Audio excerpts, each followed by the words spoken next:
No, of course not. I think the music is the most important part of the game, so that's all I'm going to talk about today.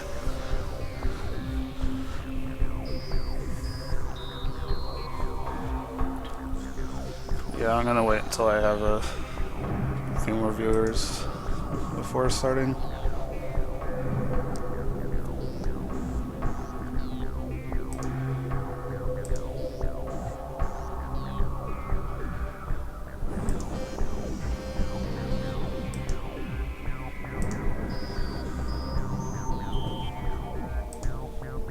Do, do, do.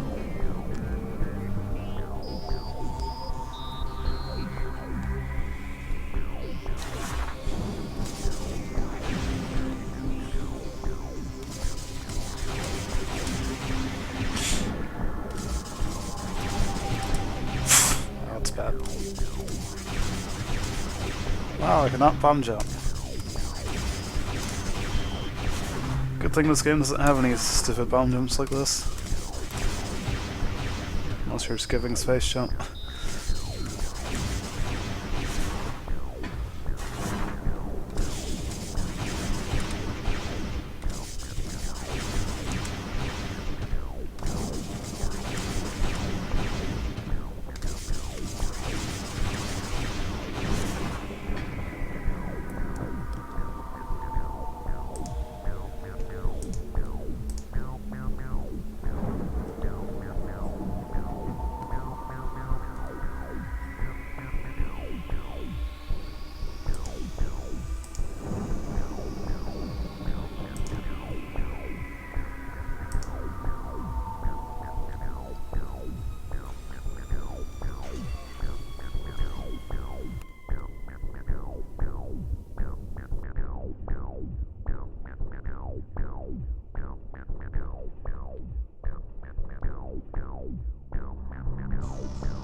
Hi.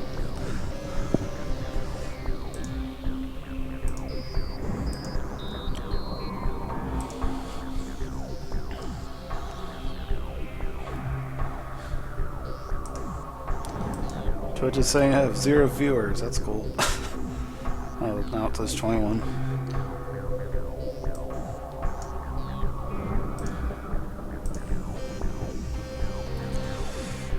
I'll go for my usual answer for that, and that's not corruption.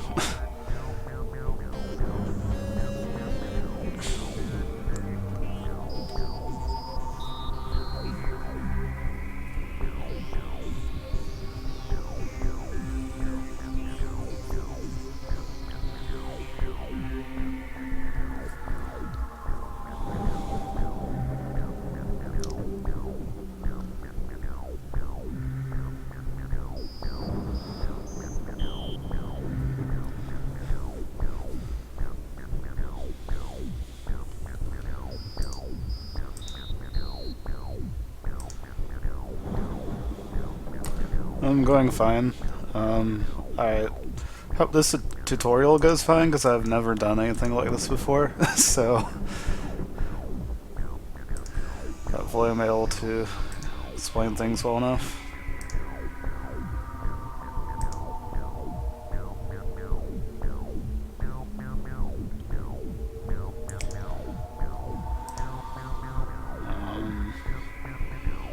I'll start in a couple more minutes. Anyone else who's not here, oh well, they're gonna miss the beginning.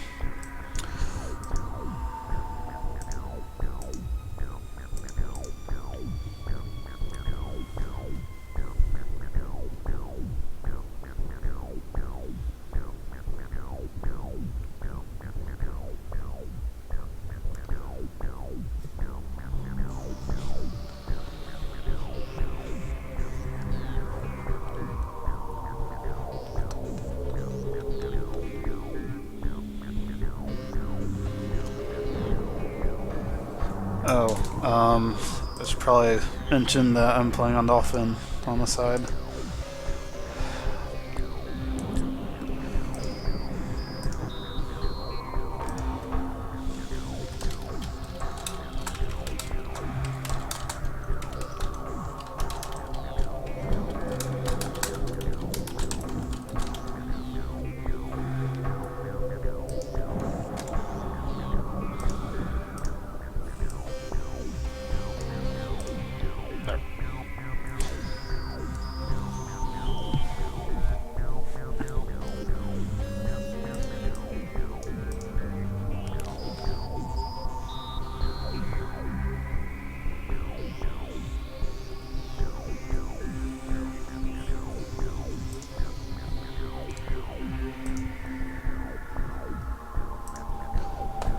Okay, well, I might as well go ahead and get started.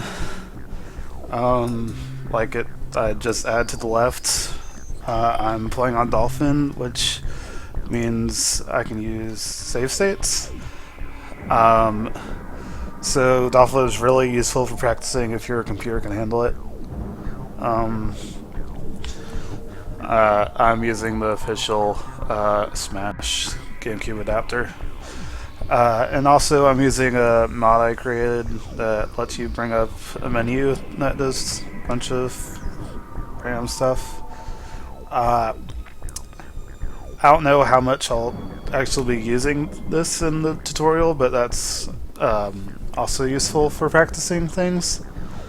Although I haven't actually managed to build it to run on console yet, but use it on Dolphin. The link for it, I just added it to my Twitch description earlier. So, yeah.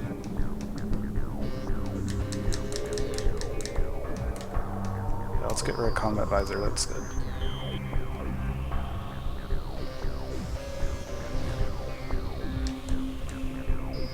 It's not letting me put up the scan visor. That's useless. So much for that.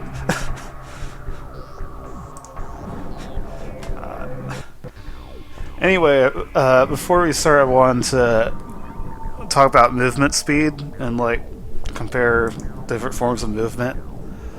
So there's just normal walking, that's about 10.8 speed. Then there's walking while holding L, or just moving in general while holding L, and that's about 11.8 speed. So basically, if you're just walking, you will always want to be holding L.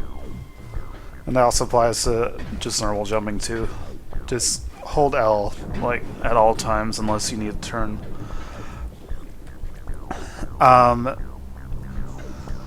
One small thing, you actually move very slightly faster when going at diagonal while holding L instead of going straight forward.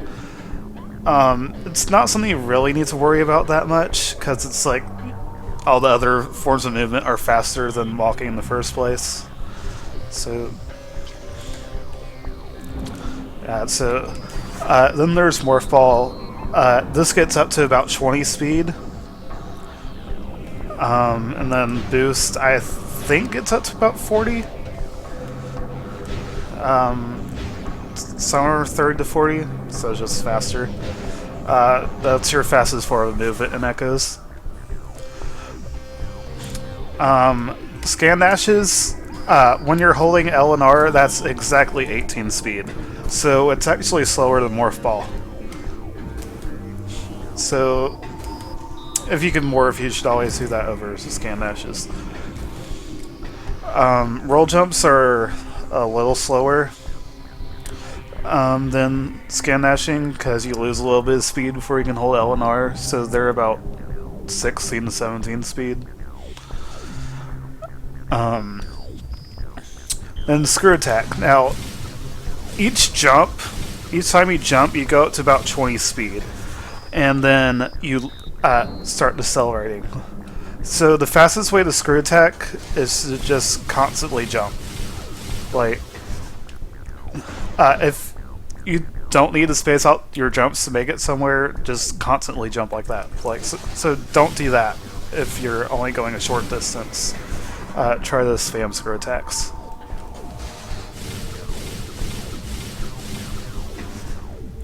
And that is overall slower than using Morph Ball without boosting.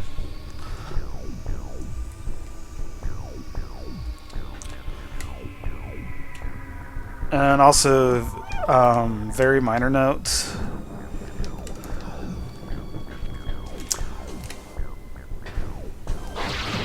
Grappling actually starts out really fast, so you should use that over Screw Attack. If there's like ever a situation that there's a grapple point in your way and you actually have grapple, which only really applies in 100% and like only in this room, I think. But just so you know.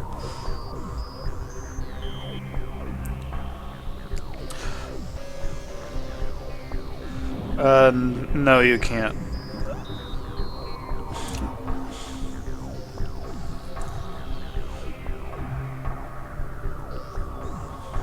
Like, what you could do is warp to any room you wanted, and then fight whatever enemy you want to fight there.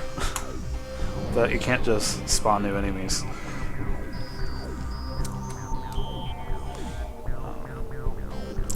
Anyway, I guess I'll actually start now.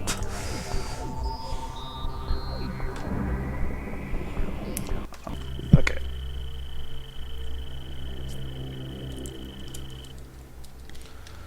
So yeah, as I mentioned, holding L is fastest, so you want to be holding L basically this entire time.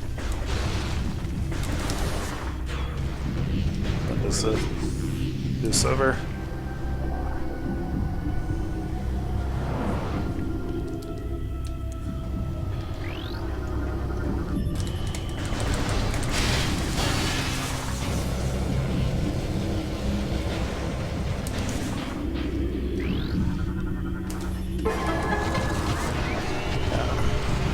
Not really much to talk about this very second. Okay, you want to shoot a missile there, because a missile travels slower. You know what? I'm gonna restart. Sorry.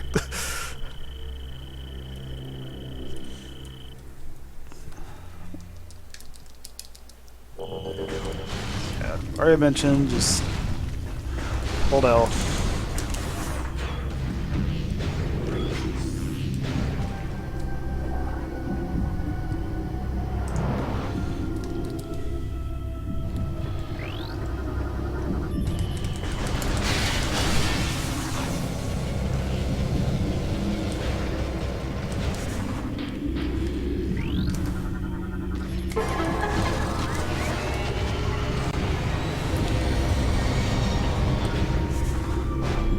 Okay, so yeah. So you shoot this with the power beam and then you fire a missile. I guess I was too quick there.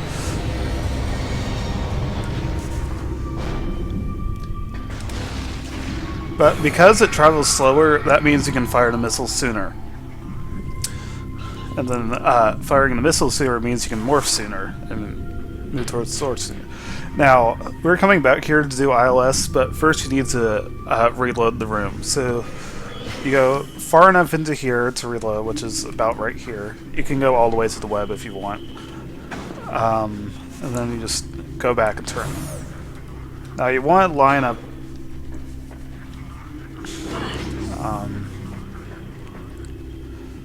so yeah, like along the door, you want to line up right there while the room's loading. Then enter yourself into the corner and morph. And now you just hold down right for 50 seconds and just wait.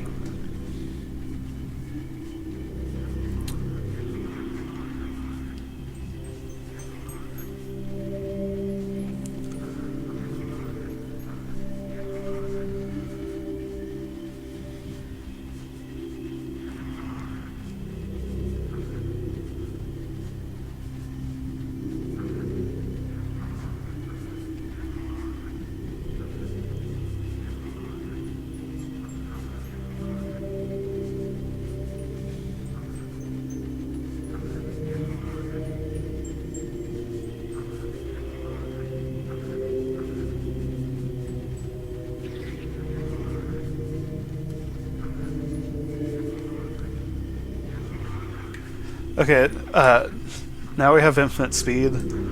So when you have infinite speed, you generally do not want to be boosting, but you can do one boost to get out unstuck from the wall there. So just boost once and then don't boost again.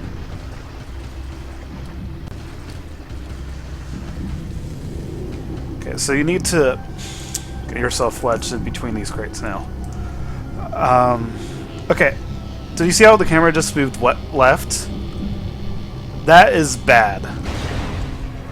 That right there would have crashed the game on console. So, if you see the camera move in that direction, just get back out and reset up. Okay, now the camera went the other way. That's fine. You want to see that happen. Fortunately, it didn't work.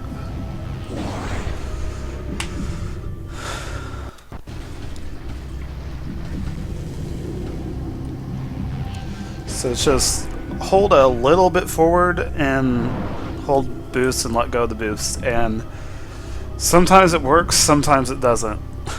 Like, you kind of need to get a feel for it, and even when you do have a feel for it, it just doesn't work half the time. So, like, I personally tried these crates first. If that doesn't work, these two crates, that should have crashed. Then these, and then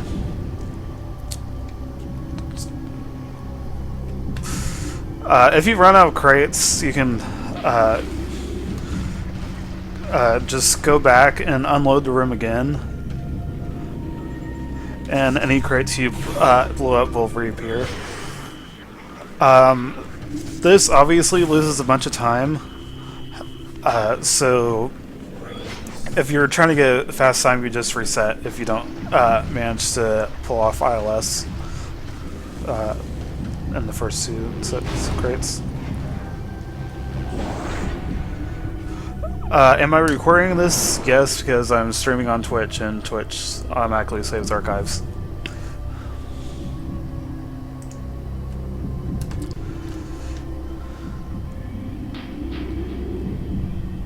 Okay, so just move left, we're out of bounds now. I'm going to assume you already know the basics of out of bounds, so I'm not really going to go into that too much. We'll talk about ether jumping though. So like, ether jumping, when you move back into the box, you need to jump like within 3 frames of moving back into the box. So, like that.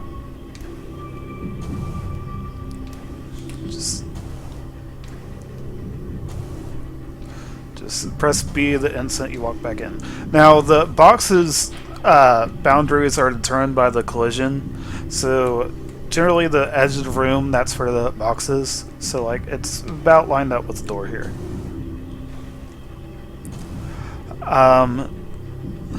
What you want to do is time your press. So you want to like move a little bit to the left and then press B.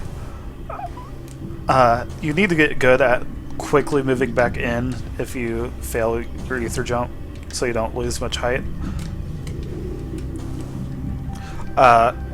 You can mash B, but I really recommend not doing that. It's much better to time your press.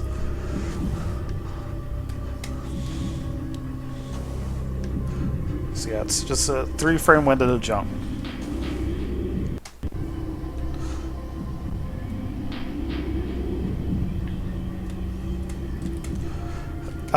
Can you get to the room of Seekers? No, because there's a secret door in your way. You can very easily get up to that ledge and get into the next room. It's just you can't actually get anywhere once you do get into that room, because there's a super door on one path and the secret door on the other path.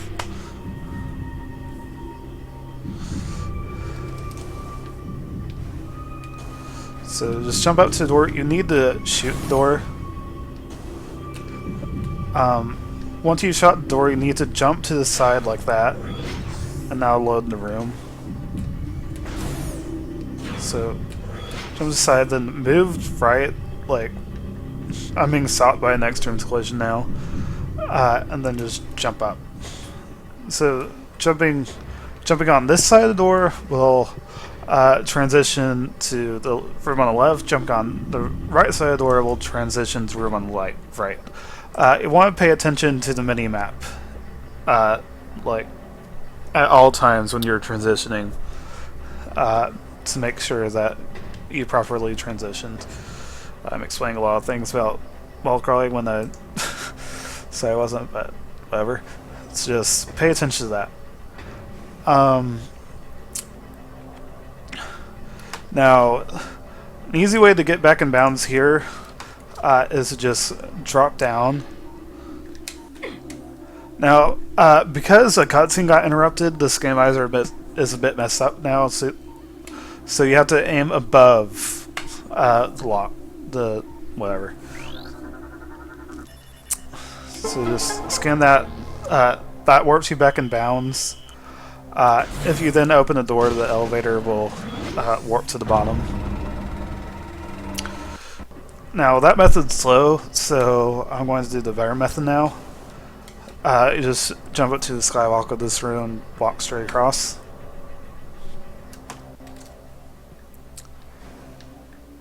Jump forward, you'll land on a standable spot. Another standable spot about right here. Remember the Scamizer is messed up, so you need to aim above it. So I just aim straight forward and it'll lock me on there.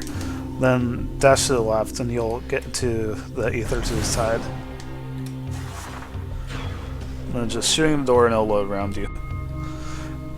Now we're going this way to get a power bomb and an energy tank. Unfortunately, the energy tanks are mostly really slow to get, but you need at least 3 to do Annihilator skip later.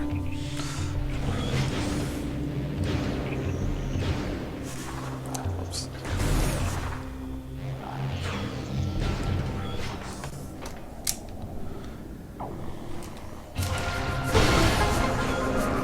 Now, when entering this room, you can try to lay a bomb, like, right then.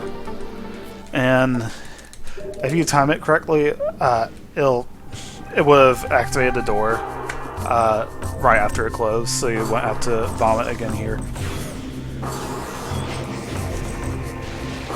Now this is a fun trick. So the way I do it is like this. I try to jump out right there, and then it's all about timing. I jumped too soon there.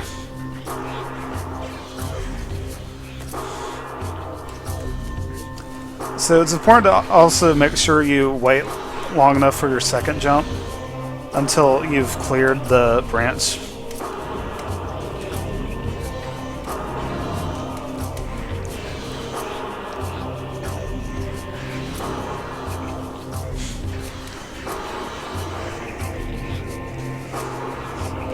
So,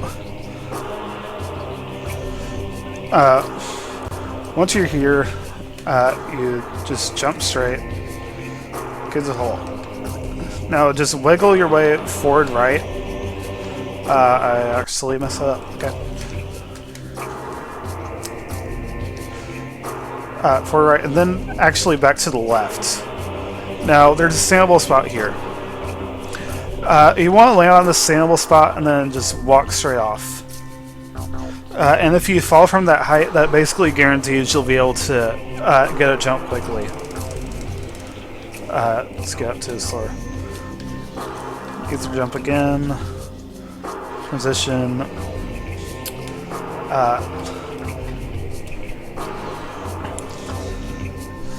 Then make sure the room is back on typical assembly site, so pay attention to the map.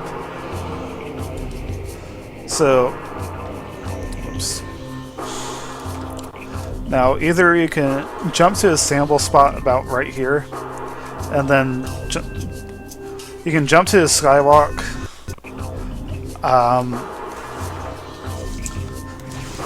You can bomb jump to the skywalk, or you can just jump straight there. So jumping straight there is obviously fastest, but do whatever is most consistent for you, at least starting out.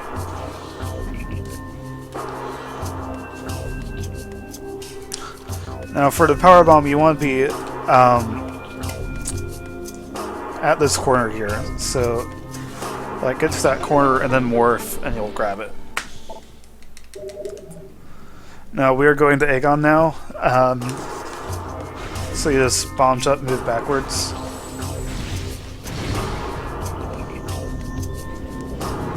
Since the room is still on Temple Assembly site, we don't need to worry about that. Now, the easiest way to get up on this door is to jump right next to it like that, morph, and then do 2 bomb jumps, get on top. You don't need to do 2 bomb jumps, but it's a lot safer to do 2 bomb jumps. It's also sometimes possible to just outright land on a standable spot next to the door, but I have no idea how that works. But if you're able to land on that standable spot, then you can just jump up to the door from there and it'd be faster.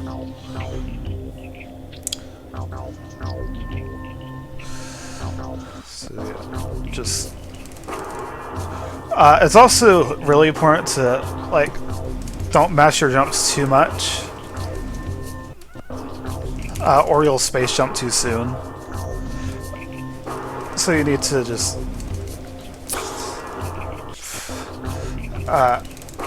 like, once you see you jump, you need to stop pressing B. Now, alternatively, you can ether jump over here.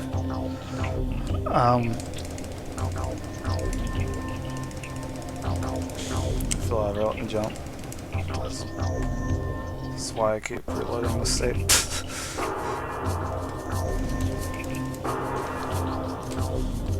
So yeah, so you can just maybe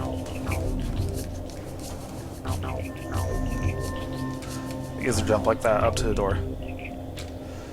So transitions there. Make sure you jump far enough back so away from Temple Assembly site, so you don't fall into its box.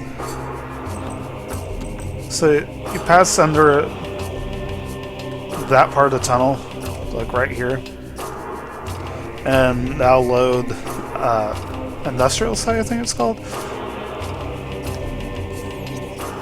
Yeah. So now about right here, you'll enter an industrial sites box. So you want ether jump there and get on the door.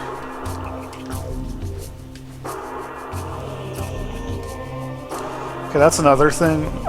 You can transition by like going up the side. That's faster than getting on top and then jumping.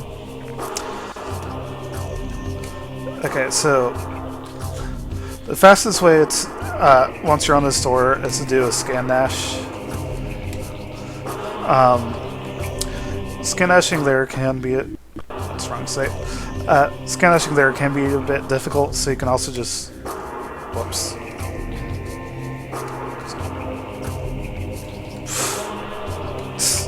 Like this. So just jump straight there.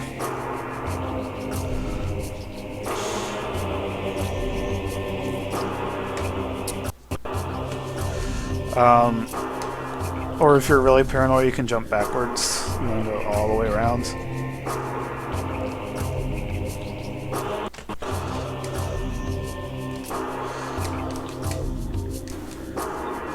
The thing to really be careful about with the scan dash is if you scan dash on that part of the door, well, okay, sometimes, then you'll transition back to a collapsed tunnel.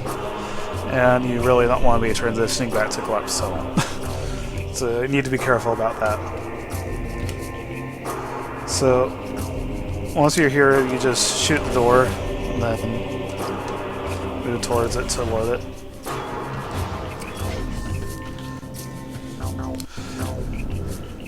Okay. I'll mention roll shots now.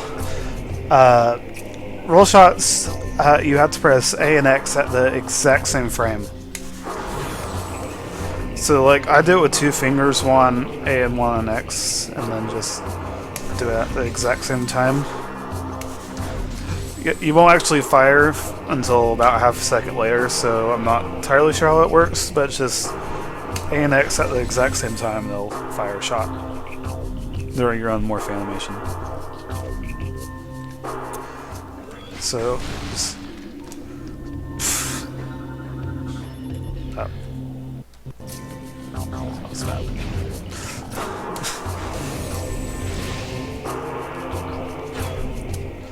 Just shoot that, scan.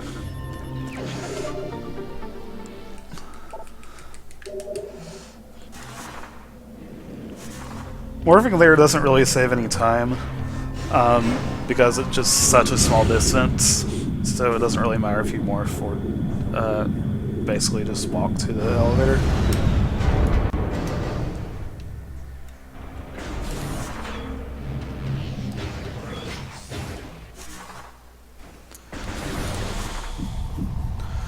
Now, first thing in Aegon, you need to get an energy tank, because you need 3 for quad skip later. So, the fastest way up is go here. Go on the slope here. Lock onto that, and then just... That was really terrible.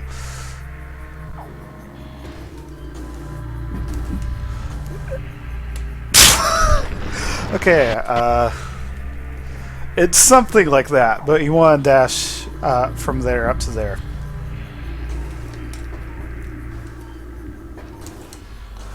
It needs to be bent forward enough. It's just make sure you do a dash bent forward in order to get up.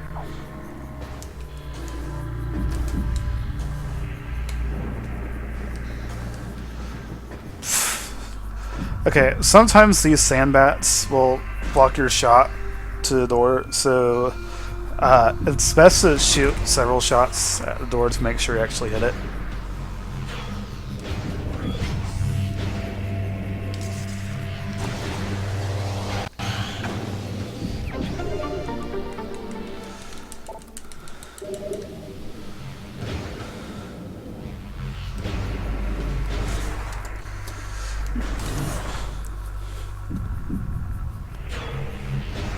Now for the fun part. Sand digger.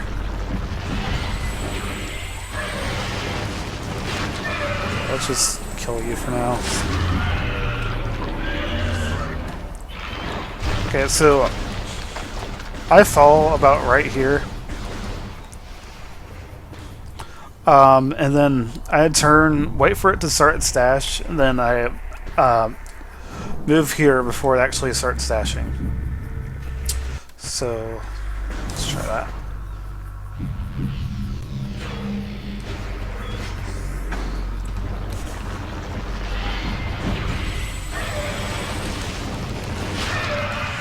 You also need to make sure you kill the head.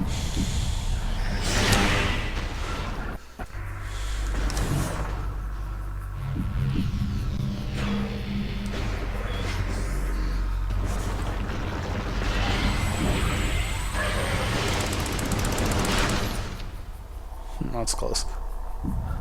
Okay, so after it stops at the stash, I move to the right. That's actually a really bad position. Huh. Okay, that was terrible. It dashed way too far.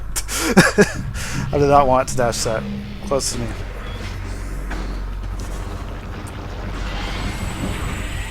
So just need to make sure you go far enough to the left. So you go right, and then back to the left, about right here.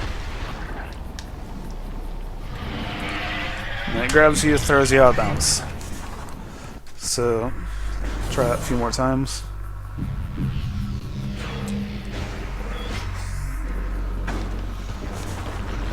About right there. There, move to the right. We'll turn right, move here. And it turned the wrong way. That is why Sand Digger is great. Because it can completely hate you.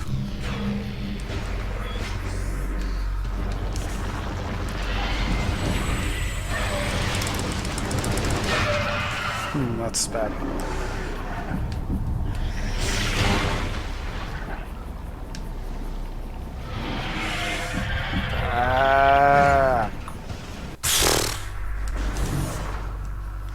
As you can see, it's not the most consistent trick ever.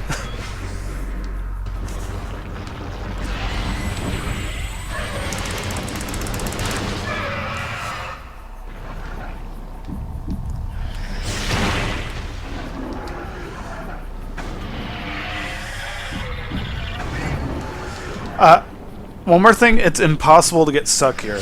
So you will eventually fall out after a few seconds. So just like wiggle around and try to unmorph.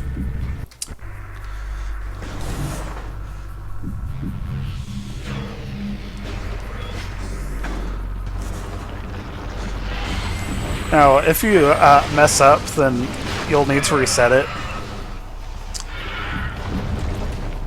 Okay, so there's a circular trigger around here, and you need to wait a few seconds after he disappears in order for him to reappear. See,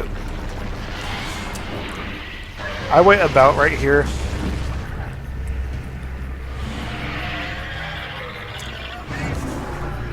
There. So like, jeez, mess. So about right there is where I wait. Morphed. So just go here, go dash towards there.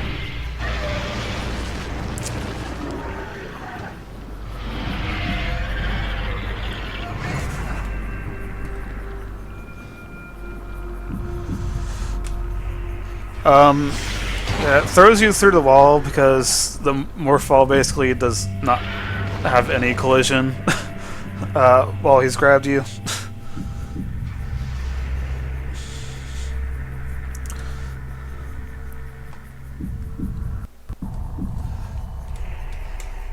So yeah, so the strat with one head is different than two because he does have to turn around after he finishes the dash. So you just wait right here.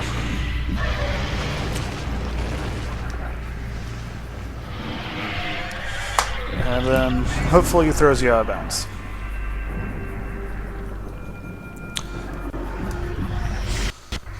Let's try the original strat a couple more times.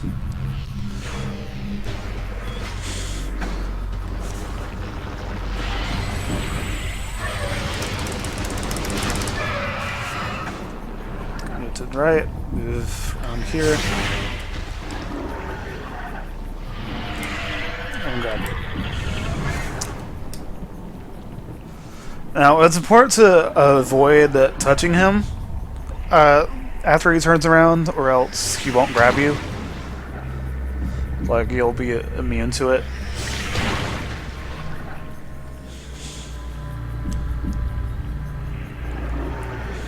So just be careful to stay close enough so that he'll grab you, but not too close that you actually touch him.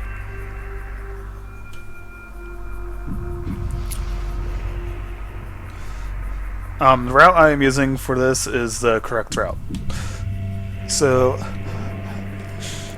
now that we're out of bounds, you want to go back towards the door we just came out of. That room should still be loaded. If you did the second try Sand Digger after you killed one of the heads, then you may have loaded the save station, and then this room will be unloaded. But you want to jump on this side because the next room's box does not extend out to this side. So like, if you tried to jump up on this side and the room was still low, you would just stop here. So make sure you get on this side of the door.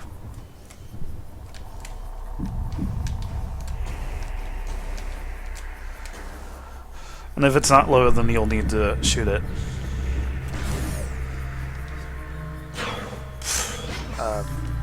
Whatever. So after you transition, just walk backwards. You'll be in the ether again.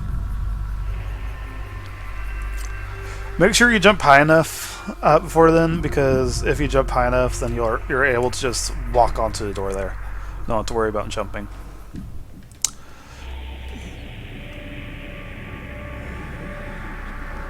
Yeah, the thing to note is that instead of doing this wall crawl, you can stay inbounds, but it's like 2 minutes faster to do this wall crawl. So if you're able to do it, you should absolutely do it.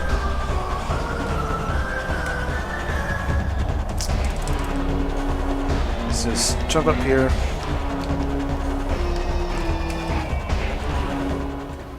And transition again. So there is a sample spot. You could hear me land on it. It's kind of awkward to land on this, but if you land on it, then you can just jump straight up to the skywall.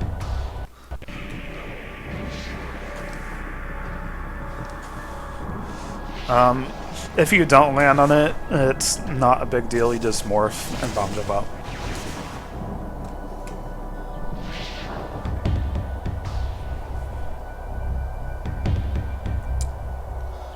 Just fall and wiggle your way towards the door.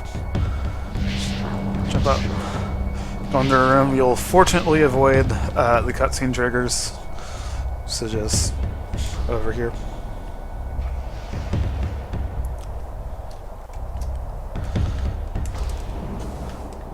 So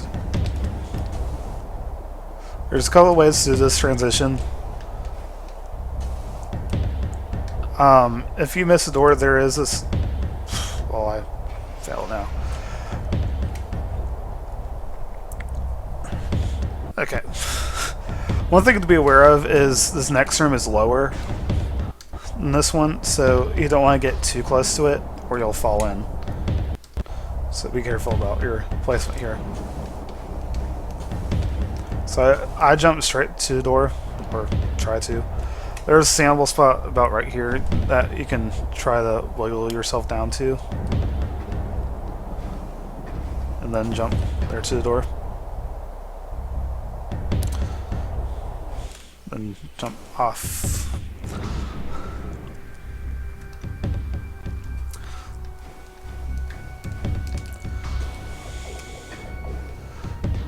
Another basic transition. Walk back.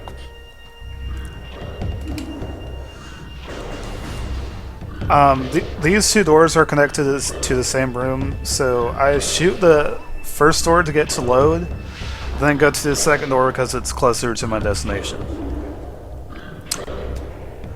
Okay, incredibly important note. See me holding R here? So you see Samus's arm, hand on the cannon, you see the cursor in the center. This will crash the game. If you were holding R when you transition, it crashes. So do not hold R. If you need to hold R to look down, wait about a second before you transition. So just absolutely make sure you're not holding R when you do that transition, or the game will crash on you. I do not know why that happens, but yeah. So just walk forward enough to get next room to start loading, and that was weird.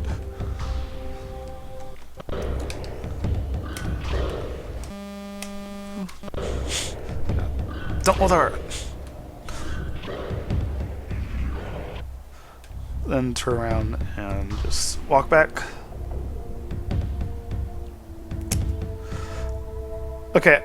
I'm playing on Dolphin, which means that loads are a bit faster than normal. So normally you would have to wait a bit for that cutscene to start playing. So you want to get in the spot where I was when the cutscene started and just wait. And then the room will load around you and the cutscene will start.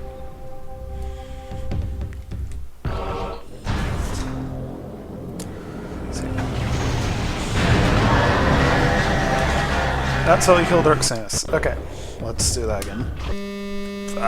See, I did not wait long enough after pressing R before transitioning, so you need to make sure you wait long enough after pressing R. Or just don't press R at all, that's the best thing to do.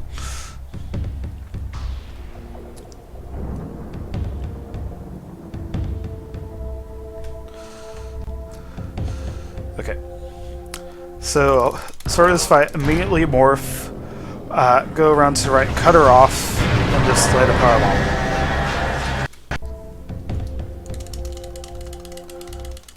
powerbomb. Now, you want to keep moving after you lay the powerbomb. Like, don't lay it like that and stop, or else the game will sometimes crash.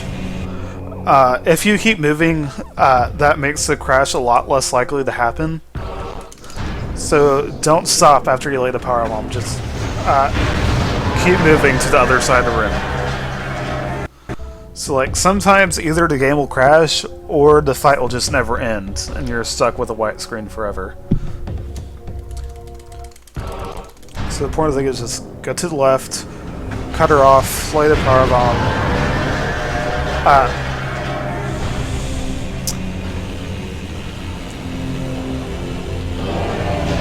Yeah. So this spot of the game in particular is just really crashy, but it's avoidable for the most part. It's just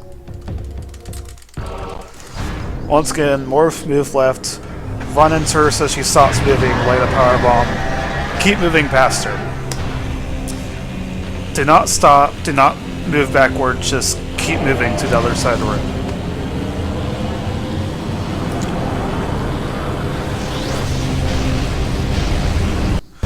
Now there's another strat where you can missile her immediately.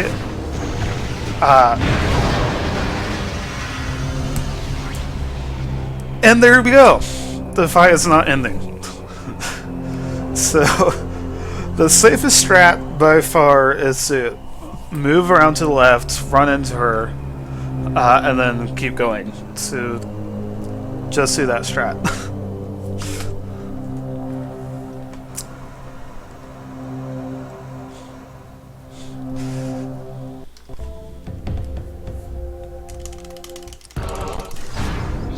Left, cut her off, going.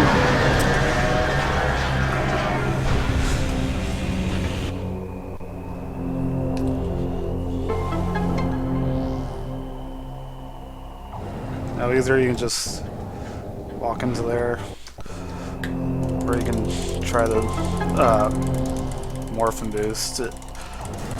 I think morphing and boosting is a tiny bit faster. Okay, one more thing, you want to be holding right on the C-stick when you collect the Dark Beam, and that will make you switch before the cutscene. So... No, I switched to Dark Beam because I was holding right.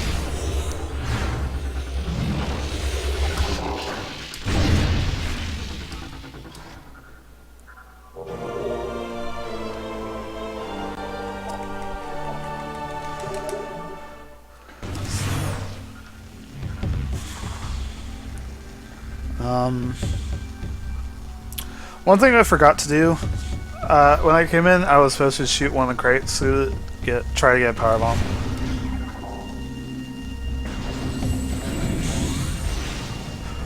One interesting thing about this room, which probably should never apply, is it actually brings the crates back if you leave and close the door. So yeah, so just when first entering this room, shoot that, and then try to get a powerbomb from it.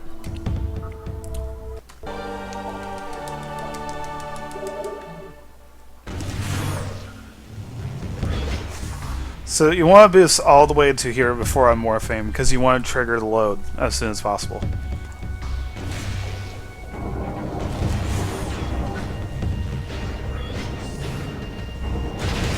So bomb that door and then run away.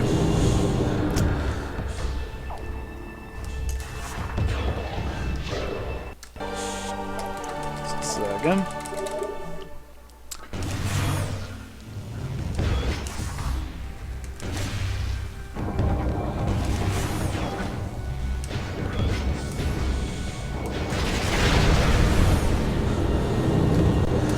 Okay, so after this you can jump back and try to get an instant morph.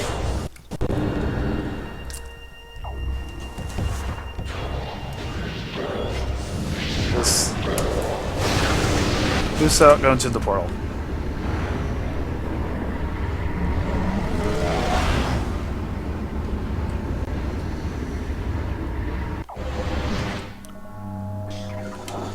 So here, this dead pirate, you do a slope jump just to get up to the top level.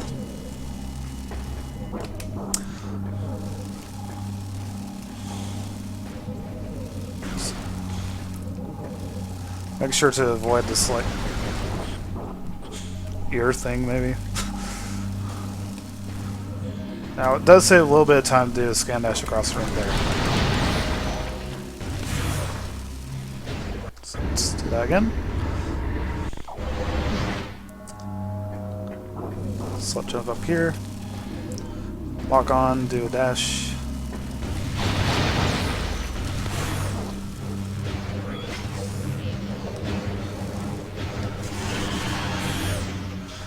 Now, if you do have a power bomb, this is where you want to use it.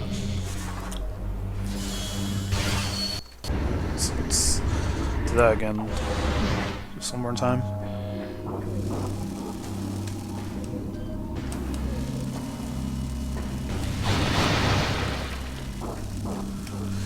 Okay, let's do it when I actually get a power bomb.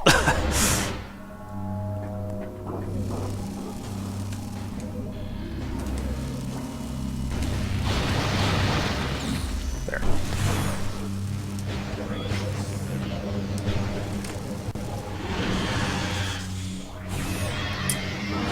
So just lay the power bomb, fire a missile at that door, and it'll blow up the Phazon crate next to it. If you're too close to the Phazon crate and you accidentally destroy it, then it'll do 75 damage to you, and so you generally want to avoid that. And later on, when you try to roll shot this door, this portal, sometimes you'll moor towards the door instead, and then the Phazon crate will be in your way, and then you roll shot the Phazon crate and it blows up in your face. So you want to get rid of it on your first pass through the room. So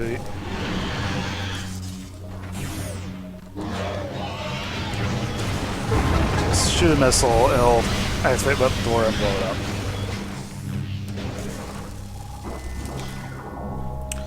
So just want to go a bit far, like a little bit past the save station. Because if you do that, then it'll load the next room while you're in the save station.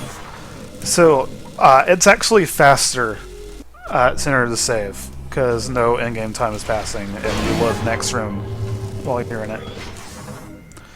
And also it heals you, so that's another benefit. So just make sure you enter the save station and go a little past it before you enter it. So like, don't unmorph and go into it as soon as possible.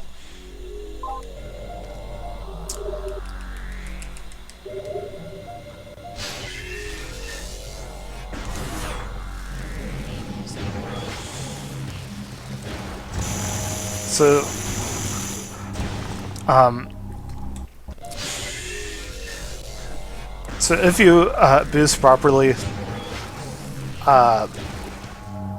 then you can both blow this up with the boost ball and get to the other side.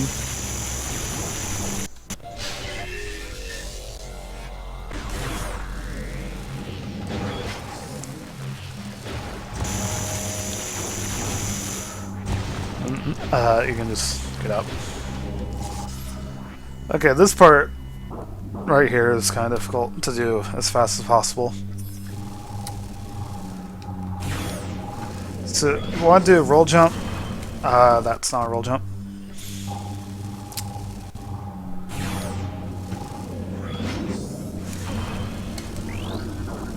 And then lock onto that.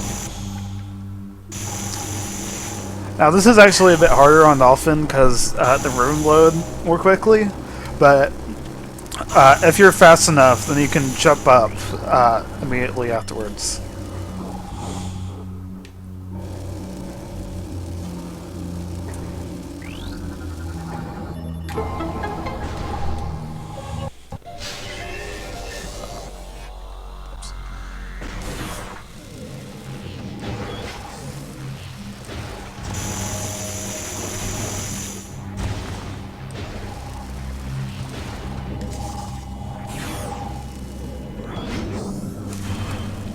So if you do miss the roll jump, then just shoot the crates.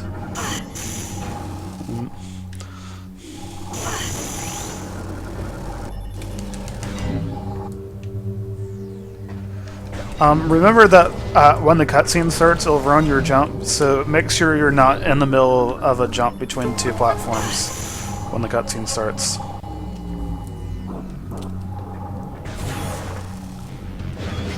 Now, this roll jump is really awkward. You want to be moving slowly, and I still fail it.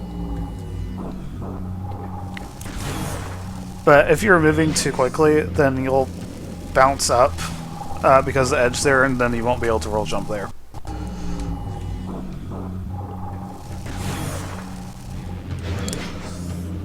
So just move slowly past that little flip on the ground, then roll jump.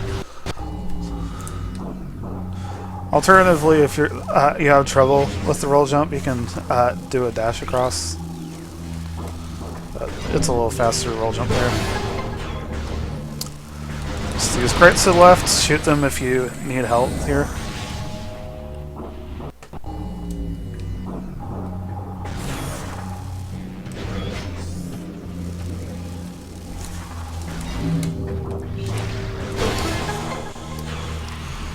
Just boost and okay, that actually unmorphed too soon there.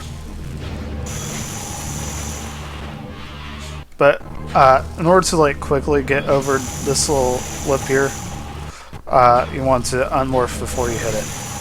And you'll just go right over. Okay, so there's two ways to do this. You could do a slope jump here and go straight to the door. But the night barbs will sometimes stop you, so you gotta be careful. So just slope jump there, straight through the door. It's like at the very edge of the safe zone is where you want to slope jump on. Alternatively, you can shoot that. And that's much easier to jump on, because even if the night barbs hit you, you'll still be able to make the jump. So it's fastest to jump straight to the door, but it's more difficult to do so.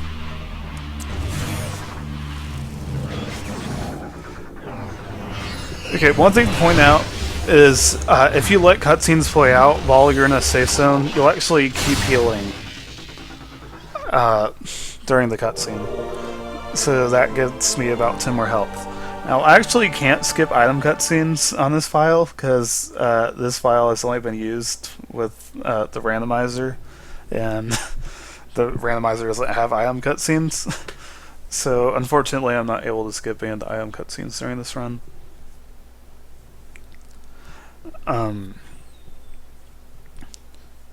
So yeah, so if you don't care about health, just skip the cutscene immediately. But if you do, then you can let it play out, and you'll get about 10 more health from it. Now, this next room has to reload, so just stay here for a few seconds.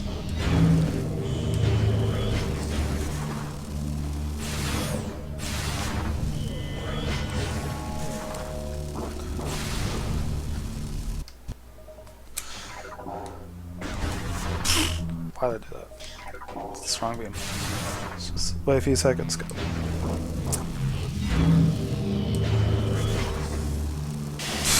Wow. So just be careful about here. There's a few ways to do this part. Maybe able to roll jump, honestly.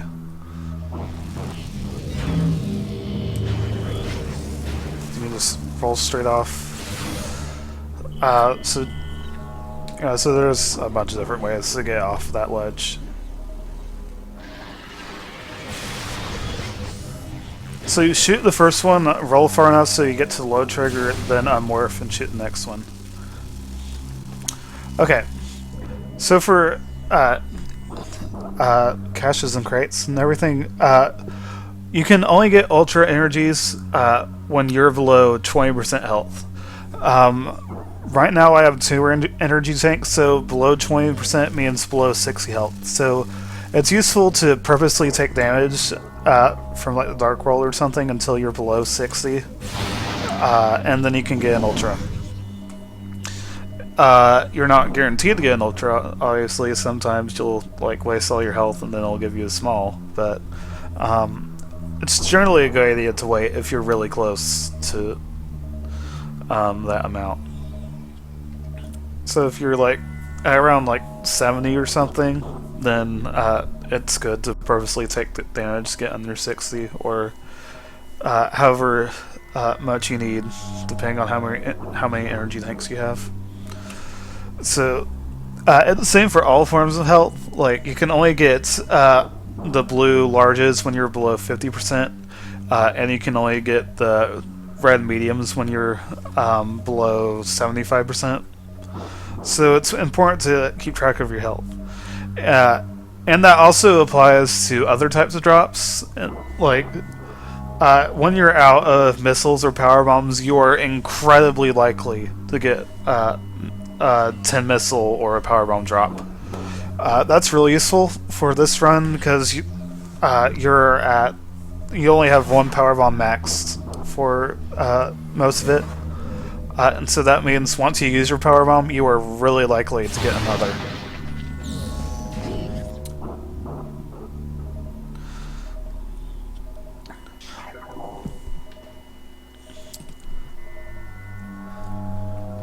Will this be uploaded to YouTube? No, because it'll be in my Twitch archives and you can watch it there.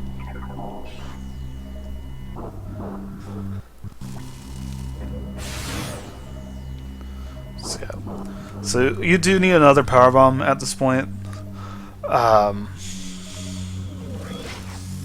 you're gonna need one when we get to Sanctuary.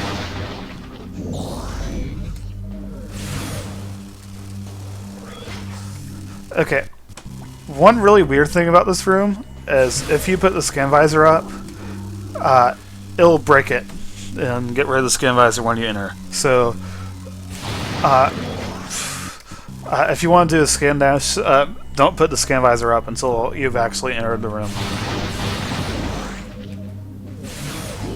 This room is really stupid like that. So you can jump like that, do a scan dash up to the top level. Wow, that's terrible help. Or you can just actually just outright do it normally, because it's nowhere near as slow to do it normally once you're already on this side of it.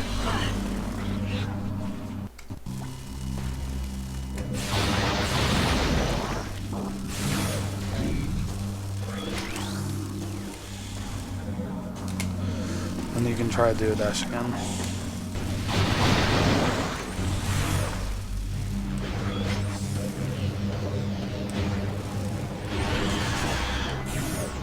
Now, if you didn't have a power bomb your first time through this room, do not use it this trip through, because you need that power bomb coming up.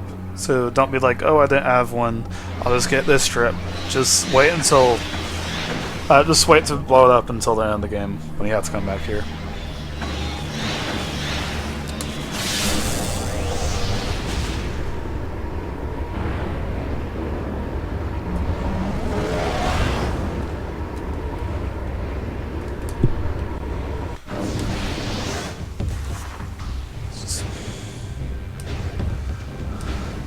So this fire track here does not actually work until after you beat Dark Samus and reload the room.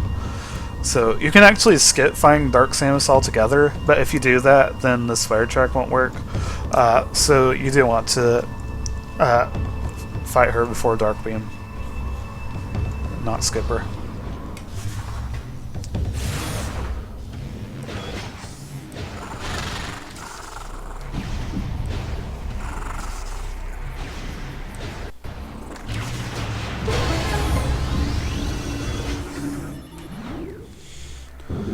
No, we're on the Sanctuary.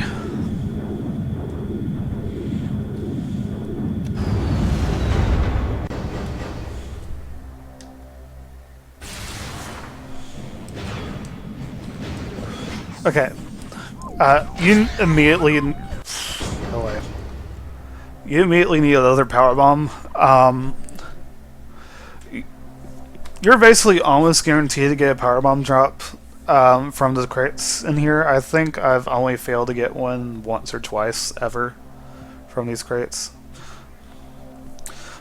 So you need to go in here, lay a bomb. What I do is lay a bomb and then boost immediately away. Boost until the halfway point in this room, so that the next room starts loading, and then turn around and suck them in.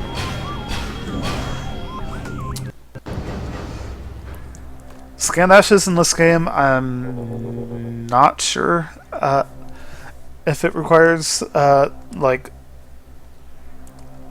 pressing B as little as possible.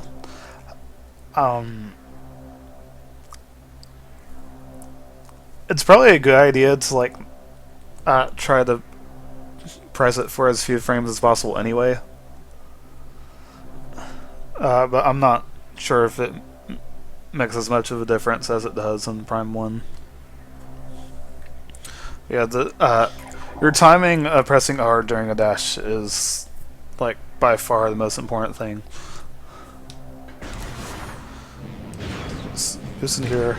Well, boost into the room so that Hollow Combat Mastery starts loading, and then turn around and suck them up.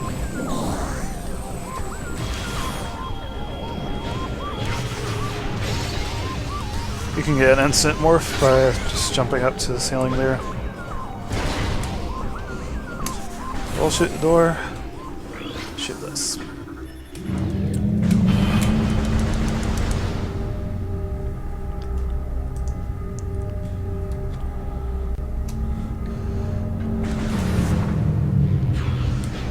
So it's kind of awkward to boost. Let's see. Okay.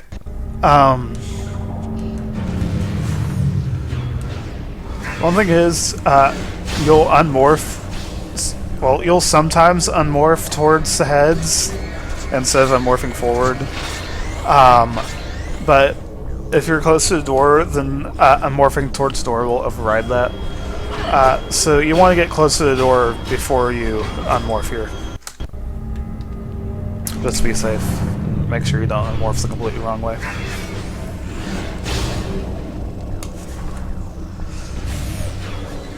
So you enter yourself into this room, move a bit forward,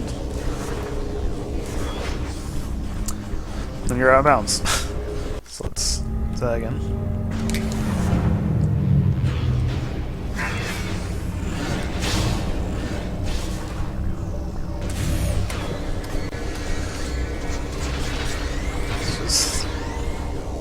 Don't move all the way forward, or you'll be sent backwards.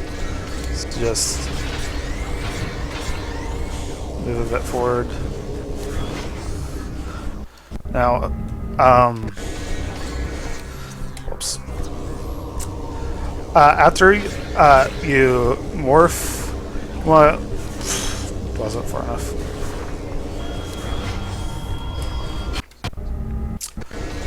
Keep pulling around sick.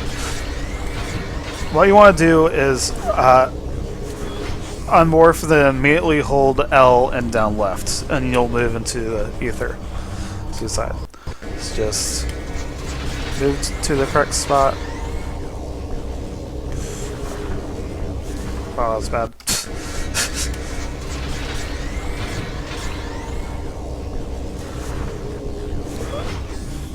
Or down. It's just, you gotta quickly move into the ether behind you. And an incredibly important thing to note here is that if the quads are not there, which they're gone after your first time through the room, then you'll unmorph in a different direction. And since you'll unmorph in a different direction, that completely changes the direction you need to hold in order to get into the ether here. So you want to try to practice this only when the quads are actually in the room, which is only your first time through the room.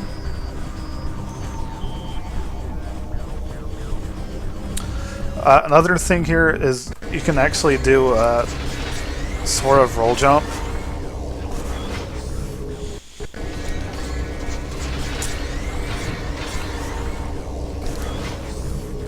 and so like it's just like a BSJ roll jump. You just unmorph and press B, and you'll jump, and so that'll help you not lose this much height. Is there input lag on emulator? Yes, I think there is a small amount, so it's not perfect. At least there is for me. Wrong save.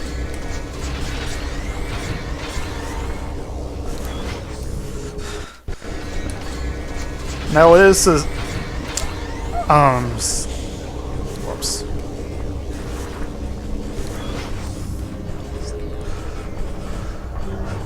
So I don't think I mentioned this yet, but for BSJs or roll jumps or any instant unmorph jump, you have to unmorph and jump within about 22 to 23 frames of leaving the ground. So after you start falling out of bounds, you only have about 23 frames to unmorph and jump, or you won't be able to do the jump there.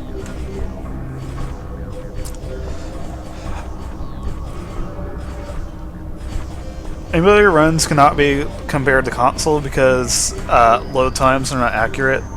Load times are generally faster, and speaking of load times being faster, that's going to make this next trick here a lot more difficult. So hopefully it works. So once you're out of bounds, just jump onto the door, then jump back, transition.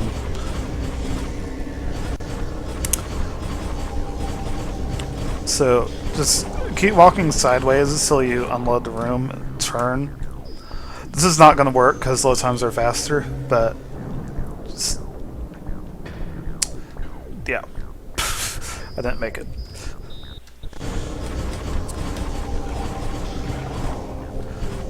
So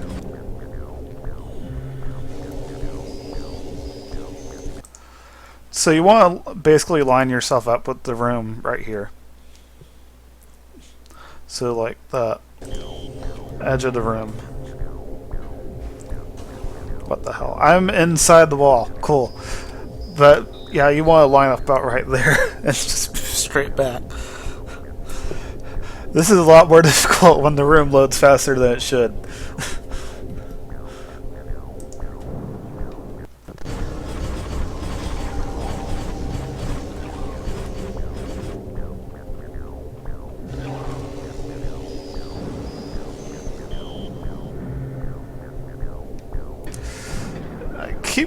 Okay, I made it out. Okay, so like you line up there, and then you just you'll get into the spinner. Now it can be a little hard to find the spinner sometimes. Just gotta move around, try to find it, and then you can use it and then roll straight back. Go to the door. So basically, you want to get on this side of the wall and then get in the spinner and open it up, so you can skip stopping the gyro.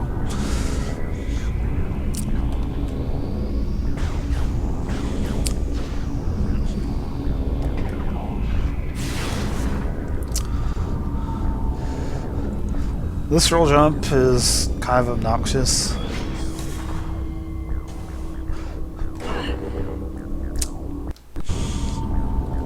So what I do is do my first jump, wait until I hit the terminal fall trigger, and then do my second jump.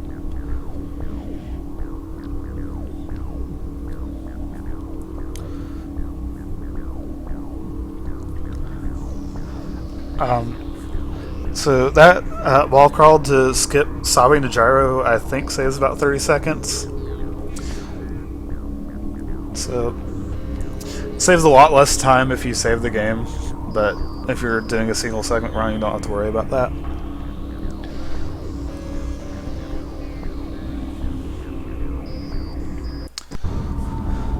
So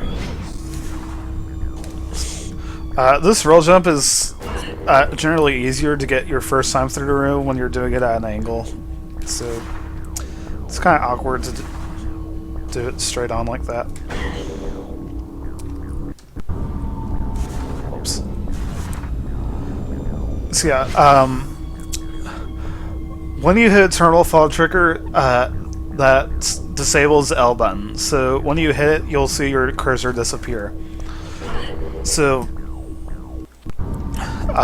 once you see your cursor disappear here, or you feel the timing of when it's going to happen, then you want to jump then, because the sooner you hit the trigger, the sooner your terminal will fall to get up. Now it's not required; you can just jump and then fall, but it's faster to hit the trigger before you do your space jump. Now, Watt Station takes a while to load, so what you want to do is actually scan this, get the energy tank, because that's one of the energy tanks you need. But you scan this and lower the grapple points, and that'll start a cutscene, and then Watt Station will load during that cutscene, but not cost any in-game time to load.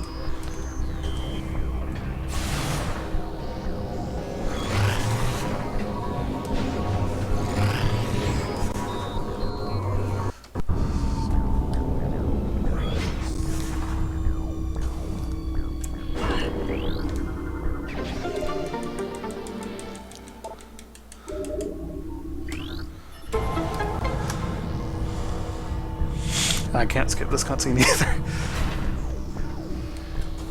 So, this room is kind of awkward to get through. What I do is do a roll jump and then immediately morph just to get over that ledge. Then just, whoops. Because you can't just boost right there. Or you can, but it's really awkward to do so. So I should probably practice that. Oh. So yeah, you can boost,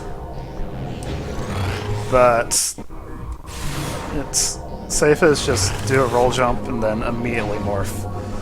Or if you don't want to do that, just wait and then morph.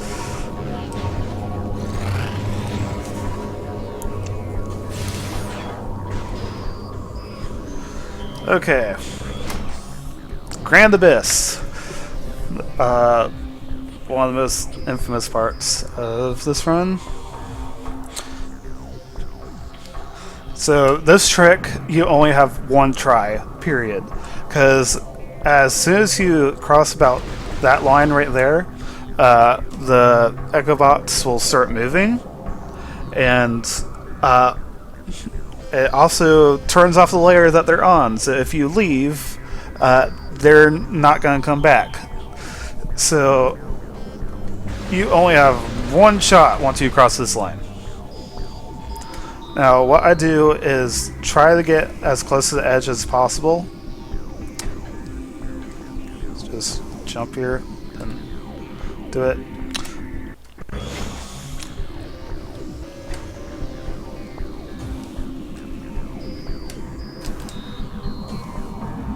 No.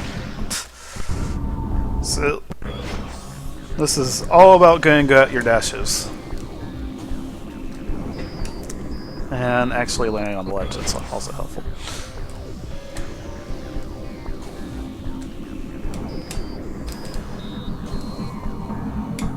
So like that. So, one thing that helps for me is don't spam your jump like that. Like, I wait until I'm next to it. I wait until I actually outright touch it, and then just move a tiny bit to the left.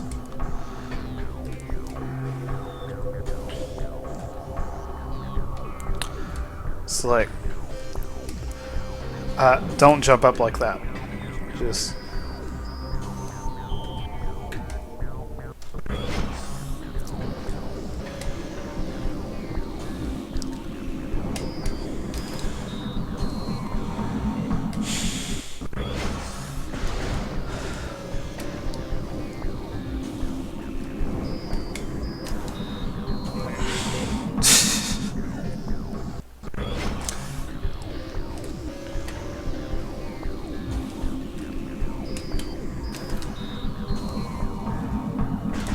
So yeah, it is pretty difficult. There's multiple methods for this. Like there's also a roll jump you can do, but it's incredibly stupid. Like the scan dash is a lot more consistent than the roll jump. Okay, so the important thing is that the Echobot is going to be moving upwards when you dash to it. So the longer you wait, the higher it is, and the harder it is to actually get enough height to land on it. But the longer you wait, the easier it is to get an angle for your dash to actually aim at it.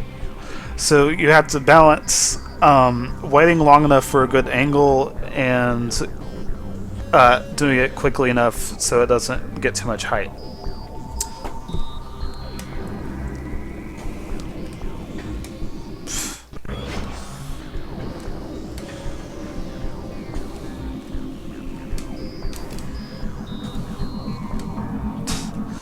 So yeah, that's a bad angle there.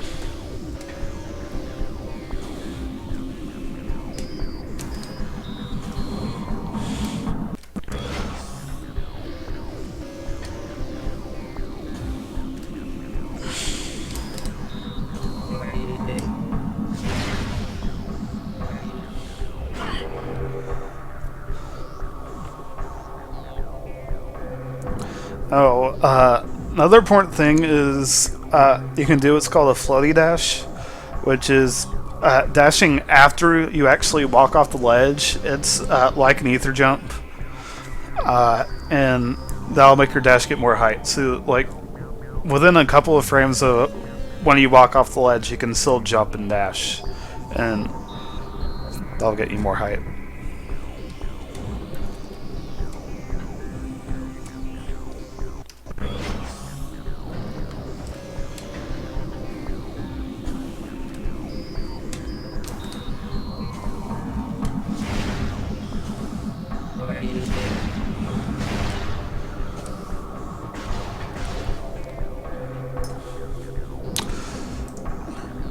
Now, there is a save file that I made, the hack save file, that spawns you in Grand Abyss with 10 health.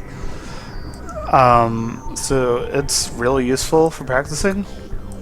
And Grand Abyss is one of the most important things you can practice because it's one shot.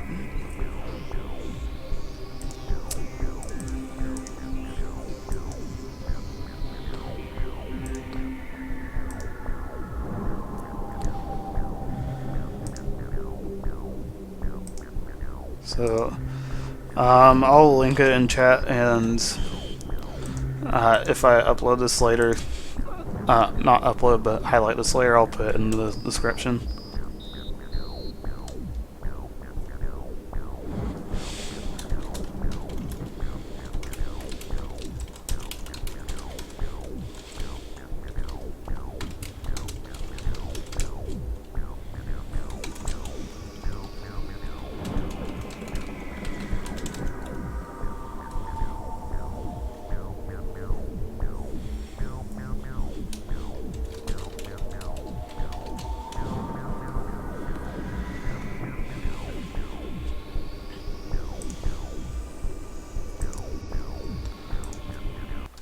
So Grand Abyss, just practice, practice, practice.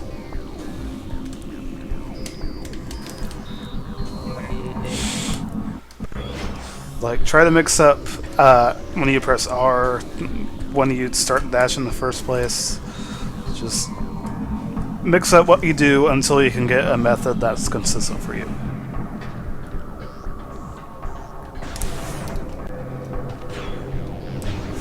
Now, the best way to do it is just immediately boost in and then dash off the res bit.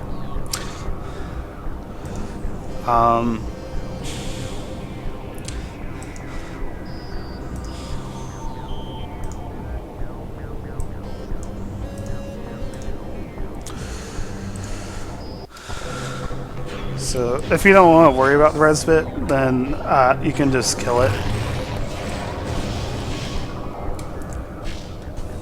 Right about there, walk onto that, and dash right. Oh yeah. Another important thing about scan dashes.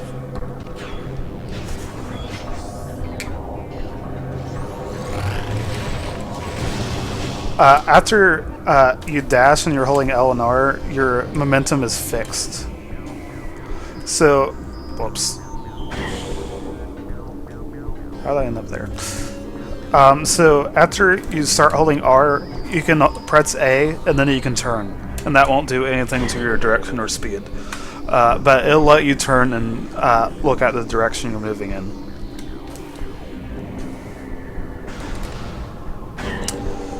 Now, you can only do that if it's too far away, like object out of scanning range. So you can't do that if you're too close, and you can't do that with a combat dash off of an enemy or anything. So only a scan dash, and when you're too far away, you can press A to break the lock. Alternatively, you can like very, very briefly let go of L, but that will get rid of a little bit of speed to do it that way. But if it's really important to look at where you're going, and it's not a scan dash like this, then you can briefly let go of L and then turn.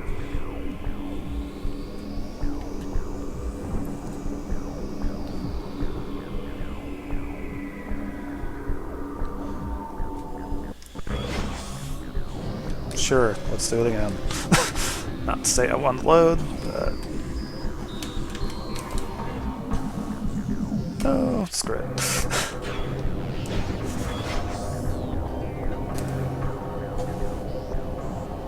Wow, that was bad.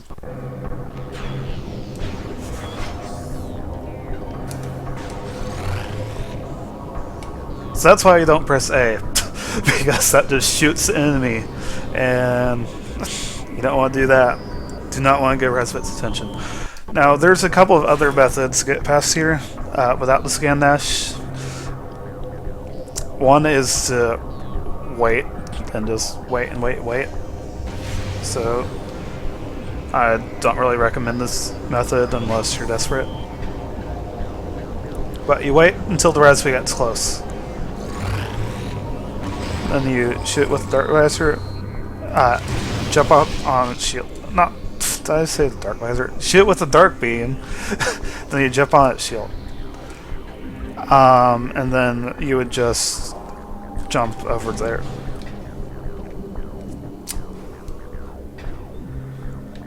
So you have to be careful of that, because the very edges are not solid. So you don't want to just walk straight to the very edge, or you'll just fall back in here, and the Respite said, and never coming back. Now, another really weird method is you can do a roll jump, but the roll jump does not get enough distance to make it. So you have to turn around and like try to get the camera stuck on the ledge. It's really weird how this works. So the camera got stuck up there, and then I spawn up here.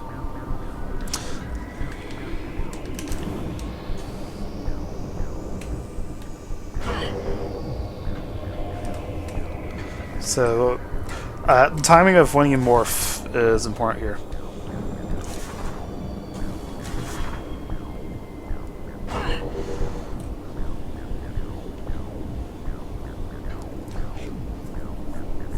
So yeah, in terms of speed, it's the scan dash to here, the roll jump, or the really slow Respite jump.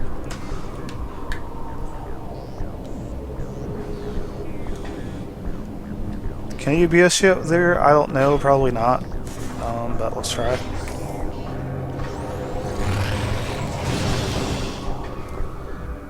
That's not looking good.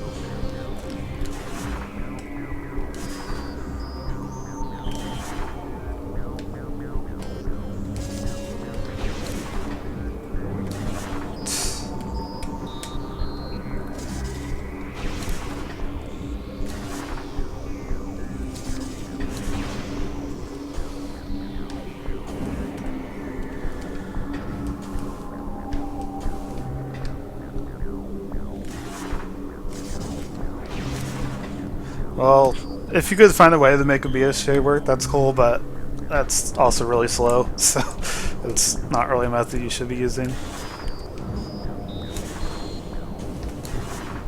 It's just, if you do the roll jump, make sure you morph quickly enough. But as I mentioned, the dash is the best way to do it. Either kill the res bit and do a scan dash off of the spinner in the background, or just dash off the res bit itself. Or you can actually not kill the res bit and do the scan dash, but it's like, why would you bother?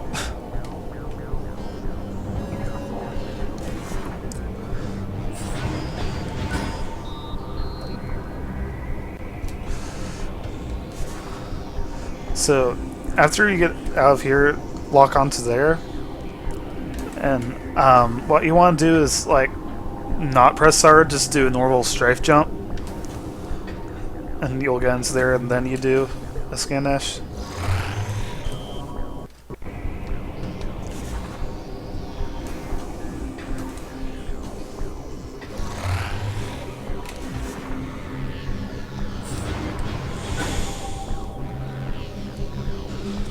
Then there you can just boost and unmorph and get on. Do another couple of strafe jumps just to save a bit more time.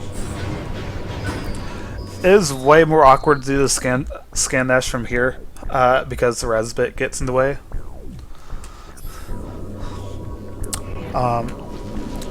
So what I do instead... Whoa! Okay, I waited too long. Normally you don't wait that long because this is speed run and you keep moving.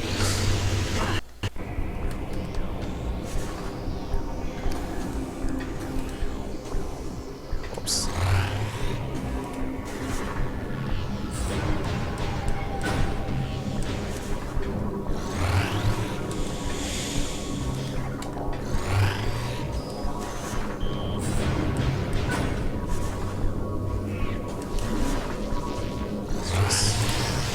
Ball jump.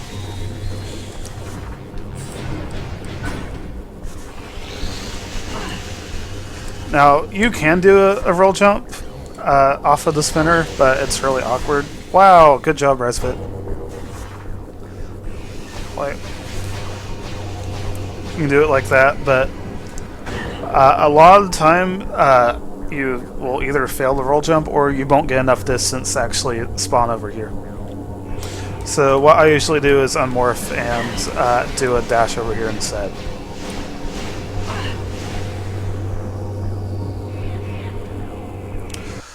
Now, one thing I haven't really mentioned yet is like bunny hops, basically. So, if you do a dash and press B, the instant you hit the ground, you'll keep your speed.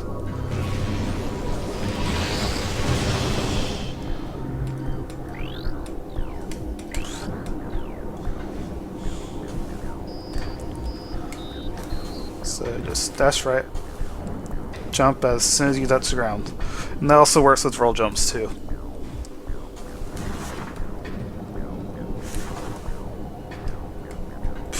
Oops.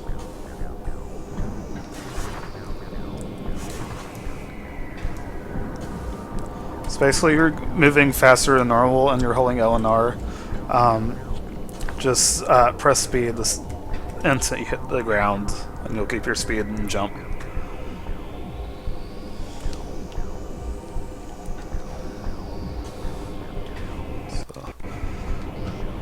So unmorph, lock onto here, strafe jump, scan dash, bunny hop. Boost off, unmorph, strafe jump.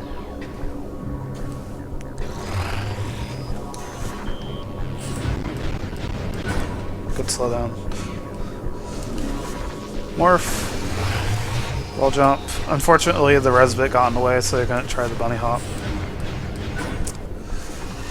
Unmorph. You can either lock onto the res bit or use scan visor to lock onto the spinner in the background. Okay, so you jump back here, and then you can get an instant morph into the slot. So just jump up and then morph, and you'll instant morph into it.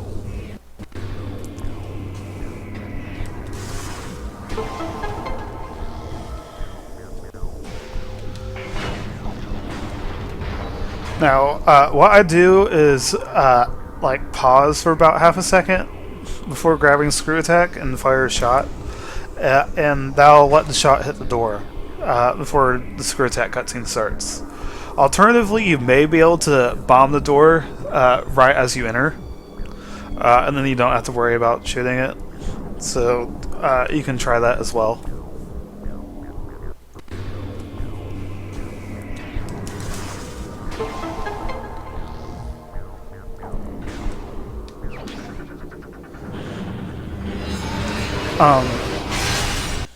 One other thing is that the screw attack cutscene doesn't actually warp you.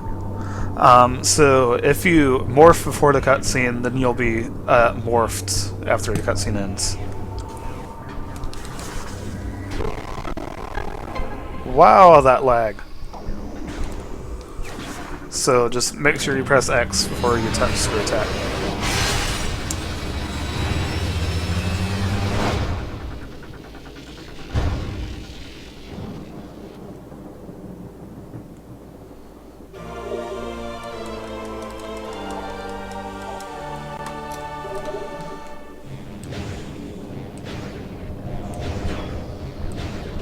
So the fastest way here is to do a roll jump and then screw attack, which will do a nice glitchy animation for you.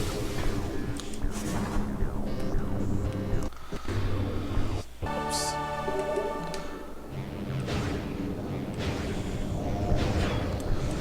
If you're not good enough at the roll jump, then just unmorph and then screw attack across. But it is faster to try to roll jump there. I mentioned this at the start. But when you want to screw attack, it's faster to spam your jumps instead of spacing them out. So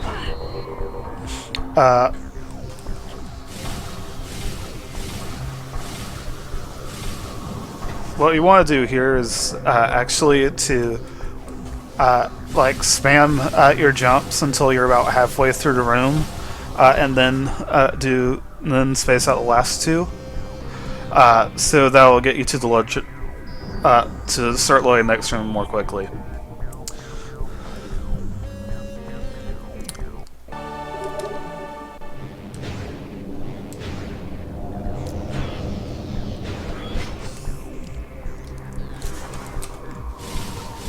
So spam the first two, space out the last two.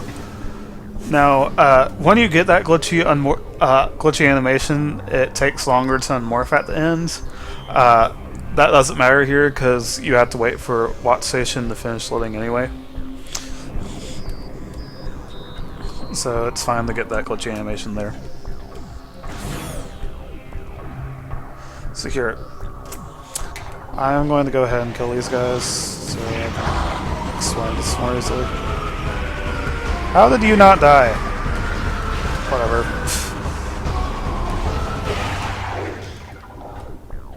So you want to get to the very edge, right here. Like, you can see it's really more to my left. And then do a slope jump up here, land up here. Have to move to the right after you do the slope jump in order to get around.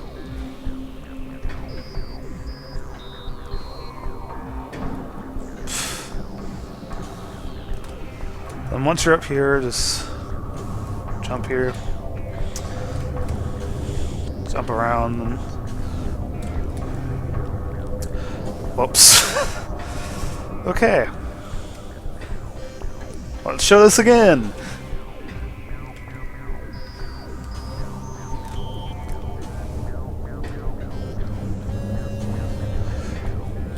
Okay, this is a technique I use a lot when I want to get on the very edge of something. You jump against like the side of it and then stop moving. So you push against the side, stop moving, and then once you get above it, you just move a tiny bit forward or to the side or whatever. What is Dolphin doing? Okay, seriously, why is this flickering like that? Anyway, so like you would push yourself against the side, then just move a tiny bit, and then you're on the very edge.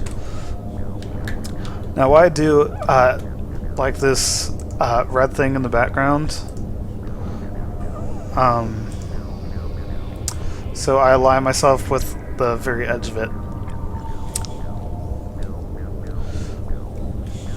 Like that.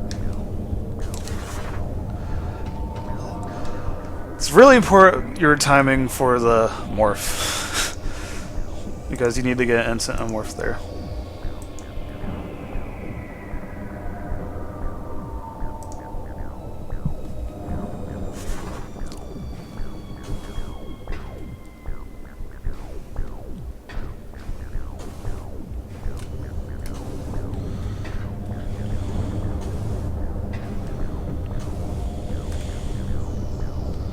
Slide yourself up there. Like that.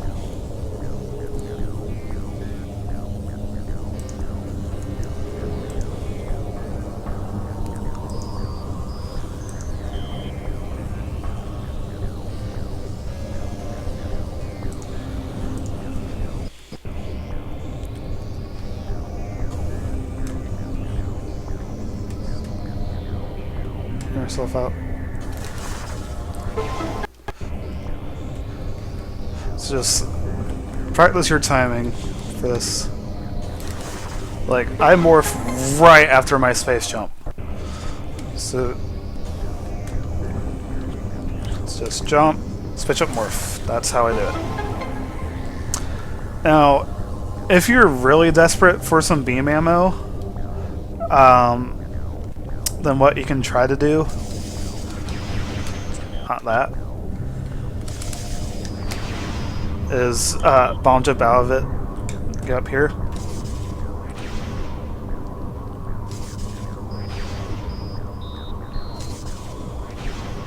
Then you can do that.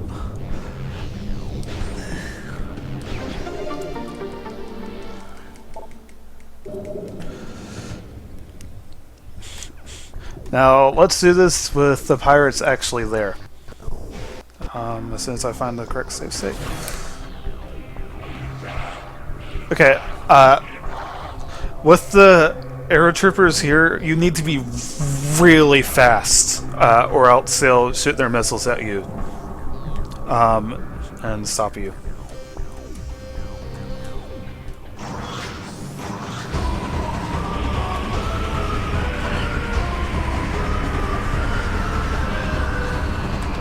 Like they're already firing them. And if their missiles hit you, they're going to knock you down and screw up everything. So if you... What's wrong state again? Gotta keep better track of my states. If you have too much trouble with the arrow troopers, you need to... you can do it your first trip through, where it's res bits instead. It's just slower to do it your first trip through instead of the second. Alternatively, you can skip opening up this portal at all, but that'll cost you about 20 seconds or so after Annihilator skip, because you have to go to a slower portal instead. You have to take the portal that sent you to Grand Abyss instead of using the portal in here.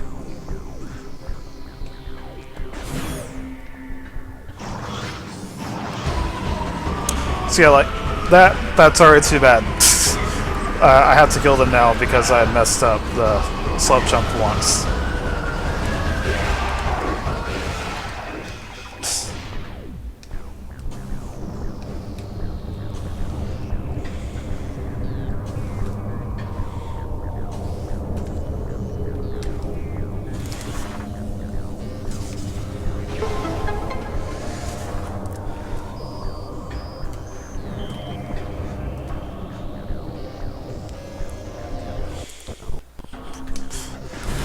So let's try it without messing.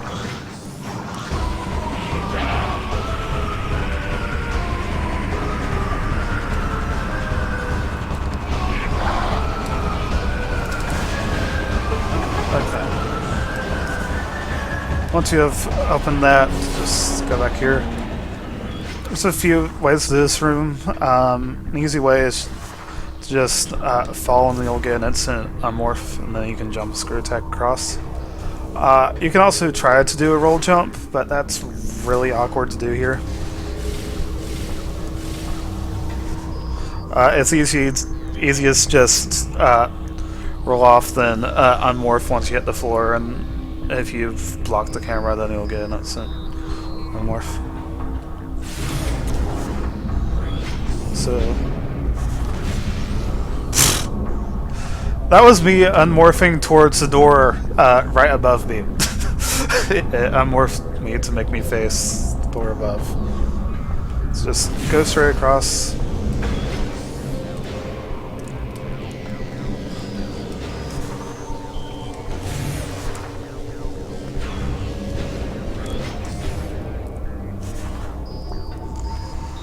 Okay. You want to do a slope jump here. It is kind of difficult to get enough height to make it. If you have trouble getting enough height, you can do a screw attack to get more height at the end. And then that should help you make it up.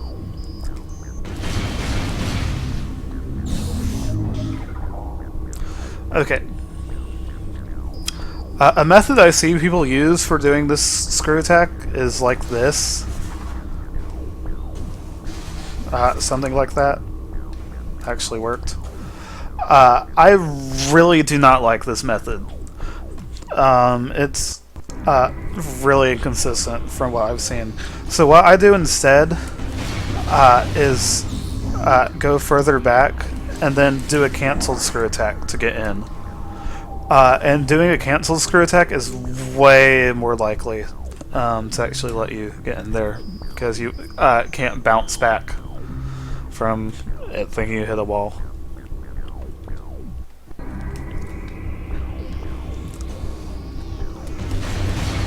You don't have to worry about collecting these because you're going to run straight into them when you do your screw attack.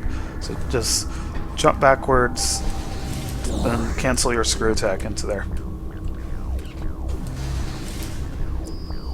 Just like this.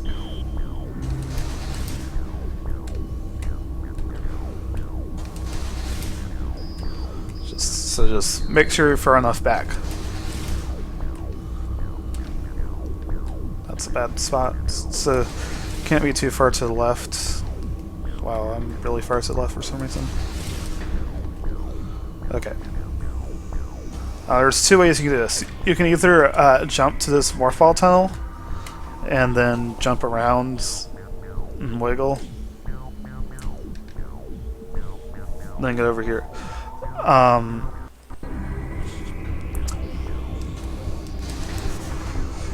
Alternatively,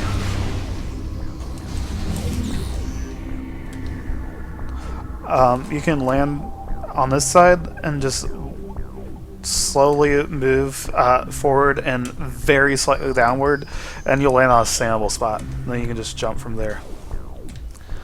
Okay. So, to my right now, when I fall into the box, that is the elevator over here. The elevator is that huge. So, you need to be really careful about not falling into the elevator's box. Because if you do, you should really just reset. But so just make sure you do not fall into the elevator like that.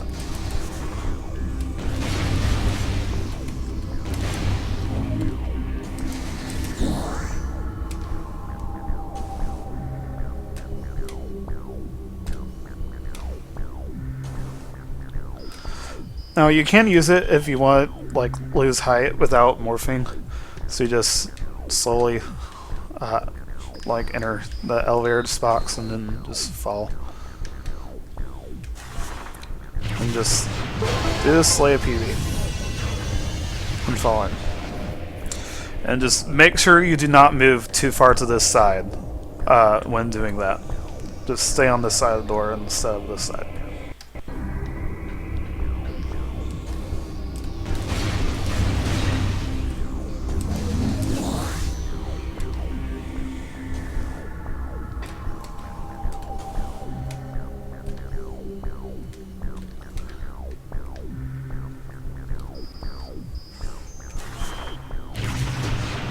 One thing is, if you're too, depending on your positioning, I'm gonna try to screw up on purpose here. I don't know if I'll be able to.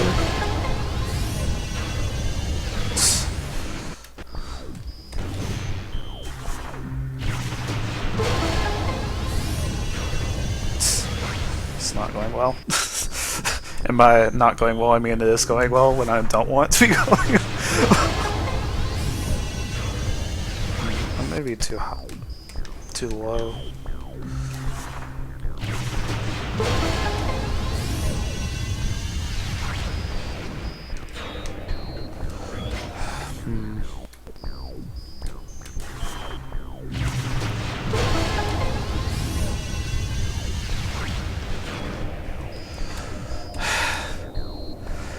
Anyway, sometimes it's possible to get stuck in the ceiling here. What you want to do is just try to move back and forth, and you'll eventually get unstuck. If you get stuck in the ceiling, absolutely do not morph. Because if you morph, then you're stuck forever.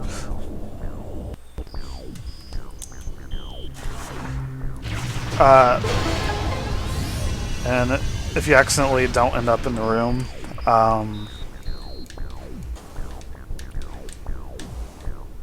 then just... Wow, this is really awkward again. So just...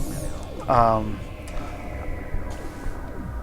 assume you can get on this side, so just do that.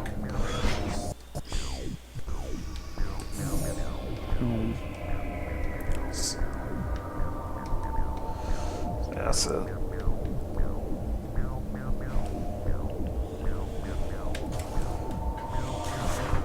Or you could do like this.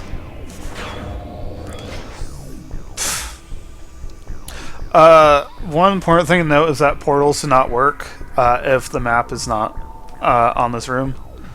So go and you have to go transition it back to this room if you were to break in that way.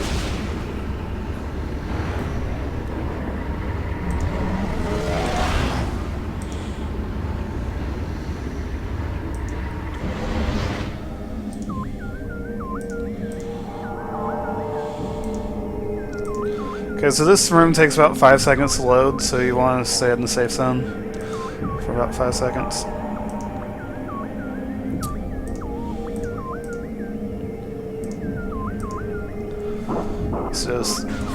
So hold L, move straight forward, and screw attack in. This screw attack is really awkward to do. Accidentally didn't save state. Whatever.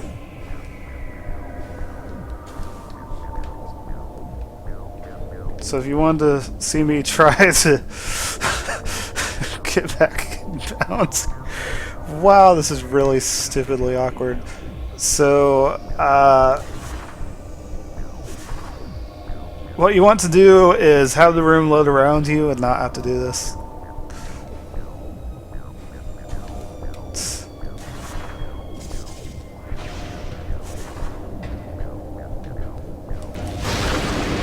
Nothing happens.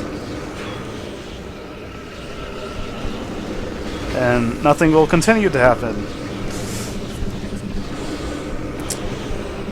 Oh, that's a really weird graphical effect.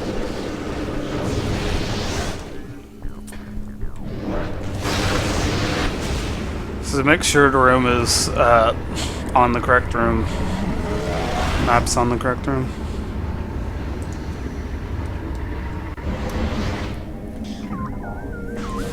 Just hold L, move straight forward. Whoops. See, this can be really awkward.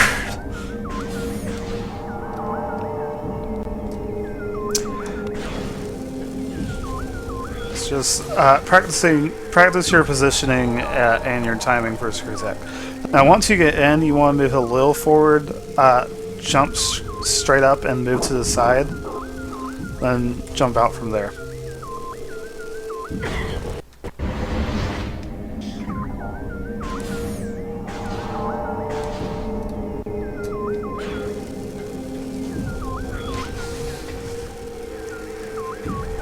See, if you don't move forward, then when you jump, it's going to send you back. So, get in, move a bit forward, jump, move to the side, jump.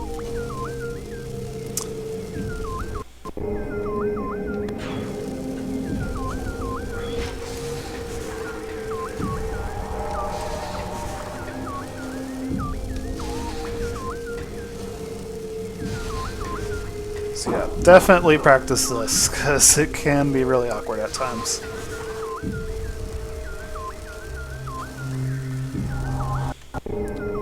And the more you mess it up, the more health you're losing, so it's really important to get this quickly.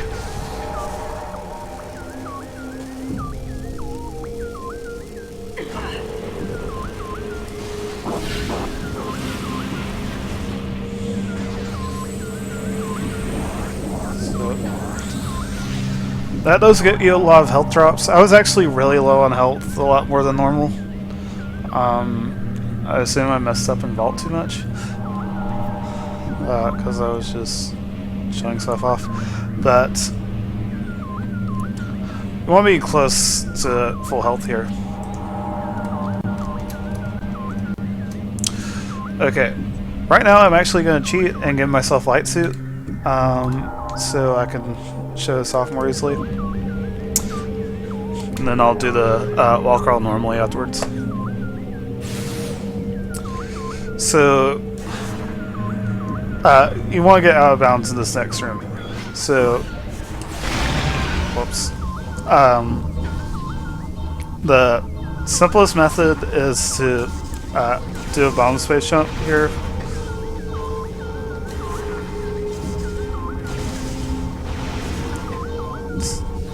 Sometimes simple.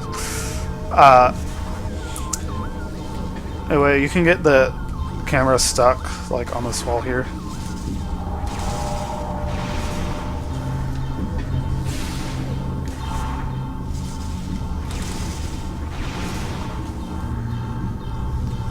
Then just land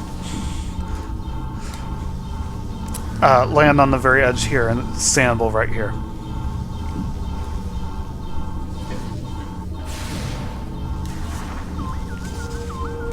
So you want to be at the very edge of the safe zone.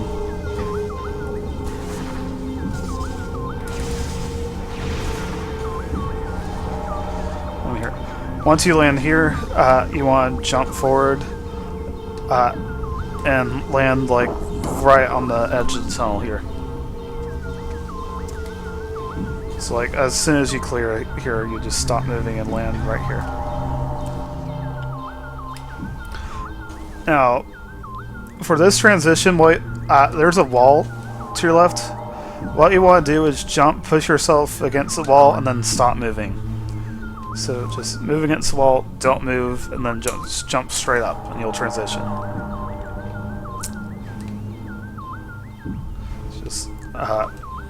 Just move against that wall, jump straight up. Then once you're high enough, just move a tiny bit to the left. And then you'll land on a standable spot. From here, you jump to this next standable spot, about right here. Jump from here to the door. It'll take about half a second to a second after you land on the door if you're fast for next turn to load, so you need to make sure you wait. And then just jump off, move diagonally down left. Here you can shoot that. I'm at full health, so I didn't get anything, but you'll usually get a drop from that. Now, normally you can easily just walk to the door here.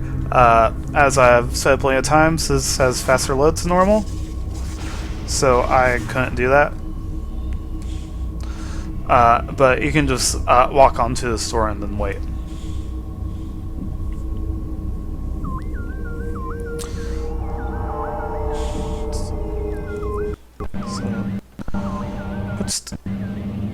Okay, I didn't actually save anything. Cool.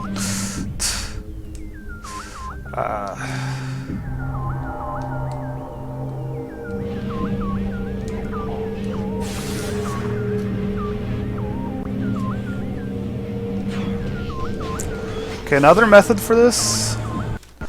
Let's try to get this to work. Sometimes the ing will reform right in the center of the room. Like that. And you can just jump off the ing to get out of bounds. Now, that requires that, like I said, he has to reform right in the center where he appears.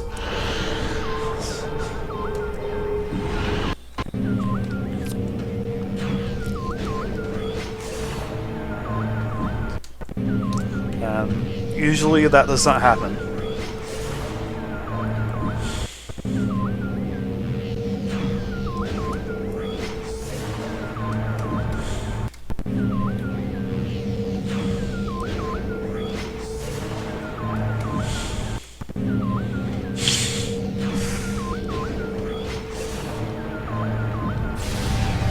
I hate this thing.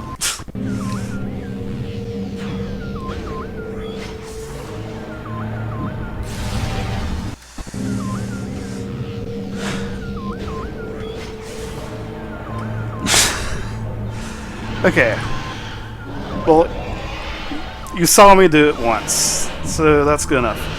If you're not going to try it, then it's important to shoot the save zone with light beam as soon as possible. Oh, sure, now you do it. But if you shoot the save zone with light beam, then it'll just kill him immediately.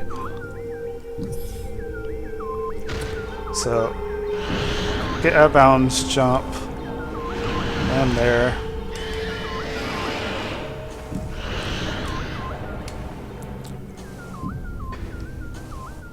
Wait.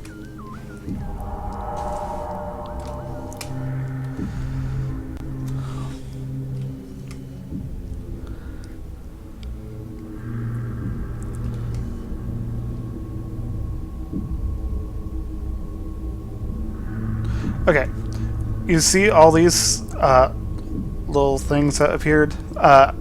When those appear, then you know the room, next room loaded. So normally you'll be on the door already, and when you see those appear, you know it's loaded and you can transition.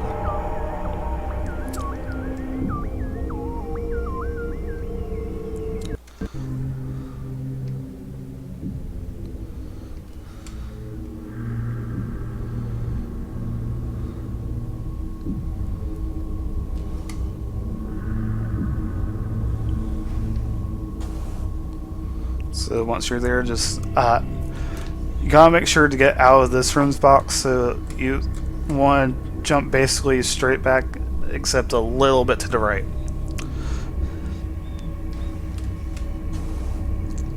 So almost straight back, just a little bit to the right. And once you're here, you just either jump all the way to the top of the room. Once you're at the very top of the room, you're like barely high enough to avoid the quadraxis trigger. Just walk straight across. Okay. So you want to be at the very center of these things. Once the corner of that thing, once you see it about to reach the edge of the screen, that's when you want to morph. So watch that corner. Actually, I think I morphed too late there.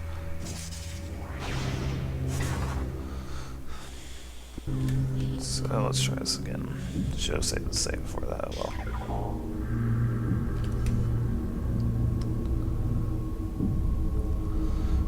And remember, you can shoot the caches if you want to try to get help. I just don't have enough time because the loads are too fast.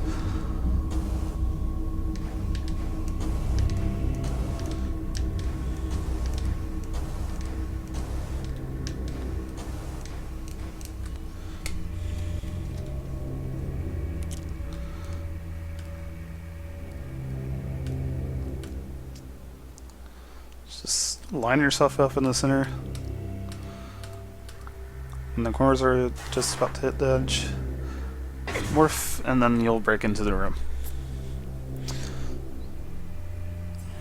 Let's do that one more time.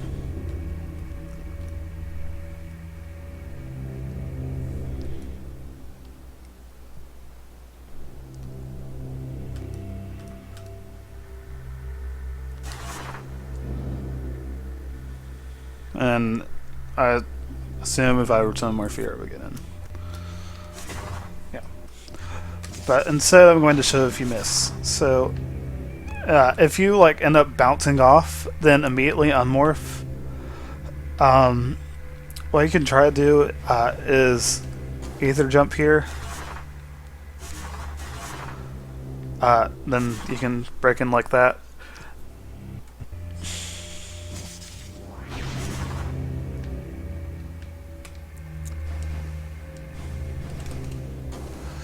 It's kind of awkward because unless you waste time transitioning, you can't see the room. And if your positioning is off, then sometimes it won't actually let you back in.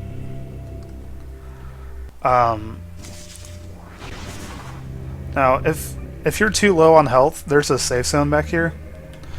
You can't see it, but it's here. So just walk back, and then you can waste a lot of time healing. But if you're desperate and don't want to reset, then you can just walk back into the safe zone until you have enough health to try to get back in.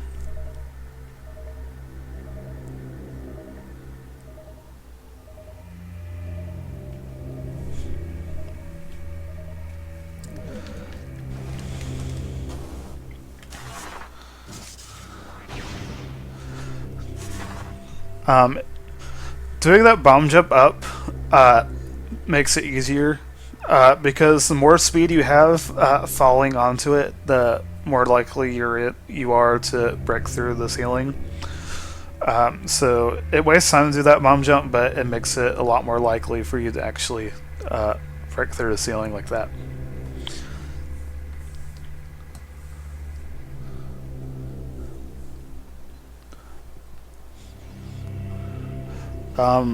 Regarding game versions, I'm using the North American version. The PAL version does not have anything really important changed, so PAL is perfectly fine for speedrunning on GameCube. Unlike Prime 1, there's not like multiple versions within a region, so it's just all GameCube North American, all GameCube PAL versions are fine to use. I know the Japanese version does have a few things fixed though, so if you're weird and play Japanese like someone specifically, then why are you doing that? Why are you subjecting yourself to those fixes? So yeah, so just transition, go into the bomb slot. You do not want to use that bomb slot before transitioning the room or you'll just be stuck forever. So, like, don't try to use it blindly.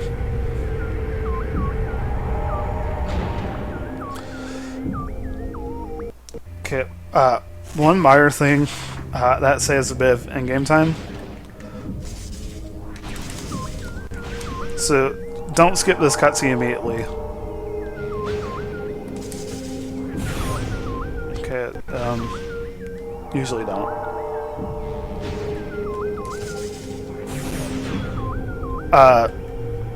You couldn't really tell that well because it often loads faster, but you have to wait a little bit to load. Usually have to wait longer than that for it to load. But if you wait during this cutscene,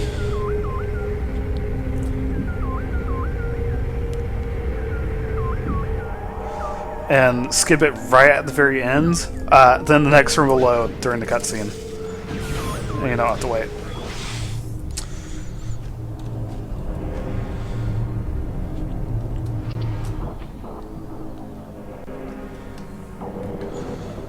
So, fortunately, this part right here heals you. Because you're going to be at incredibly low health after doing that wall crawl. So now you go to this corner, do a screw attack, and just walk a bit forward.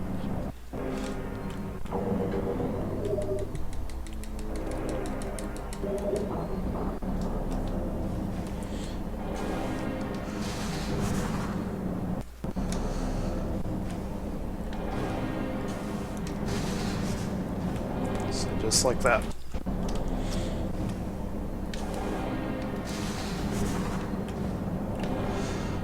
Just have to move a bit forward to get back out. And turn. Don't morph. Morphing is bad. You don't want to ever accidentally press X. So you can transition like that, like just push a bit forward. Or you can just jump off on top of the door and do that.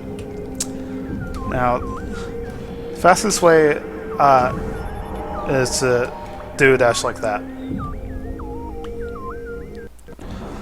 Alternatively, you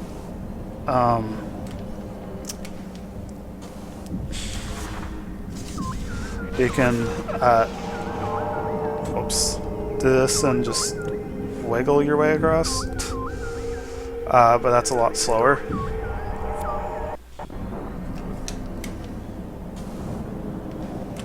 But if you have trouble with doing a dash across, then you can just try to wiggle instead. And if you have trouble with that and you don't have enough height, you can do that bomb jump to get more height too. Just remember that the slower you are, the more health you're going to lose.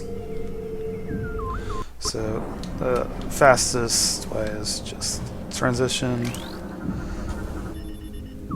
Do that. The important thing is that if you fall here, you're screwed. Run is over right there. Because you fell way too far and the box you're inside of unloaded, so you can't get back up without floating. And you're in the dark world, so you're gonna die in like a minute. So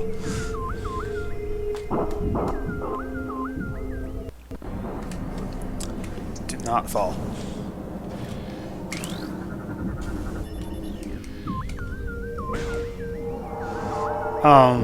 With the scan dash, sometimes you'll land too low, and so you'll be below this room's box. So what you need to do is wait for Cordraxis' room to finish loading. Unfortunately, those like swirling dot things that indicated when the room finished loading aren't there anymore because the energy was taken. So you can't use that as an indication anymore.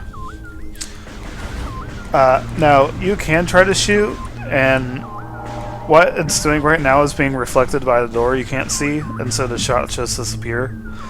And so you can do that to try to see the room loaded.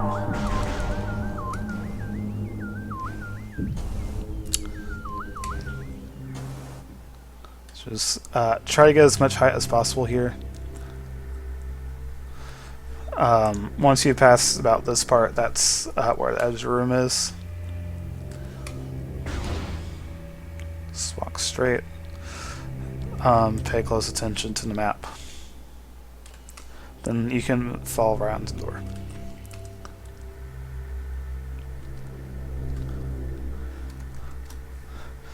Now, the best method is probably this. That's not going to get enough distance. Okay, let's try that again.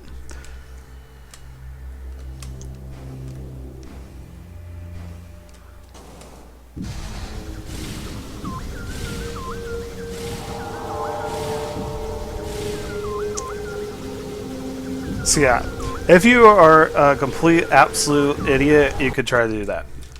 Alternatively, the fast strat is to just jump down and walk straight there. This is probably not going to work because the load times are too fast. But you would get over here, jump up. I'm actually going to do a workaround to get this to work so I can show you. Because my Menu that I made unloads connecting rooms, so I can bring up the menu and it'll stop trying to load it. And it'll give me more time until I exit. So you jump again here. And just wait.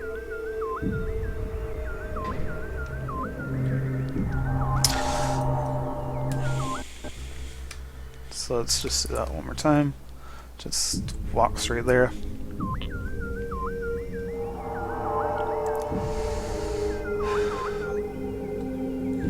Bring up the menu again one more time. If you space jump too quickly, then you won't have enough height, and then you'll need to do more ether jumps in order to get height here. Now,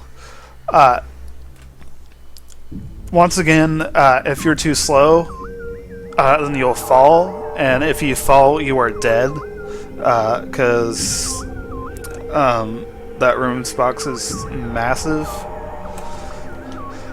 So if you're not good enough at that strat and don't want to risk it, then you can move to the left here. Then you'll get into the ether.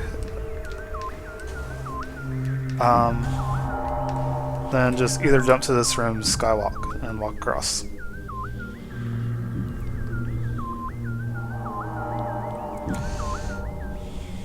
I'll do that again. And just morph. You don't want to be too high here because there's a ceiling and you want to get below that ceiling. Actually, okay, at least I don't need to try something. Maybe that only matters if you're too close to the door.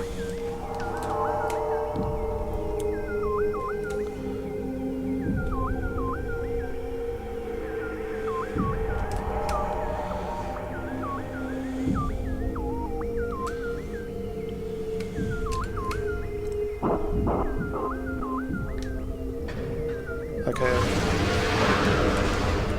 I guess you do want... Okay, yeah, the ceiling extends a lot further than it does visually. Because it's stupid like that. So, if you want to walk back pretty far, otherwise just make sure you're not too high here. And after that, just screw attack across, you're back in bounds. Take that portal. Generally a good idea to shoot those caches first. If you did not open the gate and watch station, then you'll have to take this portal instead.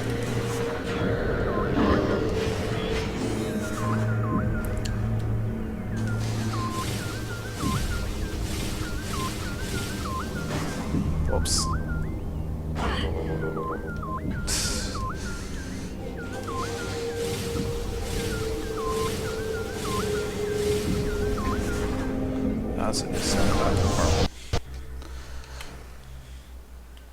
But normally you're just going to take the portal and watch station.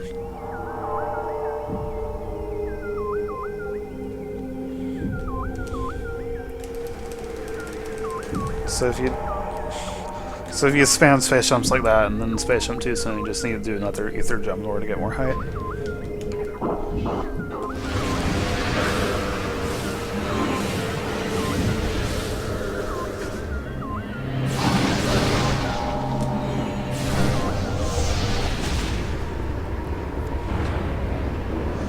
Okay, so now that I've shown that off, I'm going to do it without the light suit. So I'm just going to run through it without it.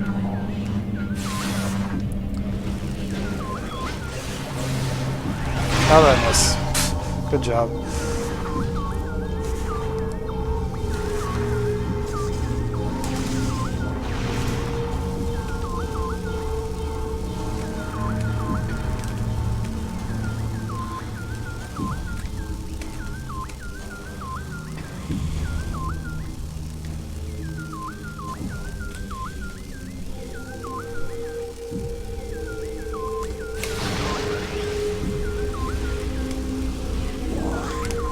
Normally you would just walk straight to the door, but I'm going to ether jump there instead.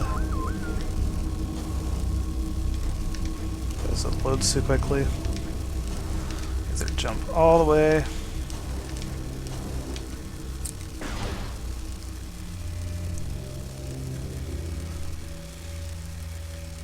Get in the direct center.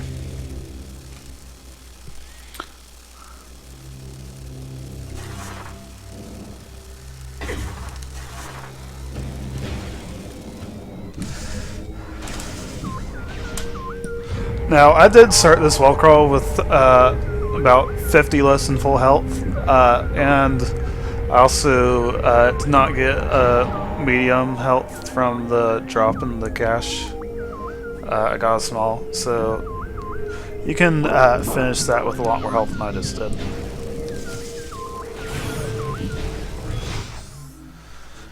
Just make sure you have enough health for boosting into the room.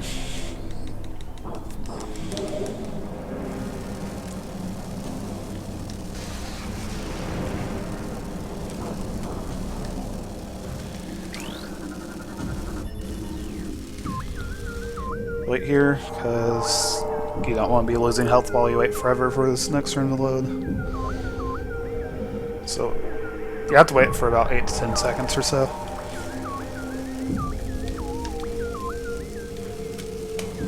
Jump out.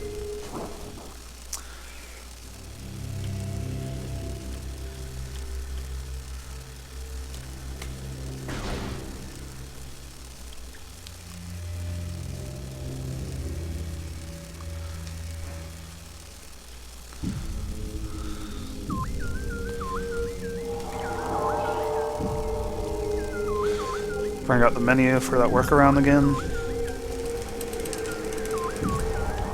Obviously, you won't actually have to do that on console. And that's it.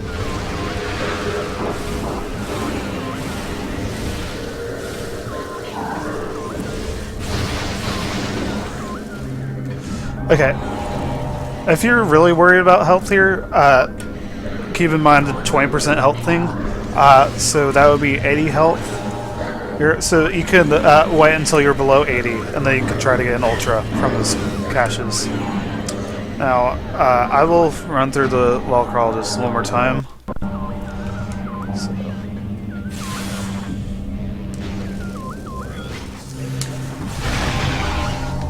We'll shoot the beacon with that. Go shade, lay on the very edge. Stop right after you clear the wall. Push yourself against the wall, stop moving, move a bit. Land there. Wait half a second. Half a second to a second.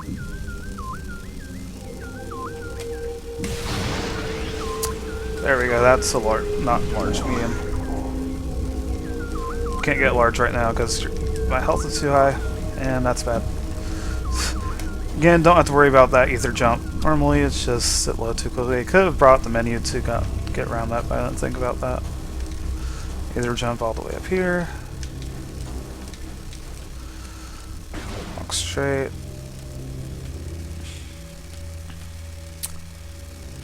Line yourself up in the center. When the corner of that thing reaches the edge of the screen, morph.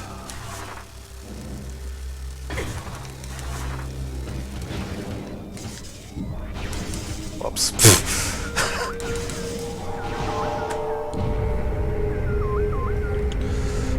Keep in mind that you heal during cutscenes, so letting this cutscene play out heals you. If you're really paranoid, you can unmorph, shoot the door, then morph. So you don't have to worry about wasting time bombing it if you're worried about your health.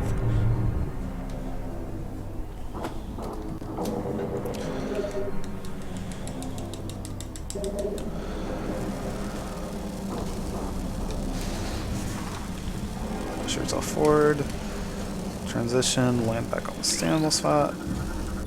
Hash. 5, 6, 7, 8.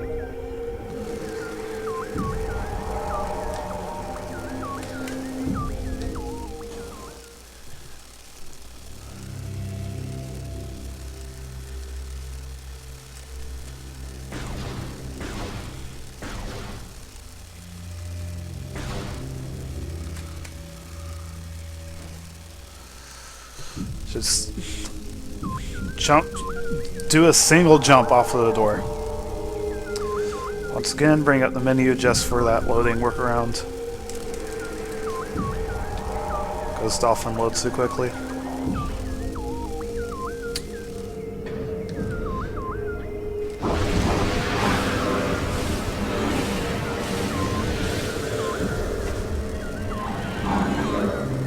So it's completely unnecessary, but see, I waited until I was below 80 and that got me another one.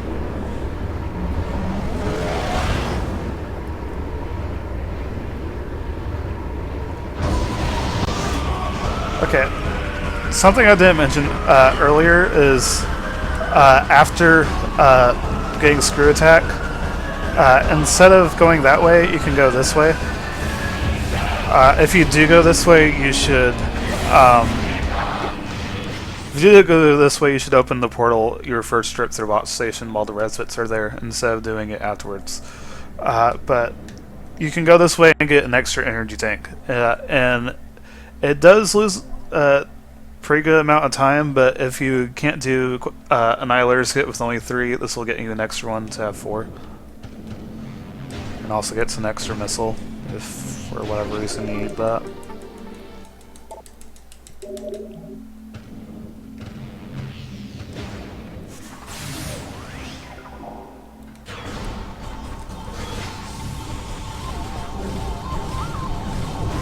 Whoops.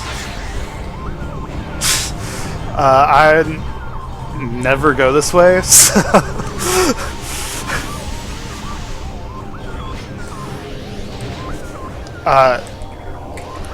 also, if you don't have a power bomb, then you better hope that the turrets give you one. Now you can go about right here. That's bad. And if you line yourself up correctly and do a good bomb jump, you can just spire right up there. And you just go to the top and unmorph, jump here, hold up left, and you'll grab the energy tank. Or if you don't want to risk accidentally falling, just hold spider. Just fire into it.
And here's where the routes meet up. This is where you will spawn after doing the wall crawl to that portal. So you can take that route after getting screw attack if you want extra energy tank, and you can take that portal if you don't want to do the wall crawl to get to that one. You do have to do that wall crawl later, so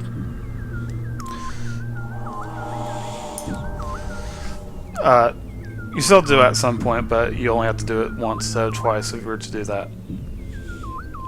But it's faster to stay on the top level and do the wall crawl. So, if you're wondering what the Echoes menu is, this is it. So it's just like...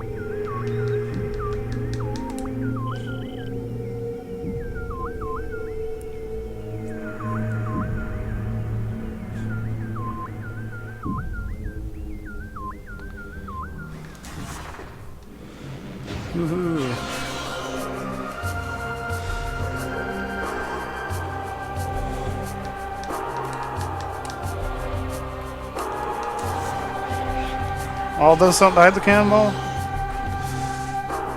I know the dark splinters do. Whatever.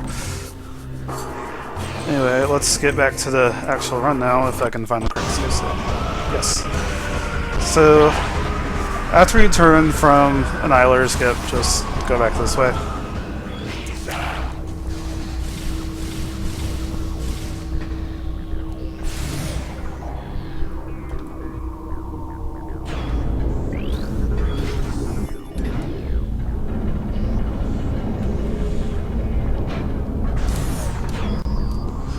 Okay.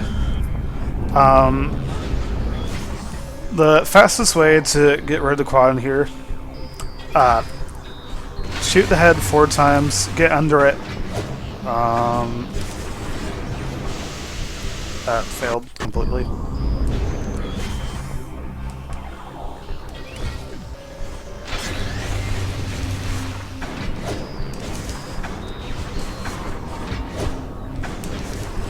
Wow, I'm doing so badly.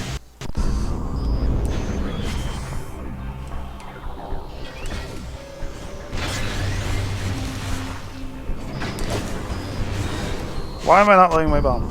Okay. This does take some practice to do.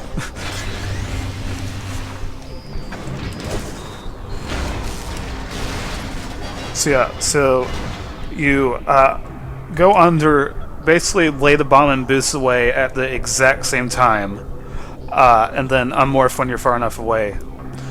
And that bomb will blow up the legs, and then you can immediately fire a missile to blow up the head. If you blow up the head before the legs in this room, then it'll create a new head, so you can't do that. It'll just waste a ton of time. So just, you have to fire 4 dark beam shots at the head. Just morph, boost and lay the missile.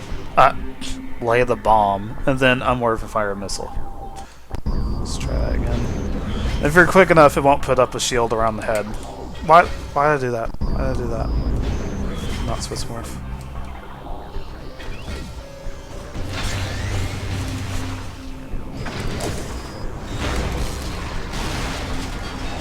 So if you're not quick enough, then it'll put up a shield, and you have to get rid of that shield first before you can get rid of the head.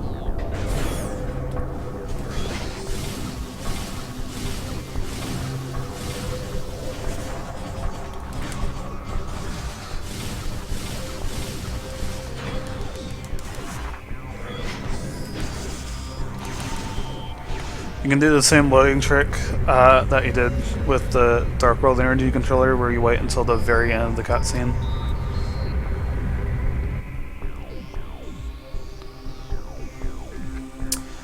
This only applies to the Sanctuary Energy Controllers, I think. Let's boost in. Turn to energy.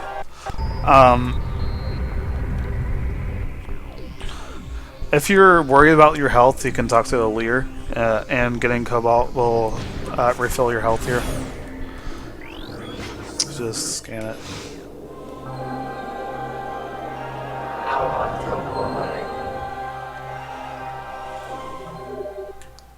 So that costs a little bit of time, but it heals you to full. And just walk forward into the cutscene.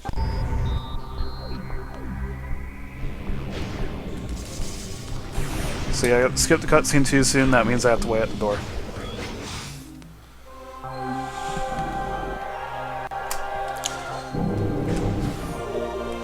Okay.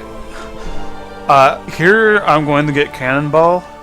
Cannonball can be used to save a ton of time on Chica Adult, because it kills it instantly.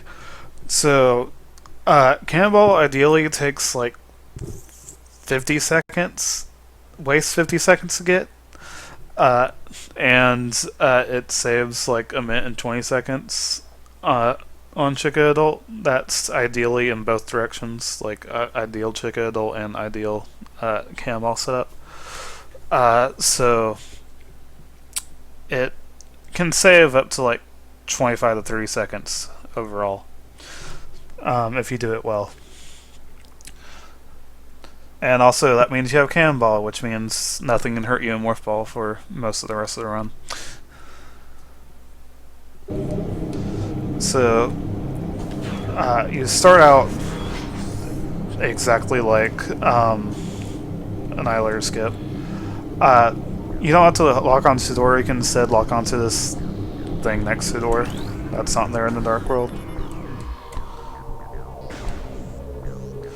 Don't have to worry about staying in a safe zone because we're not in the Dark World.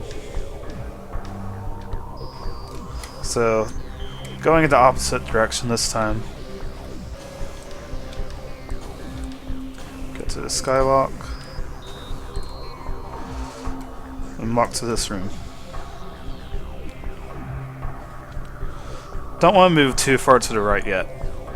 Not until you get close to the door. Okay. So you transition to that room. Jump off to the side. And you need to scan that thing.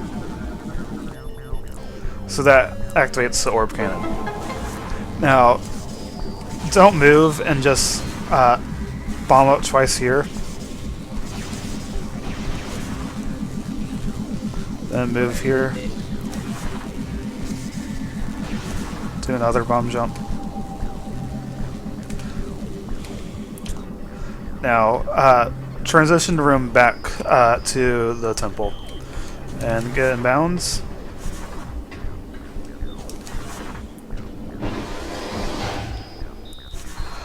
Unmorph after the room unloads. You don't want to unmorph too soon or you won't actually get Cannonball. So you were in the cannon. While in the cannon, it gives you the Cannonball states. And the room unloaded before it could actually take it away from you. So now you have it. And what that means is you do Cannonball damage to specific enemies, which is 500,000 damage per frame. So anything weak to it is going to die, which unfortunately isn't that many enemies. The important thing is that for some bizarre reason, Chica Adult is weak to it, so that kills it instantly. And also that means you absolutely cannot take damage while in Morph Ball. You are completely invincible. Unfortunately, we just passed the part of the run where you were taking tons of damage, although admittedly you're not really morphed for any of that, so it won't really help. But yeah, that makes things a ton easier to not take any damage from now on. But the important thing is you cannot use another cannon or you'll lose it. There's only one cannon you really need to avoid in 80% route, in this 80% route. So that'll cost about like 8 seconds later. So let's see which state. Not that one.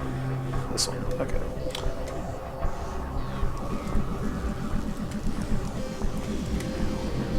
Oops. So you can try to get the scan point like that. Important thing is you do not want to move back left before you get enough height from bomb jumping. The further to the left you are, the collision is really awkward to get around, and you'll often run into a ceiling above you. So you want to make sure you go far enough to the right, and then bomb jump up twice, and you'll get above the weird collision. Don't move back to the left until you bomb jump.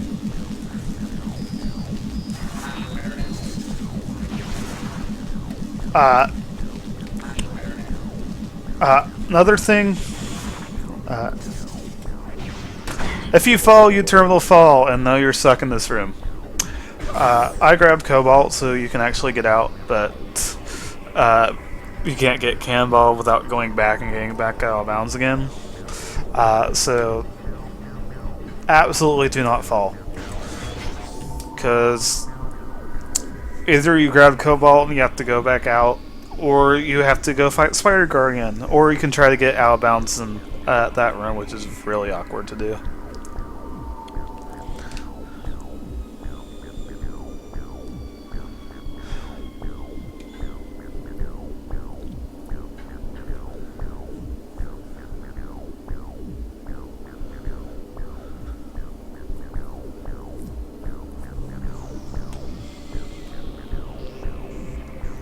So, just stay.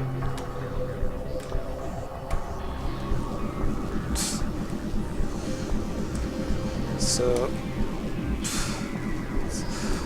make sure the map is on this room before you jump off, because if it's not, then you can't scan it.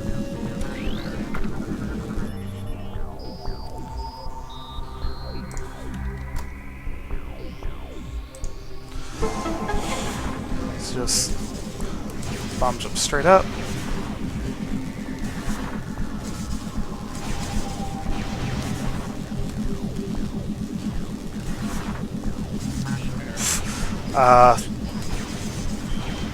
That could have been bad. So you just gotta be really careful here. Just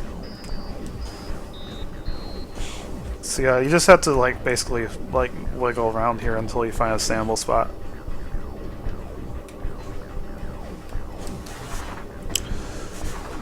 Just break back in bounds once it's on the other room. When you enter the cannon, you want to be holding left, because if you don't hold left, then you like unmorph backwards, basically. But you'll unmorph forwards if you're holding left, and then you won't have to turn around. So be careful here, because this is the very edge of this room's box, so you can't get too close to it. Jump. Now, if you want, you can get back in bounds right here.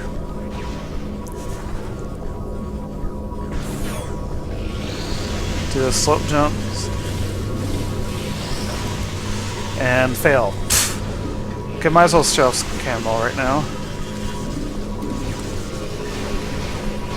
Maybe. It's bouncing off me. And I just blew up that Resbit with 2 million damage, because Resbits are 4 times speed to cannonball.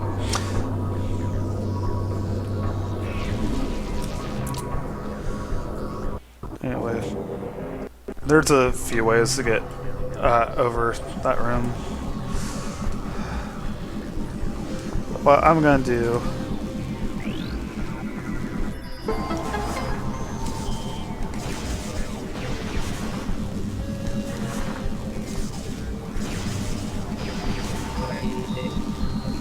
forward, morph, hold right, just to make sure you don't fall. Wiggle to a standable spot.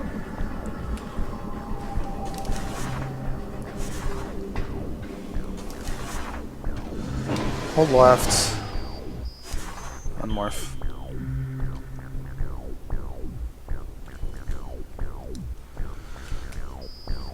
Make sure you don't get too close.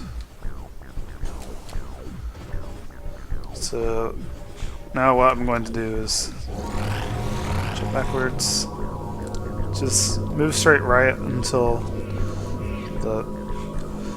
Well, actually, what you can do is hold L and R and then turn, because when you hold L and R during a jump, your speed and direction is fixed, so you can turn freely. And jump to this door. So what you want to do is move like all the way to the right. You'll get stuck, then jump straight up.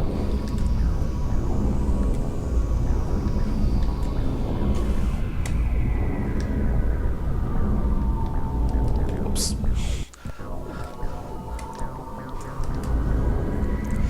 This is kind of awkward to do this jump.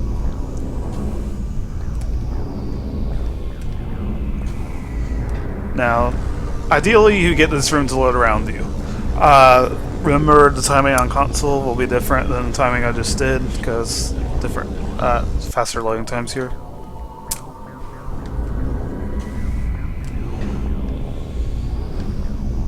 Now, if you don't get in and you're still on top of it, you can transition this and just walk around. That may be too low, I hope not. I don't think it should be fine. Yeah. You can just do that.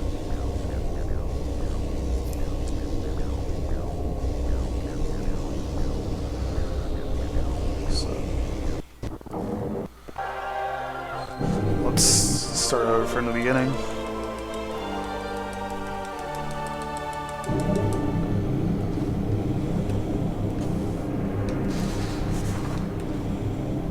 Store attack. Whoops. Okay. Forgot about this. This room does not always reload after the cutscene ends.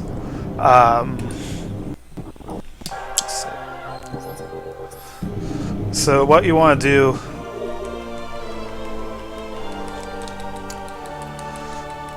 is shoot the door, and that'll make it load. Okay, so loading rooms by shooting the door, you have to shoot the door and get close to the door in order to get it to load. It's the same range in which it would open. So you can't just like shoot a door from across the room and get the next room's load. You have to be close to it. And in almost all situations in bounds, this being one of the few exceptions, you'll have hit a load trigger before you reach the door, or the door will just load automatically. So this being one of the few exceptions, you'll never have to load a door in bounds by shooting it and getting close. There's like 3 exceptions in this run, I think. So yeah, I morphed. I'm not supposed to morph. So shoot that door.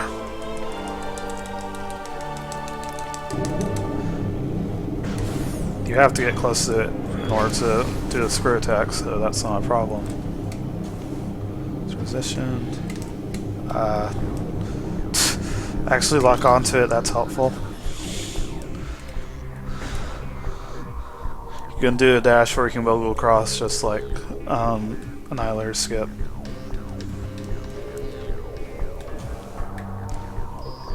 Oops.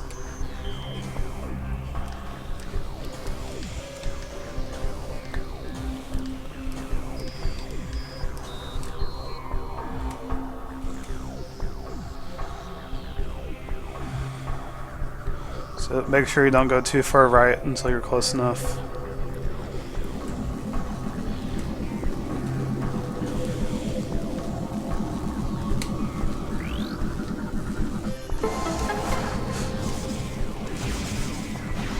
Bomb jump straight up here. Don't move to the left yet. Now move to the left. After the bomb jumps. Morph, hold right so you don't fall. And move left when you actually bomb jump. Transition back. Break in.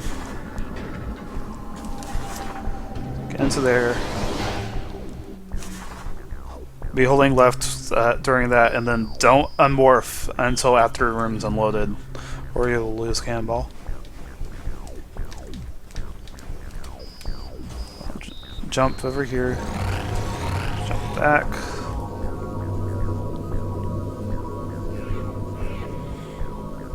Walk here.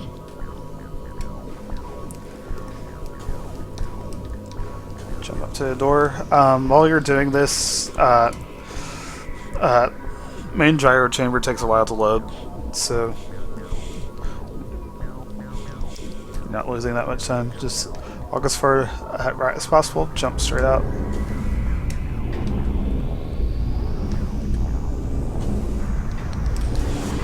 And get it to load around you. Or just walk around dynamo axis.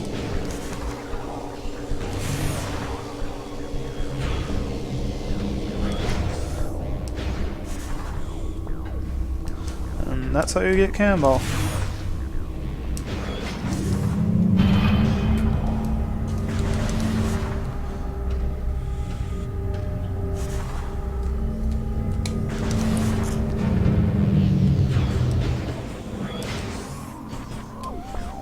Now we're gonna leave Sanctuary.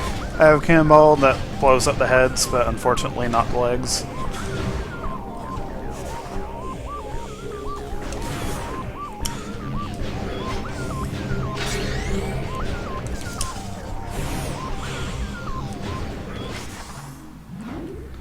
Just leave.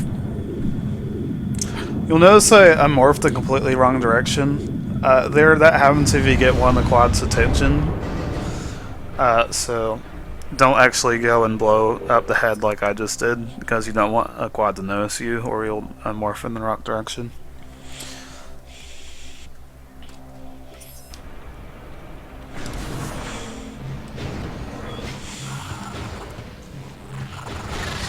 Just go this way.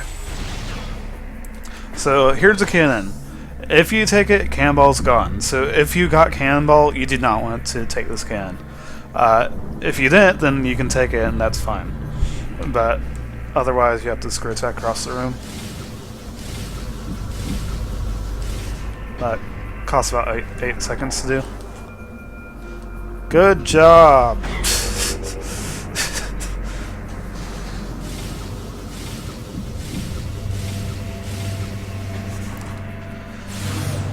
Okay. Here you have two choices. You can go right and get amber, so you can open an amber gate later, or you can put it off and do a really stupid trick called hive dash instead. In which case you would go left. I'm going to show hive dash, but I'm going to get amber anyway, so I'll go right here instead of left.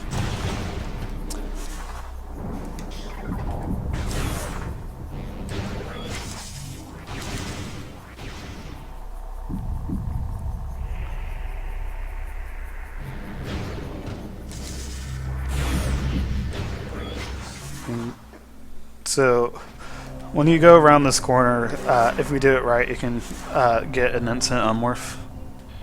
And then turn, scan it. Because I got the dark beam, this is screwed up. And it's giving me the wrong message instead of the one that gives me amber. So now there's two of them. And you need to scan the one that you haven't scanned before. The way I do it is, like the circles, I wait for a circle of the one that hasn't been scanned, then I log onto that. There's a few other ways you can do it, but that's the easiest I found. Have I not watched the Amber cutscene before? Oh no.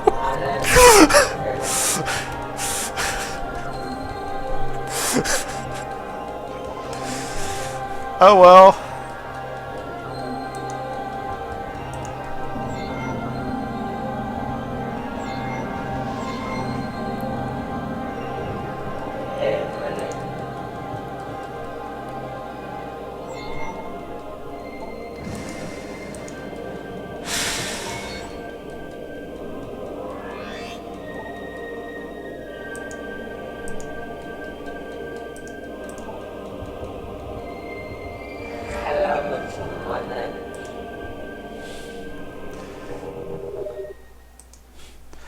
Save state, so I don't have to watch that again.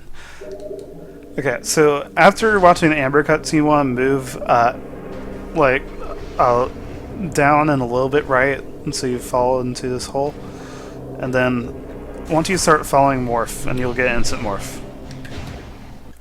So, move, morph, instant morph, this back.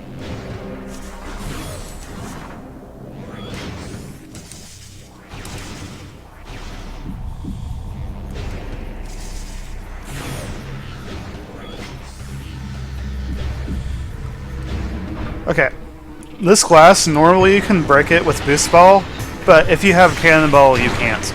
So either you need to bomb it, or you need to use screw attack to get through it. That's wrong state.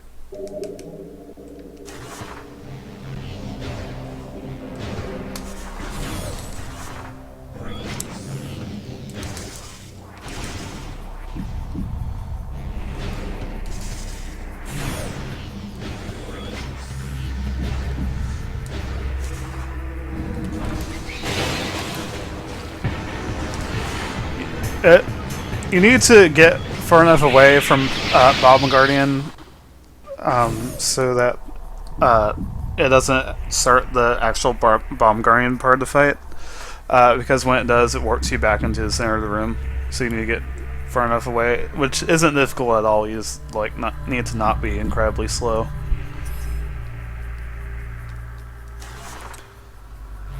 Just fall down here. This right here is scary because when you have Cannonball, that blows up when you get close to it. So you have to roll over that, and if you were to fall, then you lose Cannonball. So, I mean, you just boost over it. It's like it's not hard at all. It's just kind of scary to look at.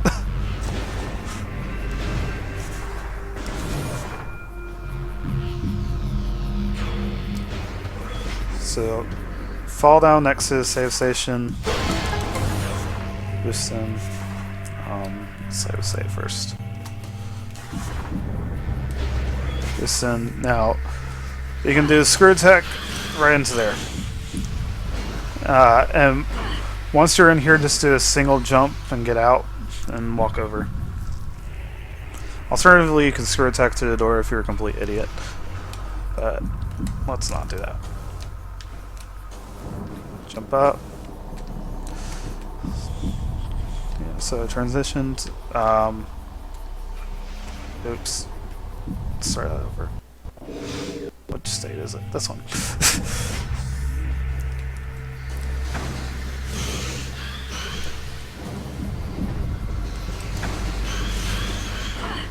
So yeah, so what I do for this screw attack is basically I do 2 quick jumps and start the screw attack as soon as possible, and then the actual screw attack jump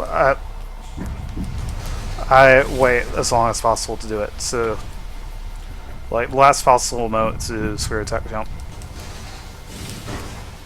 and make sure you cancel it. Yeah, so just make sure screw attack is cancelled before you enter the tunnel, if you don't want to bounce off. So just like that.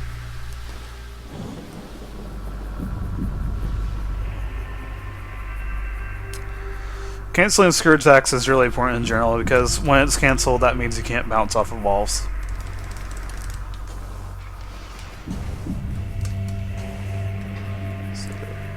Move forward so you get into the ether here.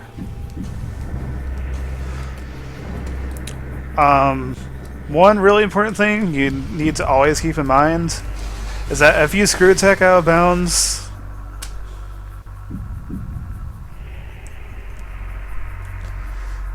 everything's over. You are completely screwed. Pun not intended. So, don't ever screw attack. One thing you can do is charge your beam, and you can't screw attack while charging if you're really paranoid. So, yeah, just always be careful about that.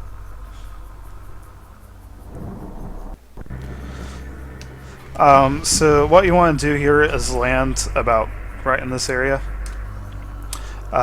This is where the load trigger is.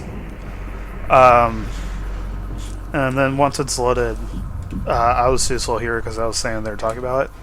But you want to get into the elevator room before it finishes loading. If you didn't, then it's possible to get through the ceiling. It's kind of awkward though.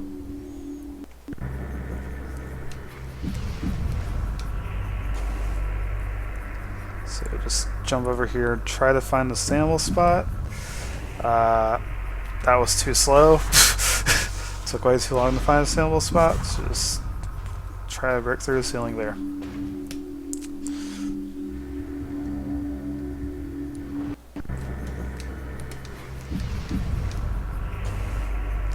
That's not far enough.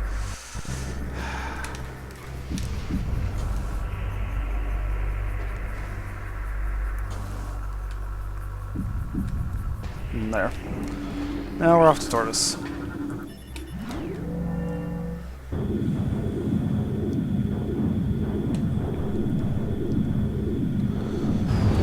A trick I found recently is that you can actually open secret doors with screw attack. The problem is that the vast majority of secret doors, there's not actually enough room to do your screw attack. See, it makes the targets disappear. But, like, first of all, the target furthest to the left, which I assume would be the top target in this one, is not weak to screw attack. Oh, it is. Huh. Okay, it's the bottom one. This room for some reason. So there's one target you have to shoot with a missile, and then you screw attack the rest. But there is only one secret door I've managed to do that on, because you just do not have enough room to set up the screw attack in most rooms. So no seeker skipping 80%, unfortunately.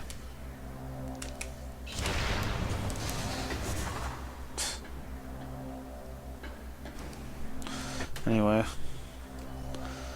so yeah, just was looking at Praxis adder and noticed that, oh, these are weak to screw attack for some incredibly stupid reason. So what you do here is do a bomb space jump using this branch to block the camera. Then there's a ledge behind you for whatever reason, so just land right here and you can just jump out. So the temple is right here. I'm walking into it. So you need to jump to this side, then jump over to the door, then transition.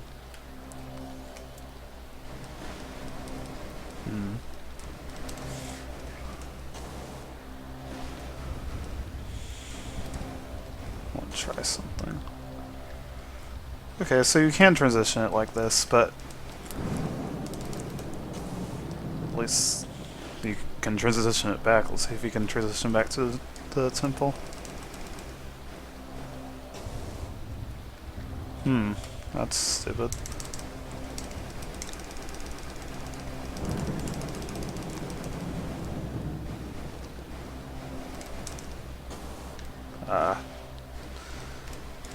Yeah, tutorials are the best time to be looking at new strats, huh? Well, it's backup strat, but...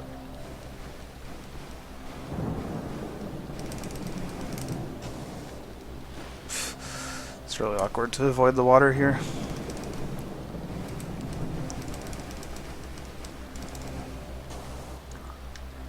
Okay, so yeah.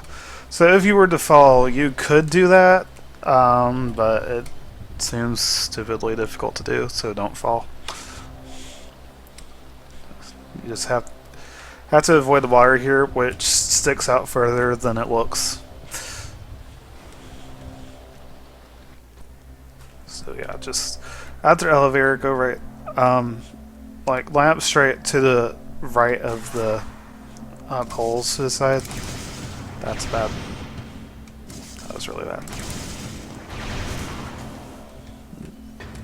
Missed the sample spot. Want to get between the poles here, basically. That's where the sample spot is. You can just jump out from there. Jump to the side. Jump to the door. So yeah, just practice that because you have to avoid the temple, and the temple's right above you right now.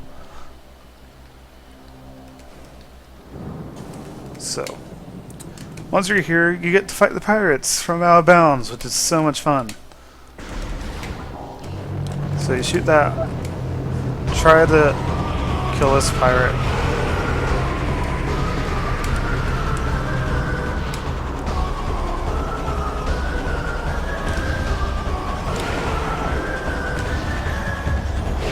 Okay, that is my ideal strat for doing it.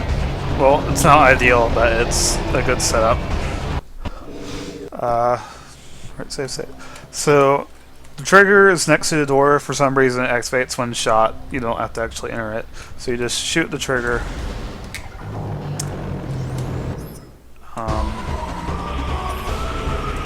So, like right here, I try to aim right in this area, because that's where the pirate will be.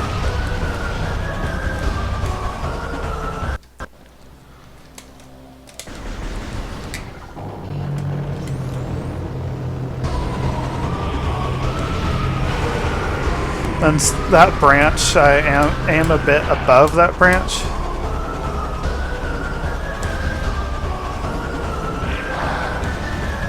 That was terrible. Okay, let's try that again.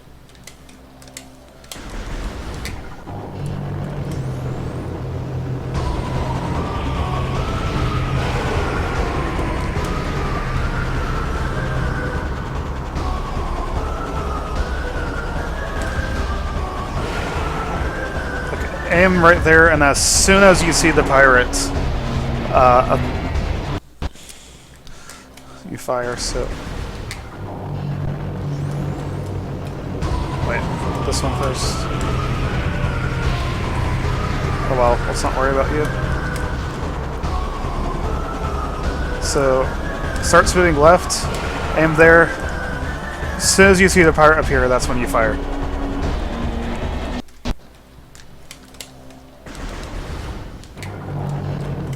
And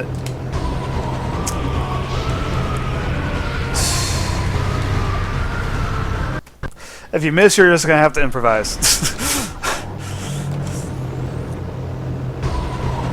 Like, just be really careful about your angles and stuff.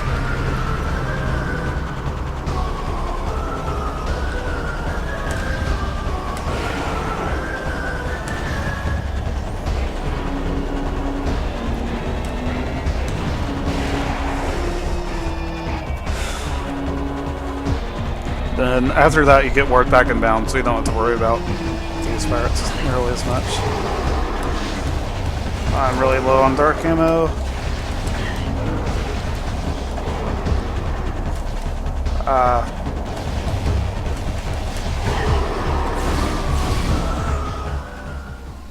I think. Okay. If you were playing off Amber, it saves a tiny bit of time to not actually grab supers here. You would grab them later after warping here and just fall right on top of it. I'll go ahead and get them.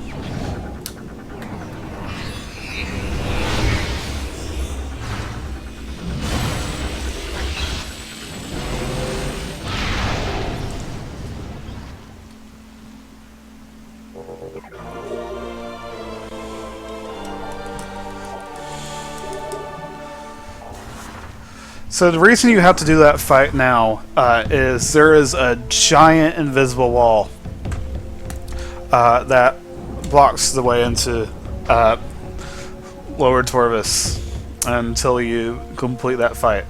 And if you do that fight after you get... Well, okay, after you get Emerald, the layer that fight is on is gone. And you can't do it anymore. Which, one, means you're screwed out of supers, and two, means there's a giant invisible wall that's forever blocking your way to get to Torvis, Lower Torvis.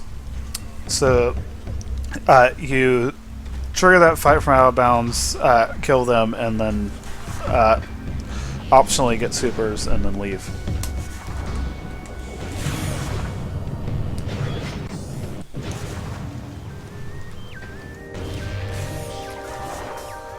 Just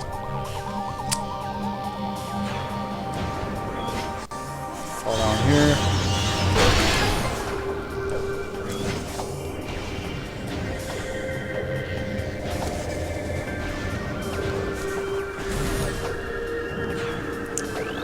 So in this, for some weird reason, the cutscene does not start immediately. After it, there's like a very small delay, so you have plenty of time to morph. So, morph after scanning that. Try to roll jump.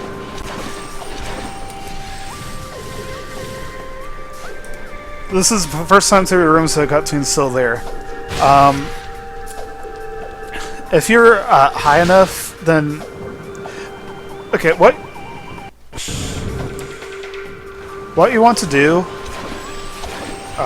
first get rid of these idiots. So you have to shoot the door, or you want to shoot the door, and then you want to be high enough when you trigger the cutscene, so that the door will not open, like during the cutscene. Because if it does, then it'll close, and then you have to open it again. Shoot and open it again.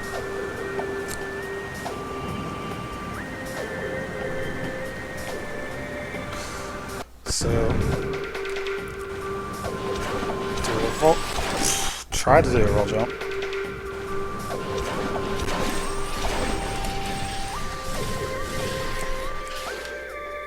Be high, jump back, get instant morph there.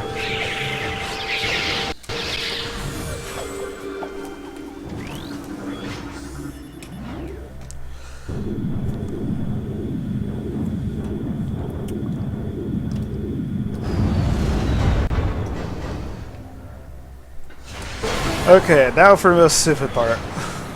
Hive dash. So, if you want to put off Amber, which saves much time, you have to do Hive dash here.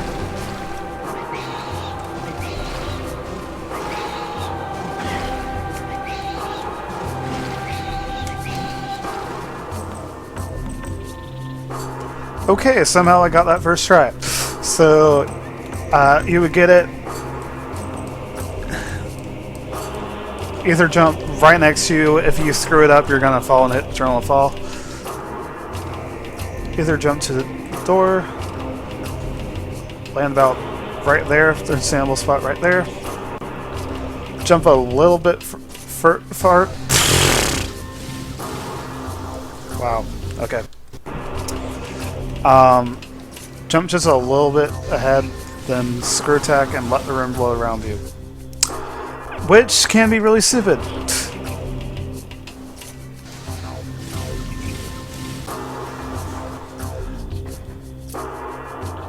And the best part is, there's a trigger to trigger the war wasps. And if you hit that trigger before you transition the room, then the game will sometimes crash on you. So you have to screw attack into the room, get to look around you, and not touch the trigger when you do so.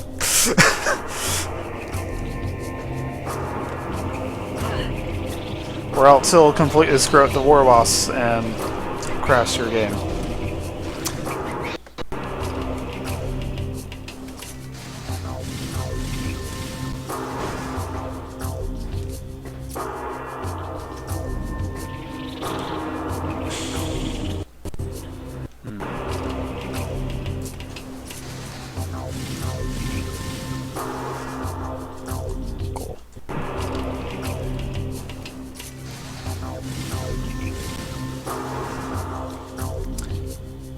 So I'll just go ahead and touch that trigger. Okay, it doesn't always crash, but sometimes it does. I'm not entirely sure what the cause of it is.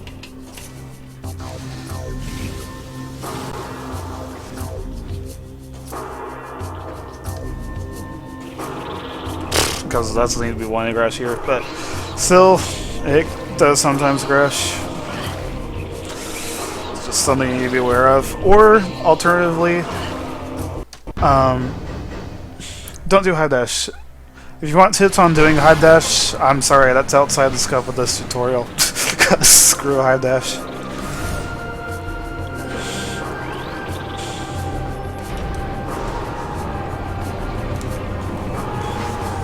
So just go through his tunnel. If the camera doesn't turn around like that, then you can get an instant unmorph out of it. It's just... Dude. Okay.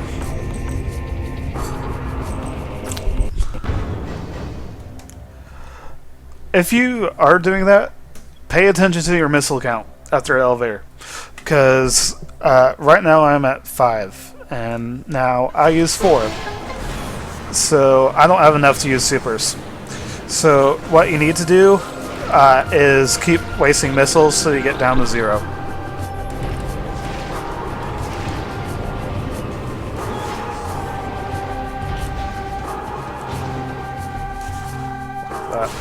And then blow these up, they should give you a missile drop.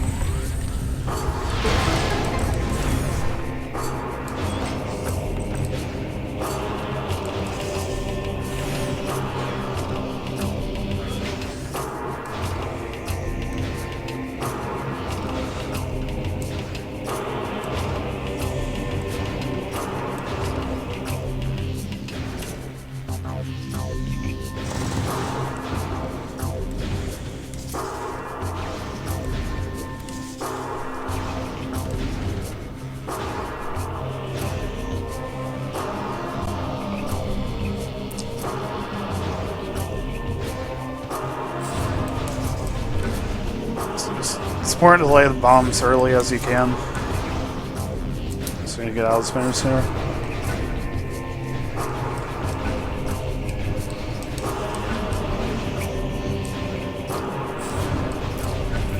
Don't have to worry about laying a bomb for the last one, because it just kicks you out.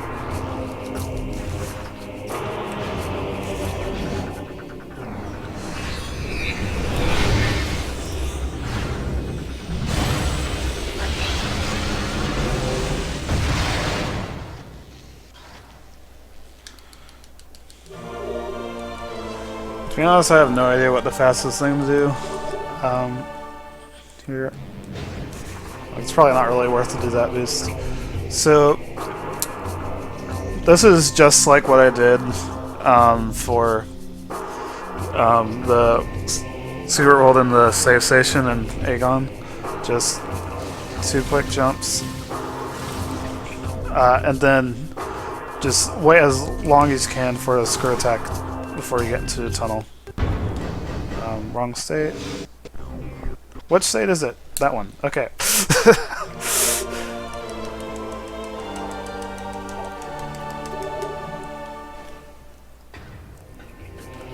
So, yeah. So, jump, screw attack, 2 quick jumps. That was bad.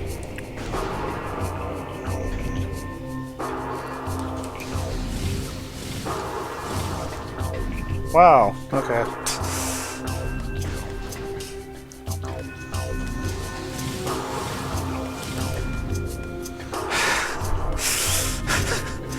Usually don't have trouble with this.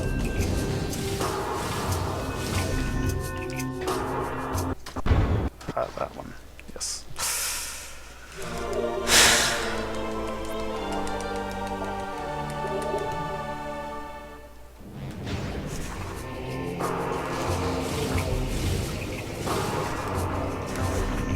So like that. You just need to make sure your screw attack jump to get in is late. So do a late jump like this instead of quick jumps for the jump to get into it.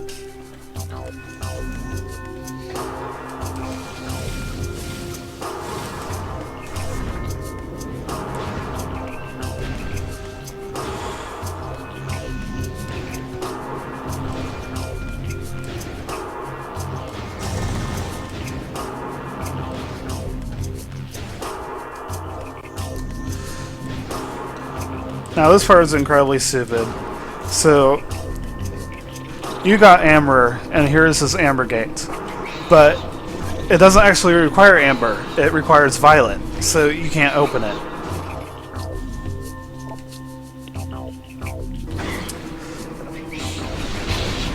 We unfortunately do not have Violet yet, so we have to do a different way to get around it. First, you have to actually drop down right next to that door so that it'll load the next room.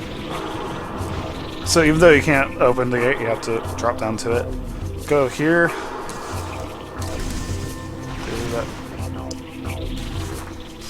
This is really awkward. You need to make sure you're moving forward when you morph.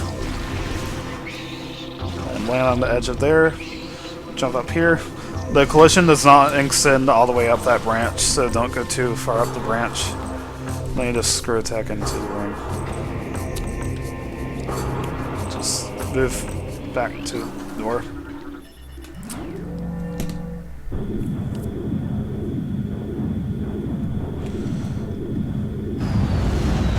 If you're wondering if runs are illegal on Dolphin, then no, they are not. The police will come and arrest you if you ever try to do a speed run on Dolphin. Okay, here there's this light block, and as far as I know, there's no way to shoot it from this side. So instead, we're gonna have to wall crawl around it. So keep the map on this room. Inch in. Morph. Sometimes it won't let you unmorph immediately when you get out. You need to be really careful about that because you don't want to fall too far. Because if you fall too far, you're going to have to float back up. Which state is it? This one.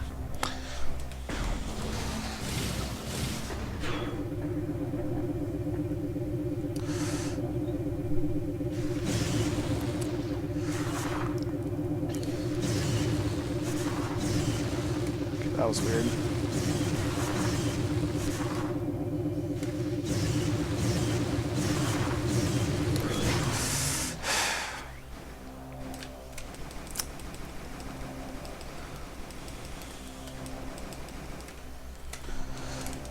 Now you can do a similar thing like in Sanctuary where you can jump right after you fall out, and then you can try to jump out to a sledge, but otherwise you just need to ether jump up here. So you get on this ledge like right next to the door. Then you shoot the door. Aim here, like at this side of this thing. Then you wiggle down until you're at the very corner of it. I fell too far there because while I was explaining it, I kept falling. But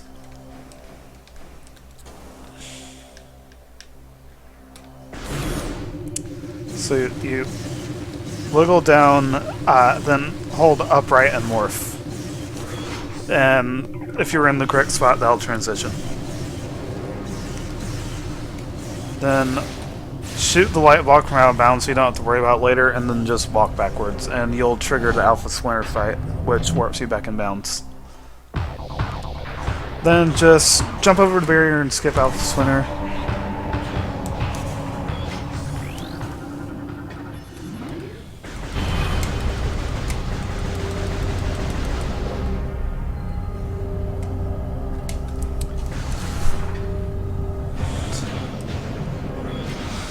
So you'll do this, boost right into your room, you'll hit the trigger for Violet, so you get Violet, then you have to walk backwards.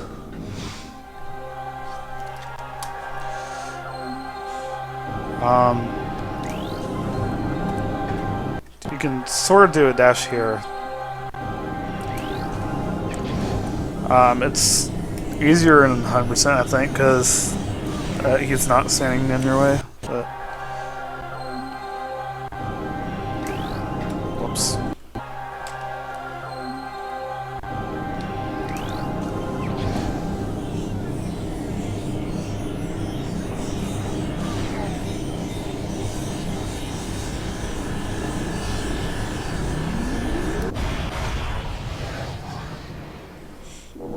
What was that? I couldn't skip the cutscene at first. Why did it let me skip it then? Whatever. So just Or Torvist.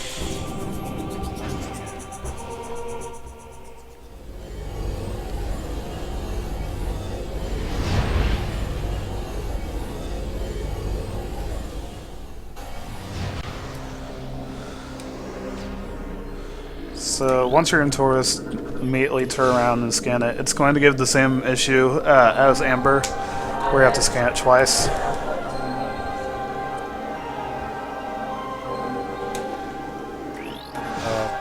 Whoops.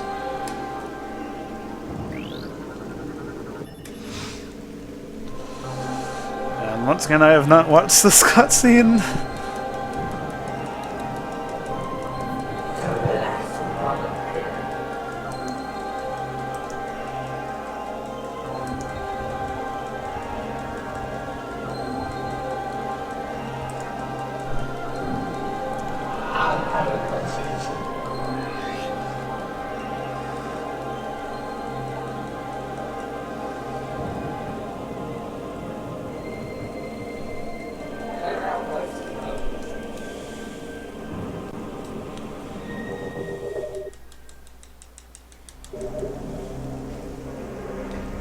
So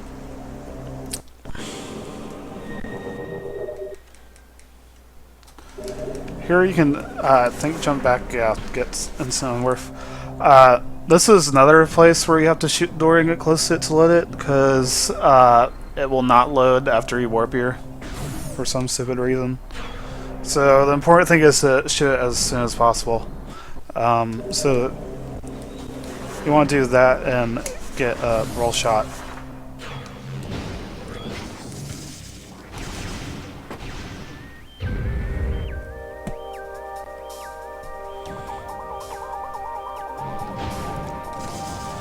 Like I mentioned earlier, if you skip Amber, well, not skip Amber, but put off Amber, then you should skip supers and just land on them right then. What are you doing, Dolphin?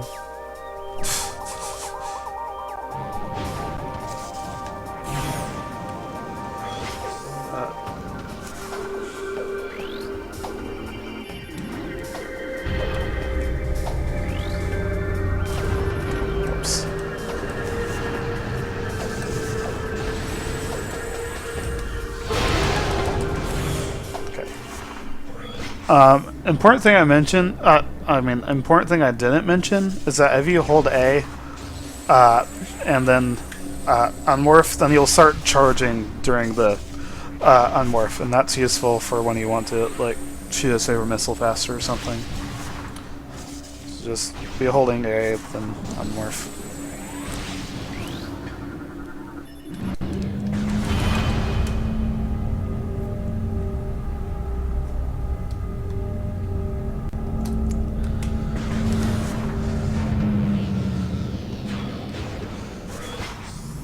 Okay, so right now you need to scan all the points around this room.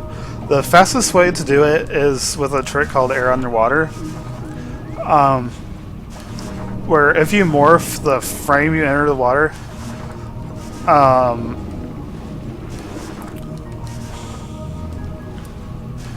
which is more obnoxious on Dolphin than it is on console.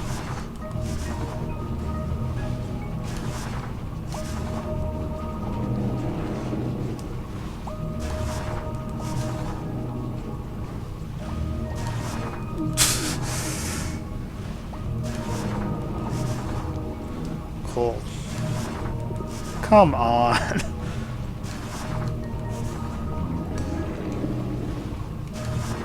I blame Dolphin for all of this.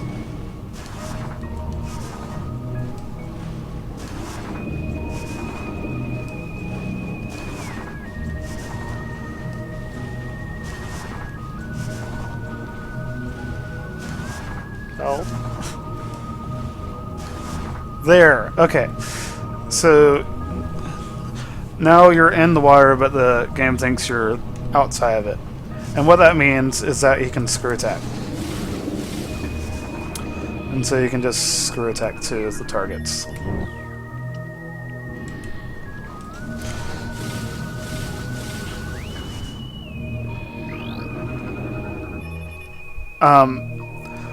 After you scan these, you have 1 frame, I think, to morph before the cutscene starts. I missed it there. So if you time your X press correctly, then you can morph.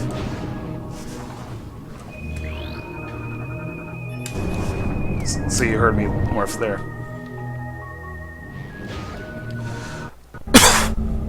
Now, an alternative strat, if you don't want to deal with air underwater in that 1 frame window, is to do underwater dash, which is pressing B and R at the same time.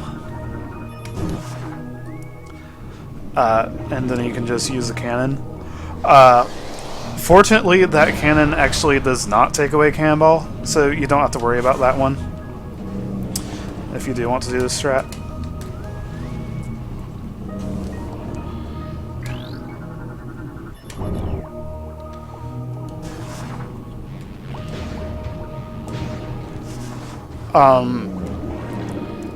As for how long air underwater lasts, it only lasts while you're inside that water box. So as soon as you get out of the water, or as soon as you go into another room or whatever, it's gone. And you'll have to get again. It's just morphing the frame you enter a water box.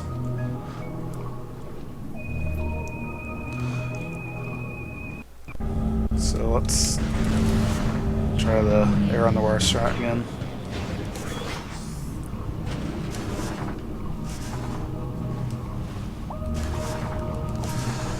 Water lags so much more on Dolphin, which is why this is so much more awkward to do. It's lagging a bunch. So yeah, this is definitely something you should practice on console, not on Dolphin.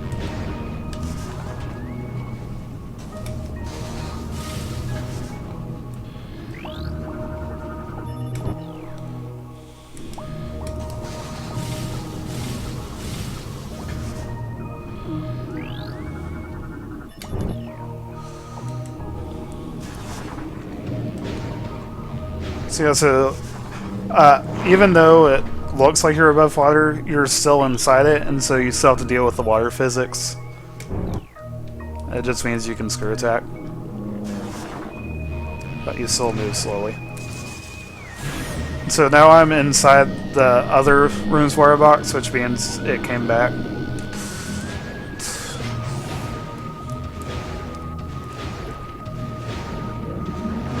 I have cannonballs, so they all blew up when I got near them.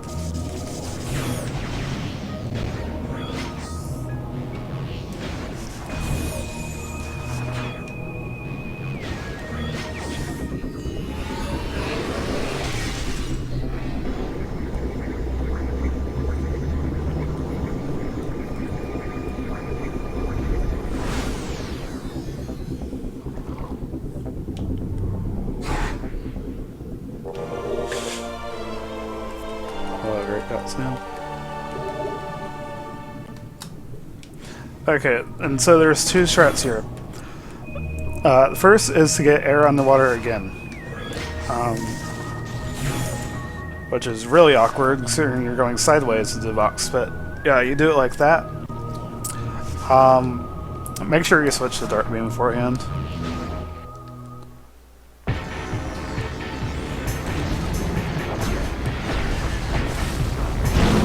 Then you just screw attack Alpha Block and kill him like that. That does take a lot of practice to do. And also you have gotta get the 1 frame.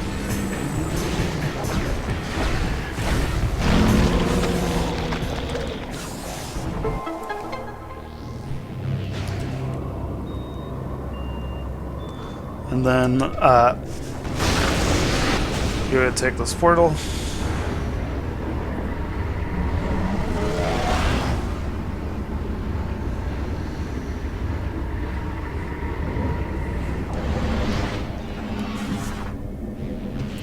And then start power on Guardian.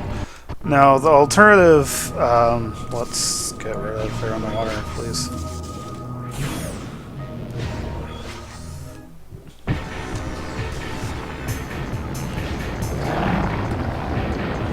Oh yeah, I have cannonballs, so he can't hurt me. That's nice. So you just do bomb space jump like this. Just make sure you're far enough away from the wall. Make sure you're not too close to the platform, like you're not on this side of the wall where you can't BSJ out there. So go to the side, go pretty far away, just move back and do BSJ against the wall.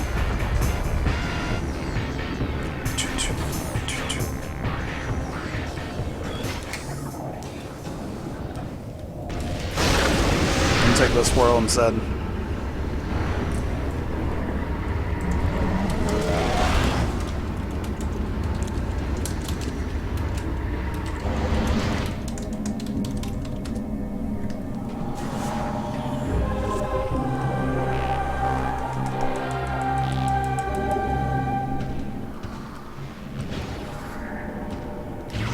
Just go down here and trigger the Power Guardian fight from this direction. Now, I have Cannonball right now, which means this fight is a complete joke. Nothing can hurt you.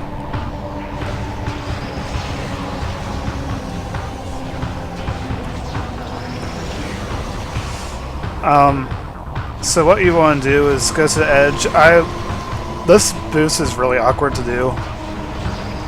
So I hold like a bit left of straight up and boost. And just boost straight right. Okay, this one's kind of awkward. What I do is like go to the ledge, let go, and then boost.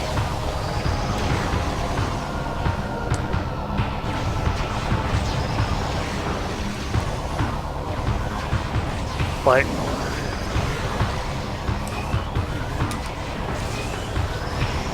so go, then do that. So it's just something you need to practice.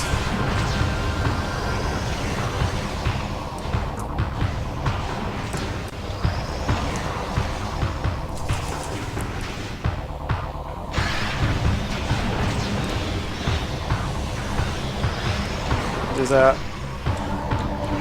So this one's a lot easier. So just go up here.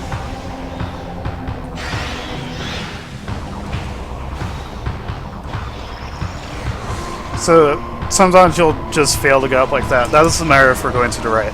So if you were to do that when on one of the first two, what you would do instead is go take out one of the right bomb slots instead.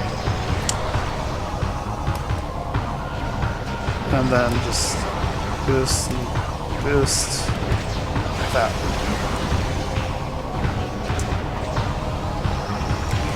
Whoops.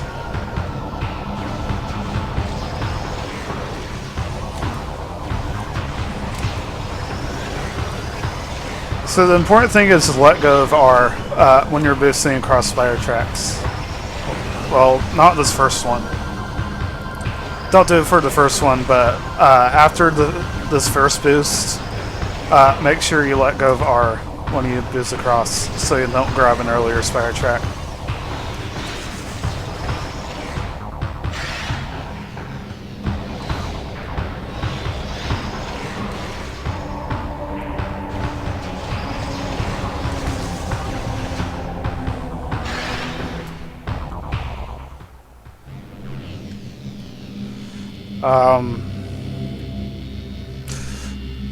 It's really...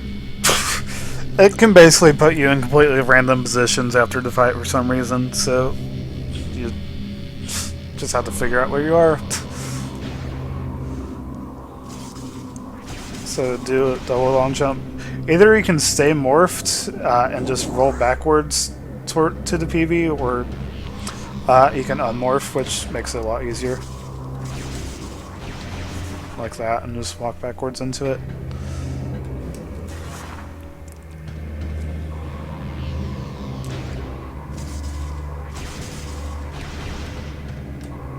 See if it's really awkward to get up there without morphing. And that PB has the most stupid hitbox.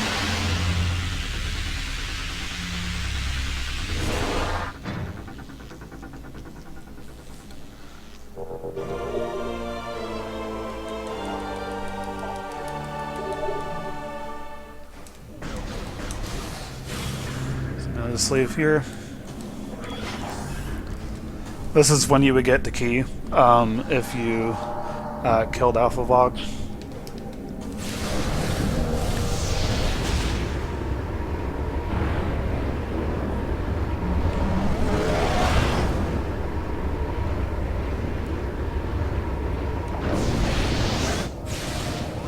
If you want some drops, you can kill these guys. Fill your ammo. So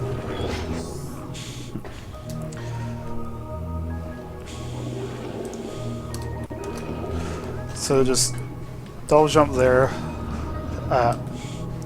gravity to there, and then get the missile.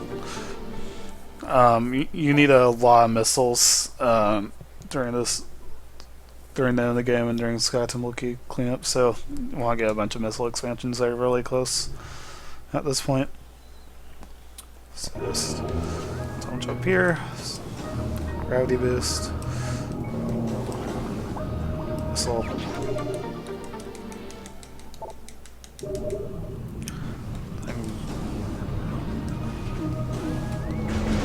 Leave Floor Taurus.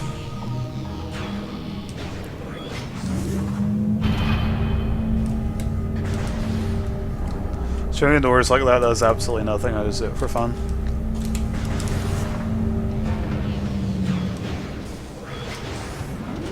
Oh, you forgot to mention this earlier, but you want to scan this emerald gate that was here when you first take this elevator down.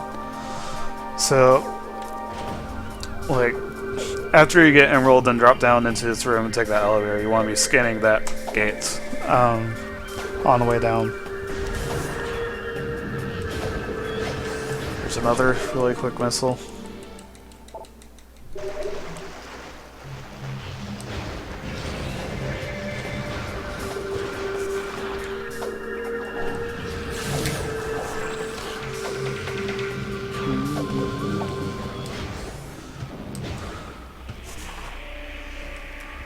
So, this is another awkward place where you can unmorph towards the door. So, you want to make sure you're far enough away from the door in order to not do that. Just square attack across. Okay, you do not want to go like around the room like this and go this way and stuff, because it takes a lot longer to hit the lower trigger if you do that. So what you want to do is go straight through and jump on here and jump up to the door.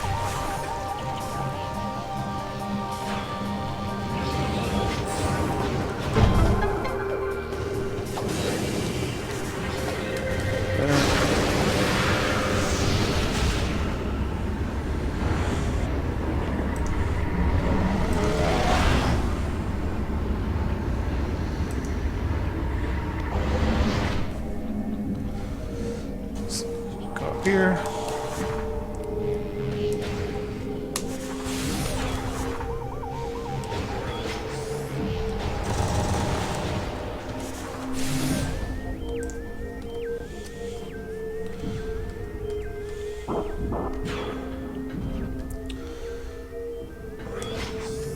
So what you want to do is do a slope jump in order to just get in a fight for that screw attack. Now, I believe you can also do it on the right side.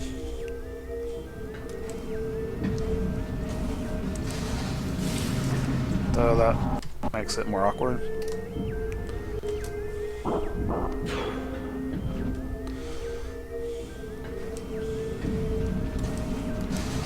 So, right side would be a bit faster but more awkward.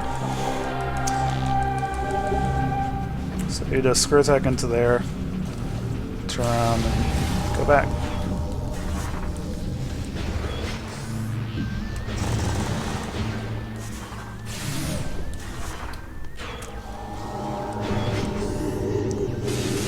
You can get into unmorph by doing that. One other thing is, while waiting for that door to load, you should unmorph and switch to power.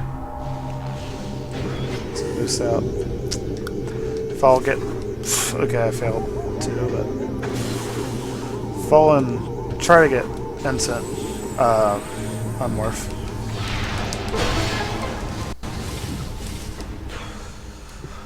Okay, another thing I forgot to mention.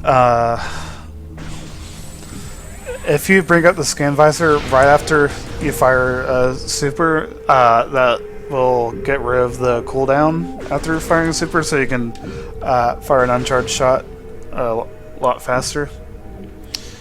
And so that'll let you actually shoot the door sooner. So you would fire a missile, put the scan visor up, and then shoot.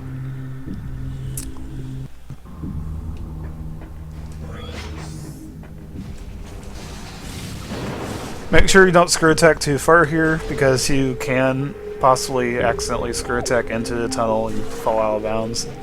So don't do that.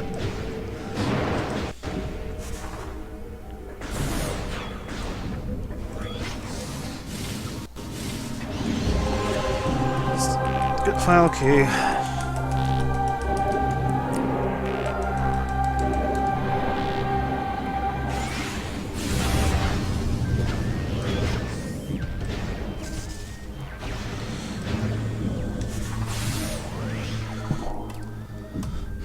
Now, if you worry about ammo at this point, then it's a good idea to go get the ammo refill. Ammo is nowhere near as important when you have Cannonball to take out Chica Adult. So, we're not going to worry about that. So, just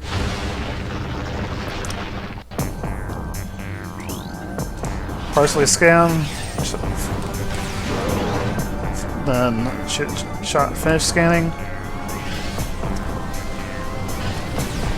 This is completely random how many times he'll come up.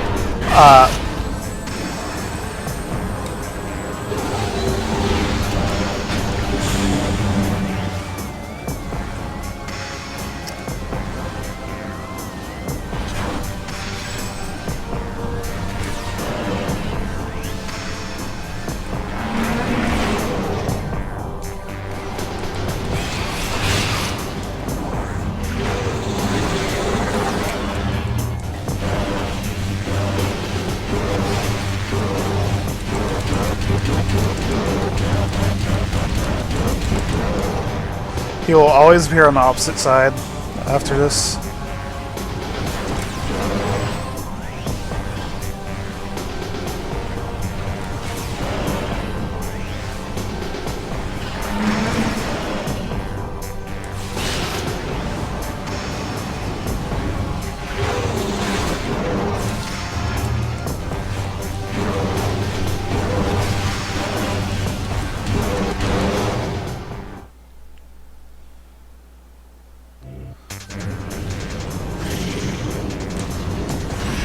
Just fire charge shot and roll into Chica and it dies. That's what Cannonball does. Automatically kills him. Okay, now let's go a bit more in depth than that.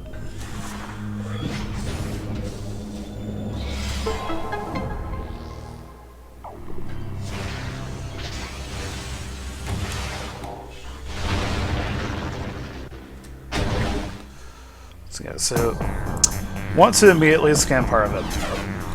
Then you charge a shot so you can shoot him when he first comes out.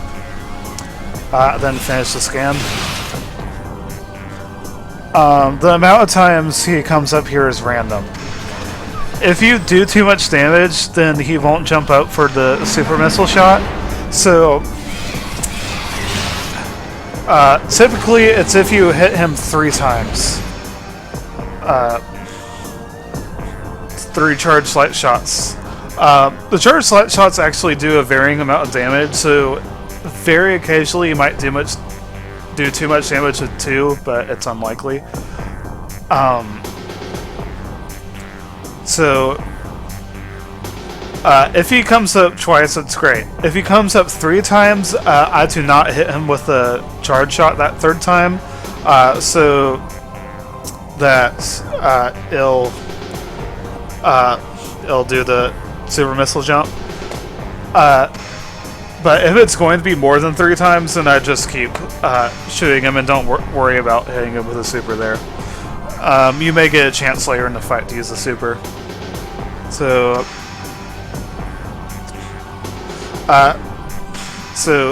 comes up twice, just shoot him both times. Comes up 3 times, shoot him the first 2, but not the 3rd. If he's going to come up more than 3 times, just shoot him every time.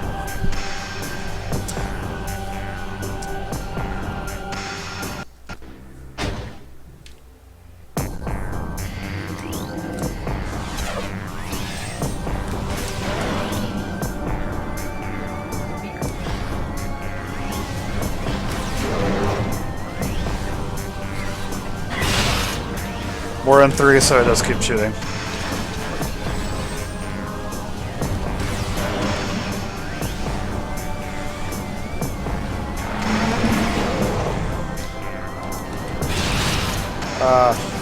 I shouldn't have...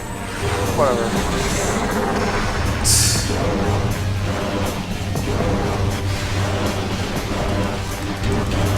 Another thing is, you can fire missiles between your shots here. Do more damage that way.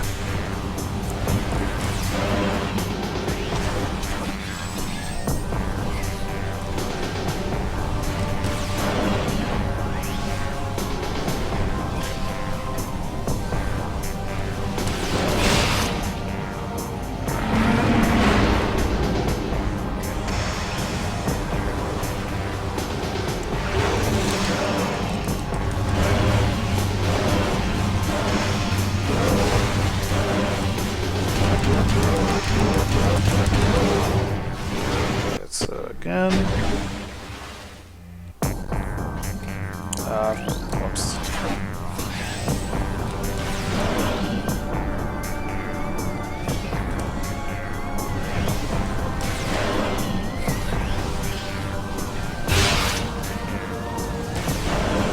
Again, more than 3 times.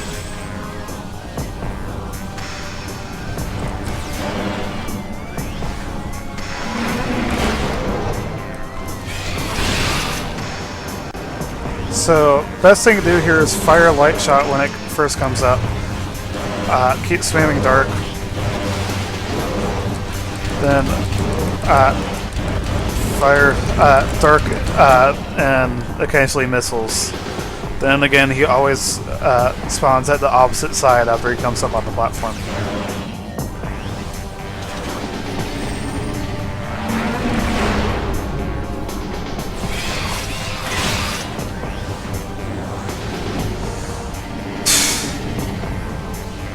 Okay, what just happened there is for the last shot I did against him, that pushed him past the super jump thing. I call them super jumps, but they're just jumps that you can use supers on. But I skipped a jump. I did enough damage to skip it with the last shot. And what it did is he immediately started swimming around again because of that.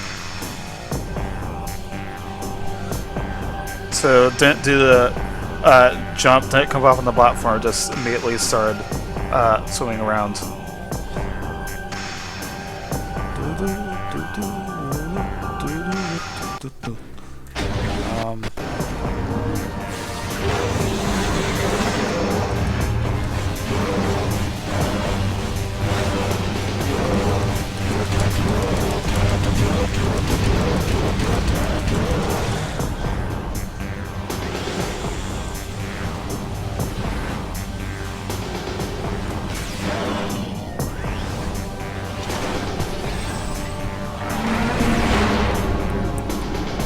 Again, he's swimming behind me. I don't have enough light ammo for a shot.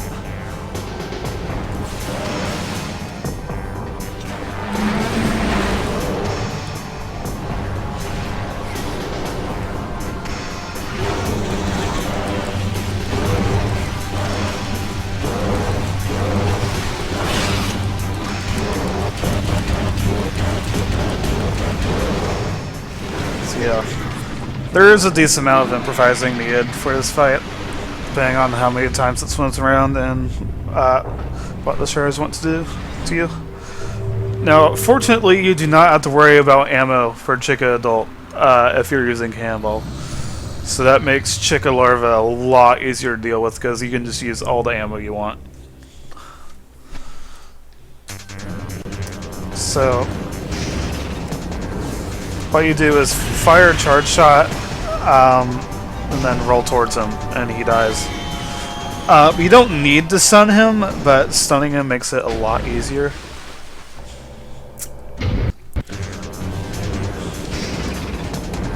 So just stun, morph, roll towards him. That's it. Unfortunately, I really don't feel like dealing with the fight without Cannonball, so I'm not going to show that off. Sorry. So just learn how to get Cannonball, because it's really useful.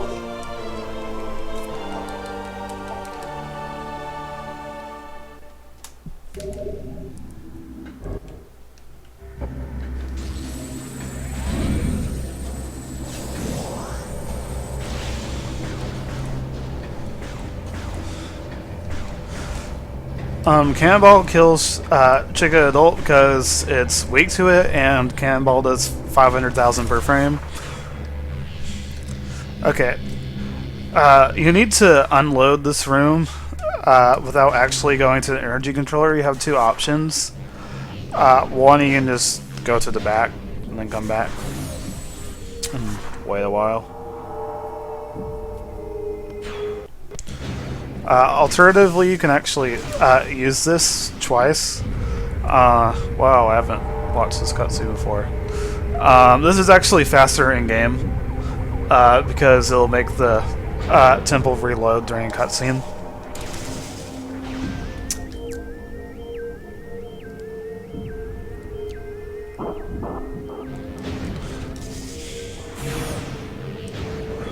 So you should do the using that twice method if you care about in-game time, which you should.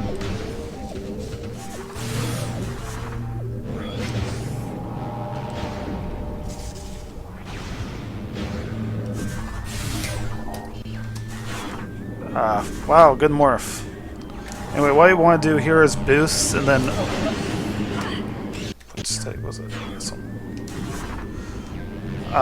Boost and then unmorph onto that and then just jump across.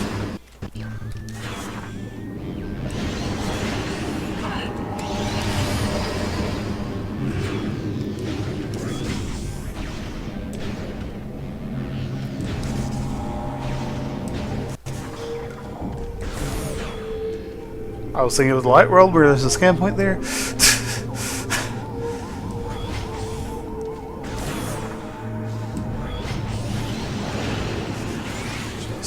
get this key. That was actually pretty slow, but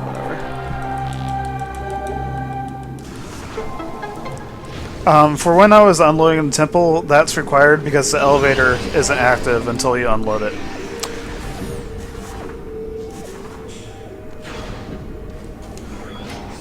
So, you don't actually want to enter the energy controller and get the energy, but you do need to go to the energy controller access to unload the temple, or to get the elevator to turn on. So, another really quick missile here.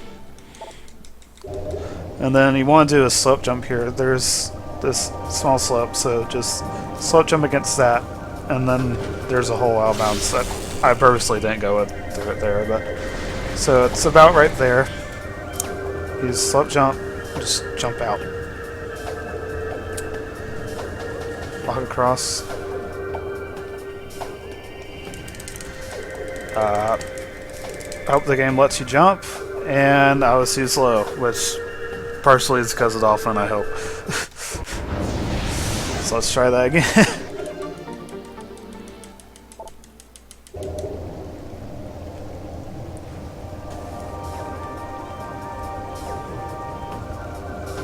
Just walk across,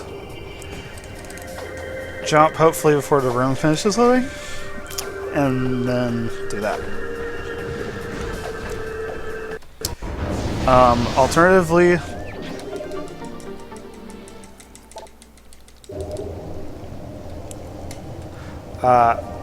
you can go right.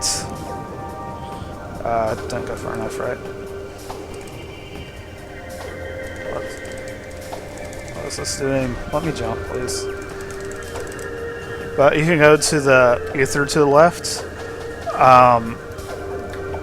Then you have to move to the right there in order to hit the load trigger. And then just fall in. It's a lot faster to the other method, but it's safer to go to the right.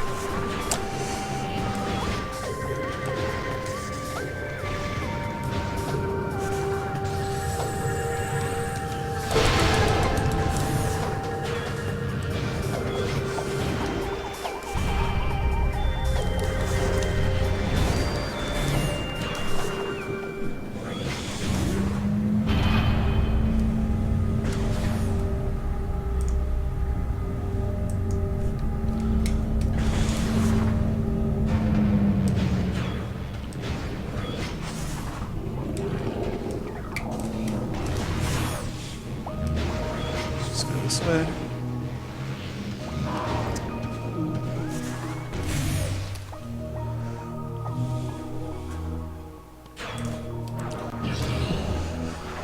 So you can get into here without actually lowering the gate. You have to amp. You have to be really careful because I actually hit the wall there. If you want to open the gate, just go down here. I think you can get instant morph. Like that.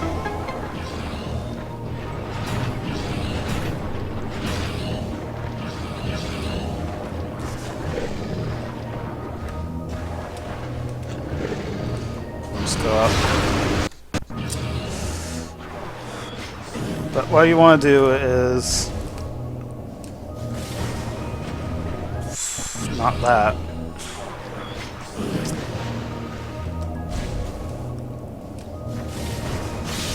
Then just bounce up. What I can also do is shoot the portal before actually going in. It's really awkward.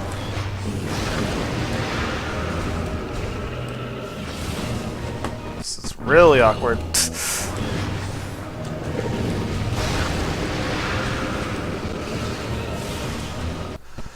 Like, I'm getting too close to it, and so that's pushing me away. So you can't get too close, unfortunately. So just try to line up like that. Go in.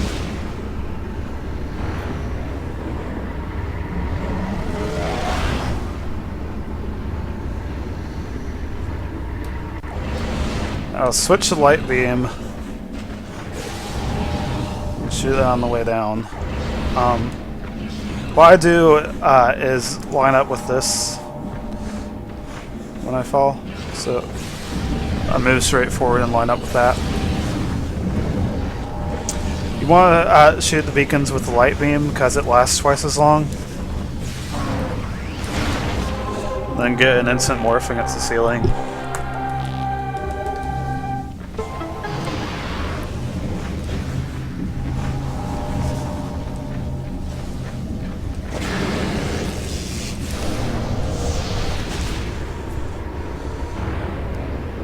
Key collection doesn't really require too much explaining for the most part.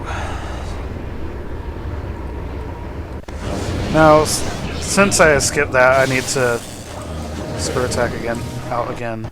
So you move down left, and you can fall out like that.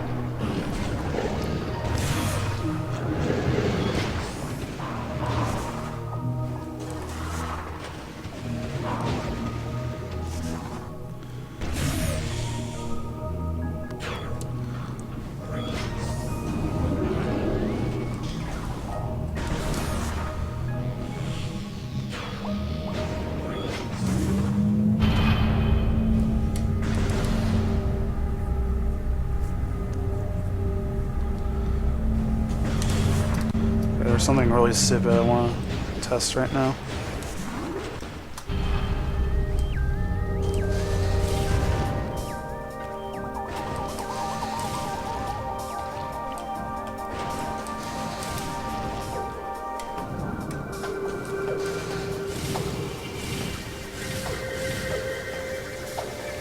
Where am I?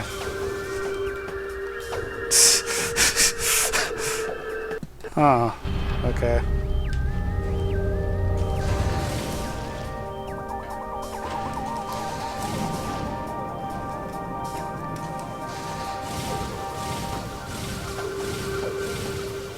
What do I keep hitting?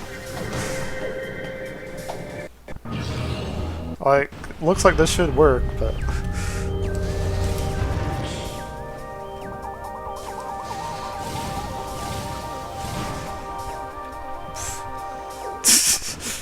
Swear this has to work.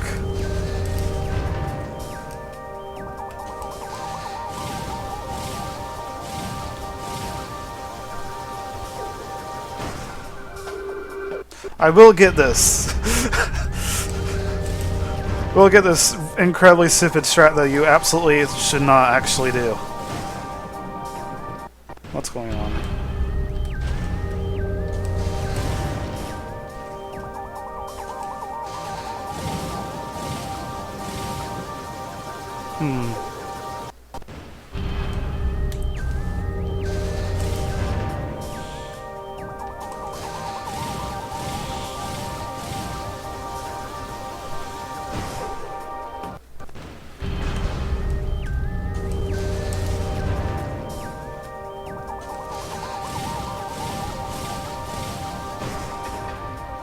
There! Was that so hard? Yes, it was, actually. So, if you're a complete moron, you could do that, or you could just open it with the secrets we got earlier.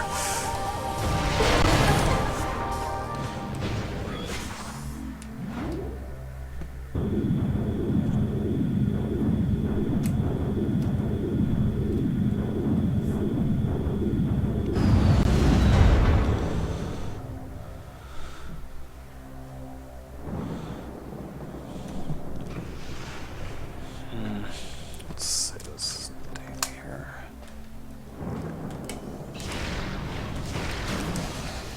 Yeah, that's no. Anyway, it's important to use seekers without wasting a missile.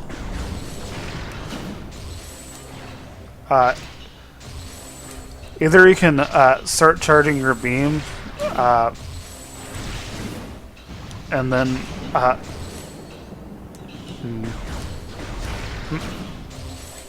actually not sure the best way to do this.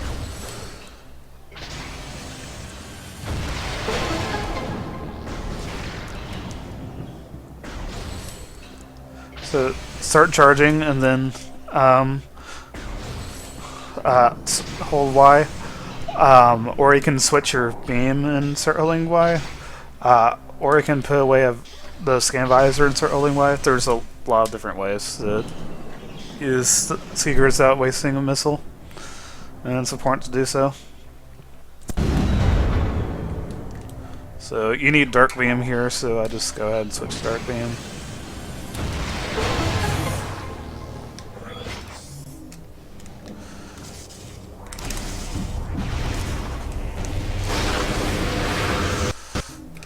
This BSJ is really awkward to do.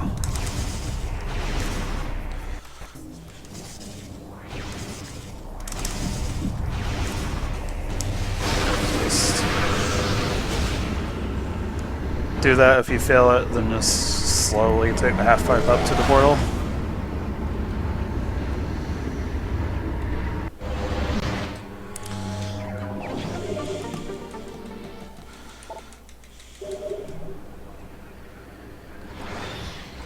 Okay.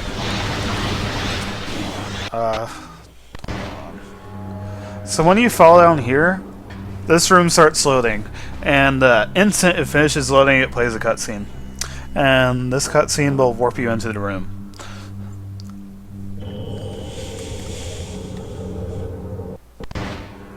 So you just grab that missile, fall. You have some free time to shoot these caches, and then you just get warped in.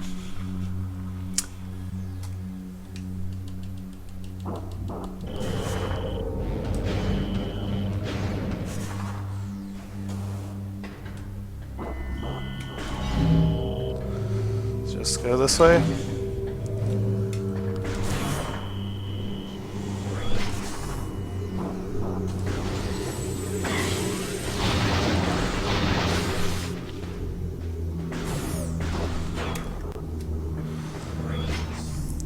A weird quirk about screw attacks is if you hit your ceiling, if you hit the ceiling,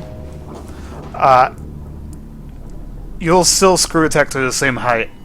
So you hit the ceiling like that, and your screw attack goes stupidly high because it still puts it at the height of a normal jump. So it's actually faster to set up by hitting the ceiling sometimes.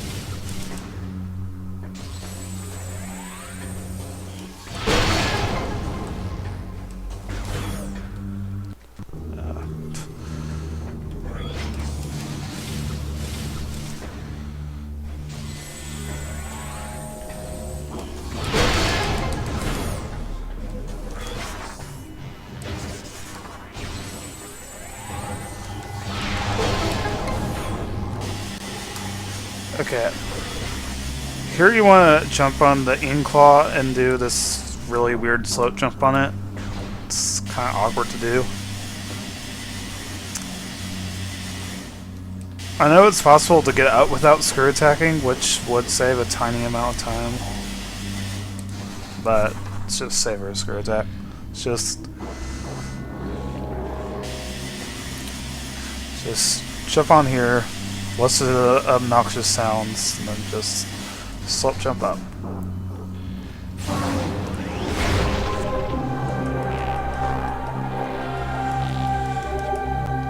You have to absolutely make sure you don't enter that safe zone in the center, or the fight will start and lock the doors.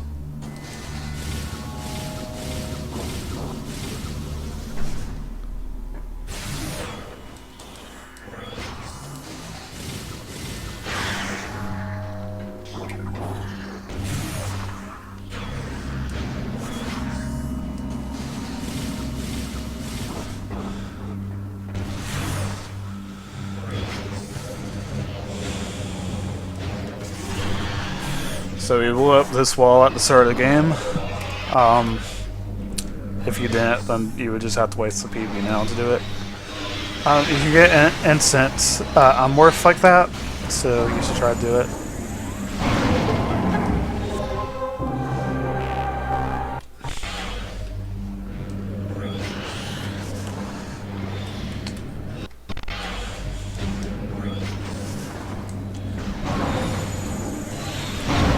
So yeah, this key here does not exist if you haven't collected the main power bombs. So that's why you have to fight PB Guardian earlier in the run, even though you already had PBs. Or else this key would not exist and you couldn't beat the game.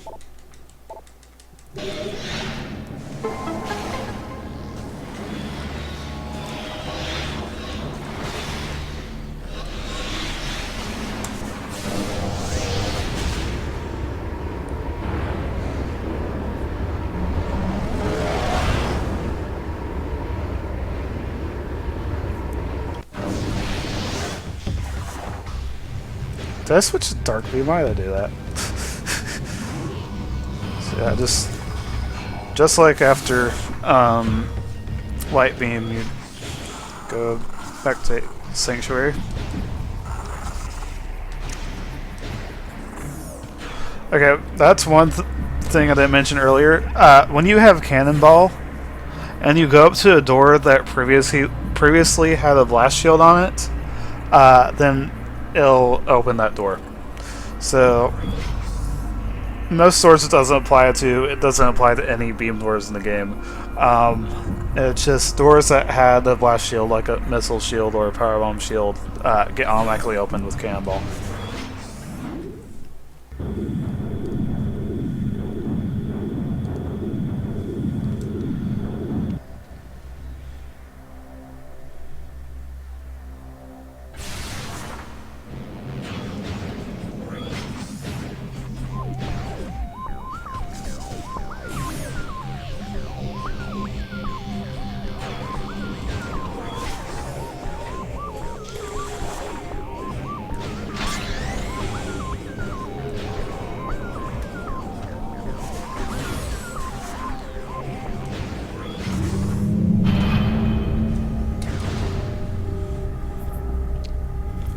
So now we have to do spider skip again, because we need to actually get the key this time.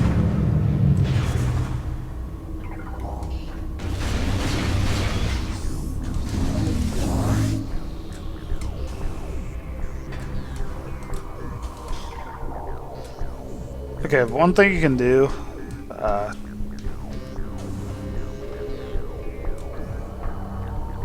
is after you land here, actually go ahead and shoot the door. Since you don't have to... Whoops.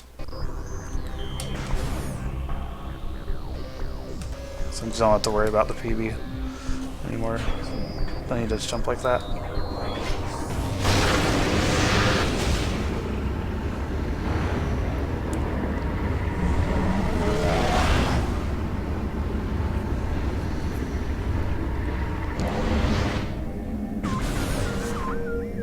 Now, remember to actually get the key,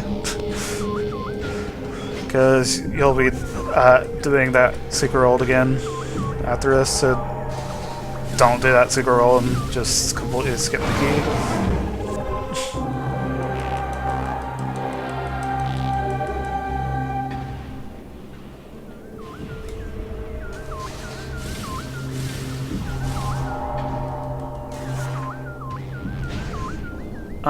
When you shoot a beam out of morph, do you mean like a roll shot? Because that's just pressing A and X at the exact same frame, which you don't mash that. You just press them both at the exact same time. Or if you mean just shooting like that, that's just holding A. Okay, so when you get out here, there's a couple methods to get up to the key. Either you can do a BSJ like that and then screw attack across.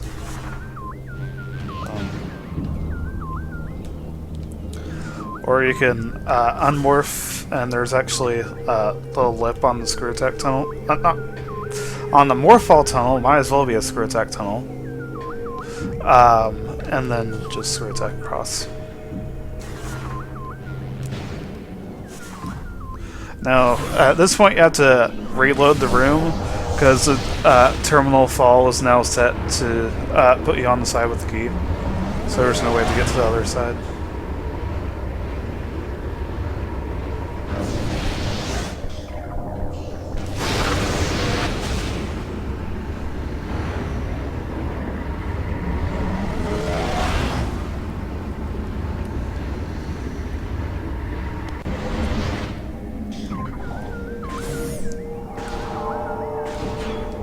This again. Wow. So yes, again, this is something you really need to practice.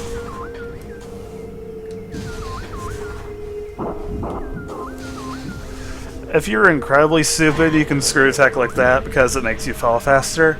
I would really recommend not doing that, but I did it just to show it off. Because if you don't go far enough forward, you won't hit the terminal fall trigger, and if you go too far forward, you'll get stuck against the wall forever. So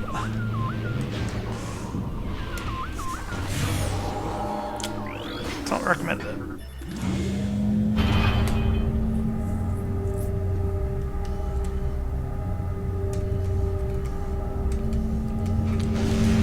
So after this, just go left. Go over this one.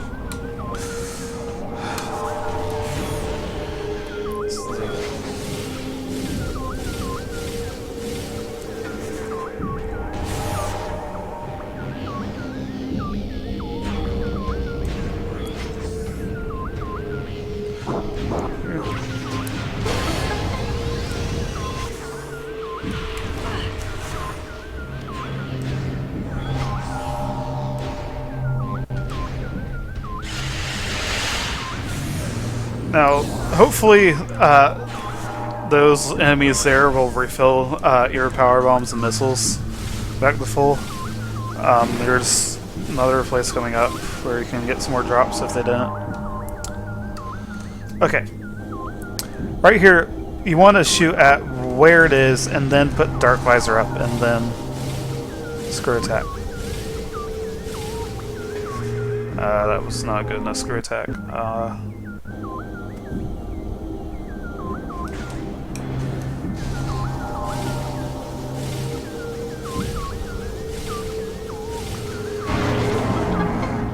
So ideally you'll hit it with your screw attack.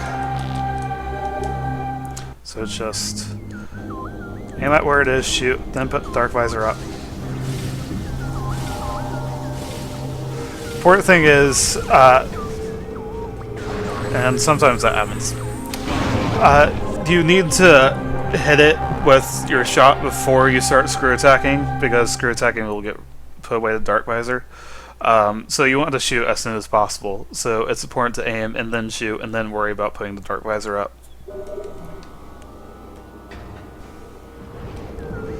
Okay, that's another thing I need. Wrong stick completely. I completely missed. Good job.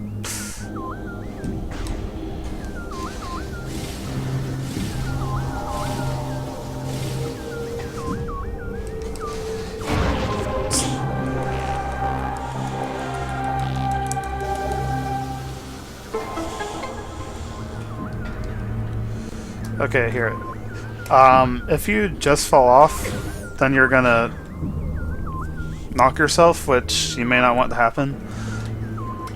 It's actually not that big of a deal, but if you don't want to do that, you can jump off and then hit your head on the ceiling there. Let's try that again. Like that. I mean, getting sun isn't that big of a deal, though. It's actually less of a deal than I thought it was.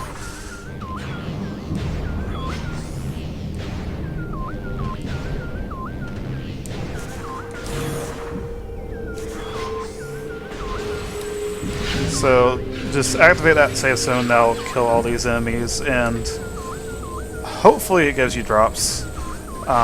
It's way more important to be full on PBs than it is to be full on missiles.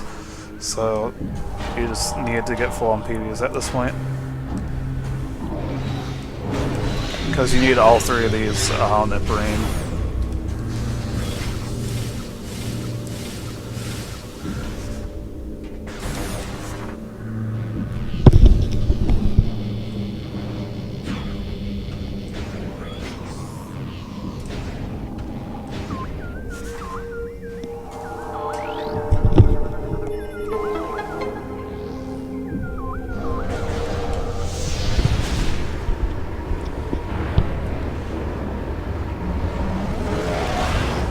That right there is the only scan portal you use in the entire run.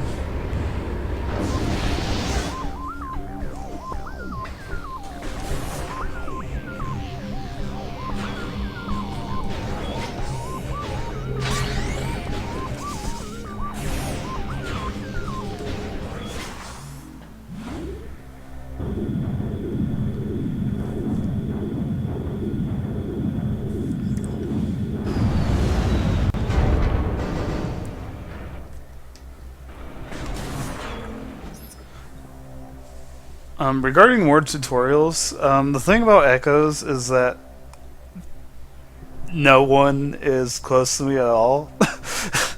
So it's like,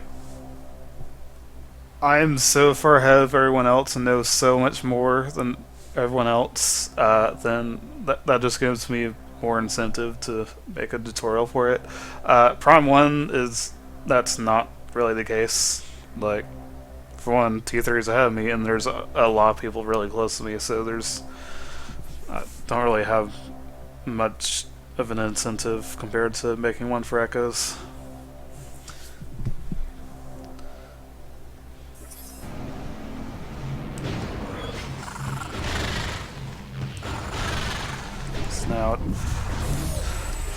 So, we're back in Sand Canyon. If you want to keep Cannonball, then you have to skip this again. It can be useful for Emperor 2 just to avoid damage, but it costs 8 seconds to do so. So I'm going to take Cannon, and so goodbye Cannonball. I'll really miss you. But if you have trouble with Empering 2 and you get Cannonball in your route, then it's maybe a good idea to keep it.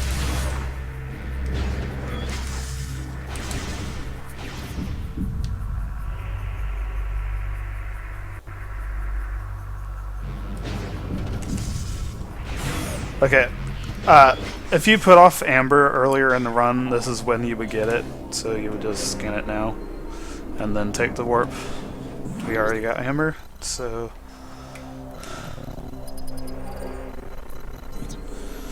You do need Amber coming up for one of the Translator Gates in Great Temple.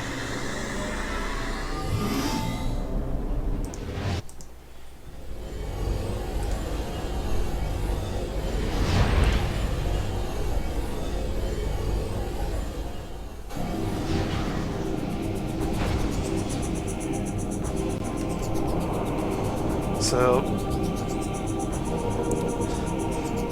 he actually extends further to the right than to the left, so you want to go to the left around him here.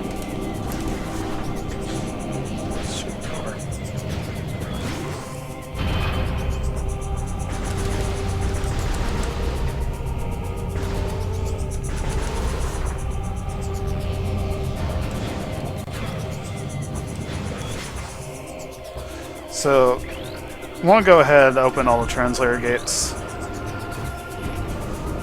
so you don't have to wait for them to lower once you go through all the other doorways.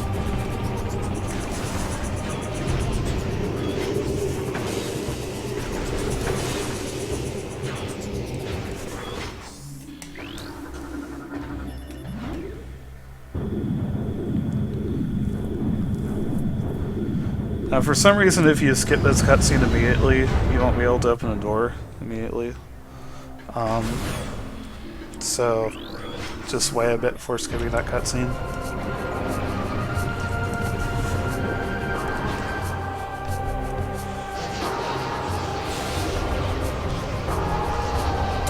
Yeah, I tried to start a Dark Splinter fight, except the Splinters weren't actually there. And if they aren't, the Ing possessing stuff will go after you instead and damage you. So it's really obnoxious.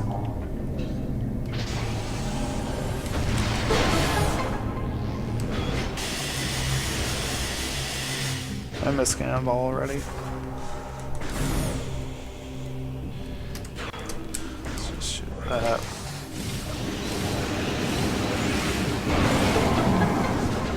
Okay, well, usually you get that on your first trip through the room, but if you don't, then just turn around and screw his heck back into it.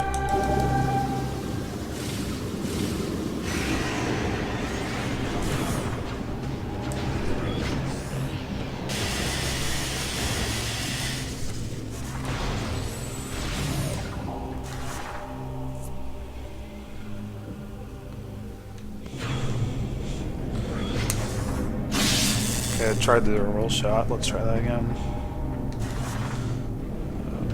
Roll shot, portal.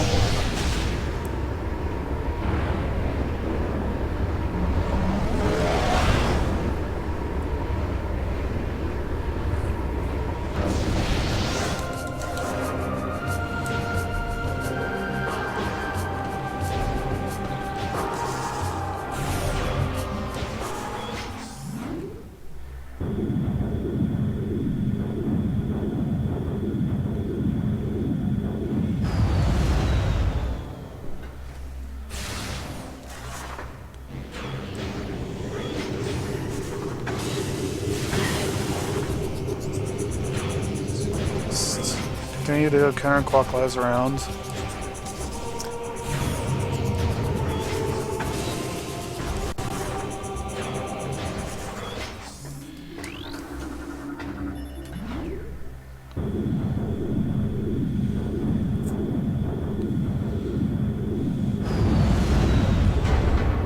Can you want to white layer a bit?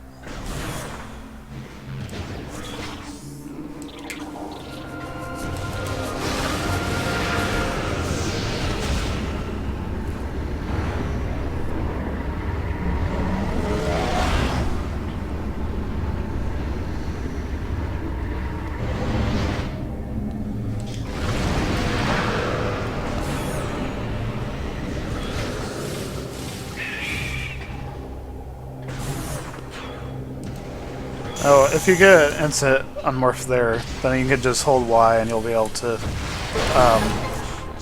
charge your Seekers without worrying about wasting a missile.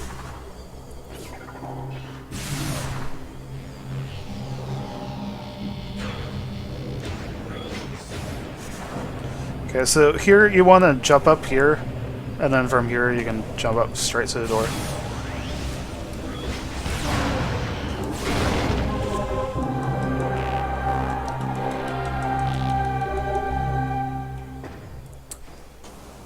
Now this part's really obnoxious because sometimes one of the ink puddles will be right in the way.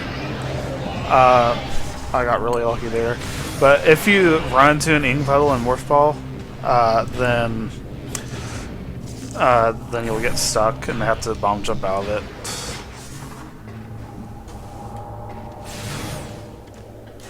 Okay, let's redo that because I did the wrong strat for that.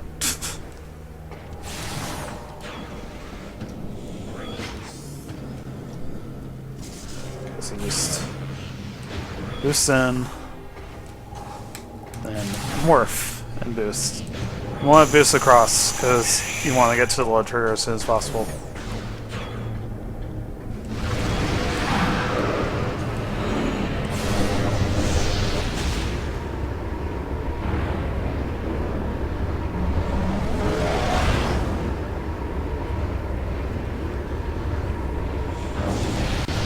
Now here you can either just screw attack to the door,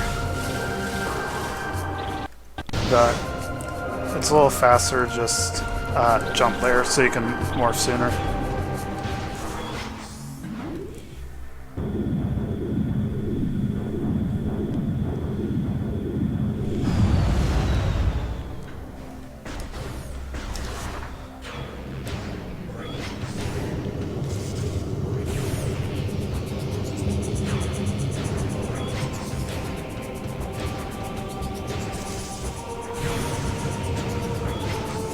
Keep in mind you've already used this elevator before, so you don't need to scan it.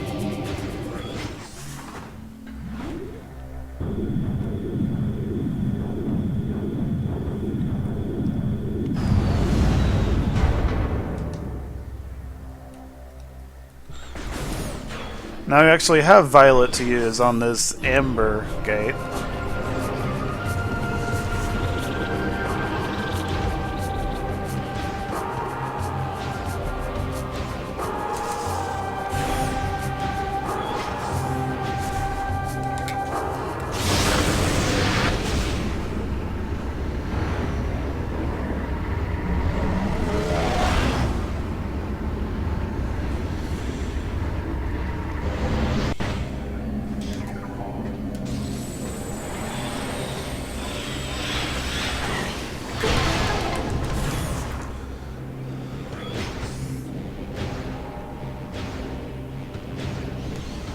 So yeah, most interesting part of the run right here.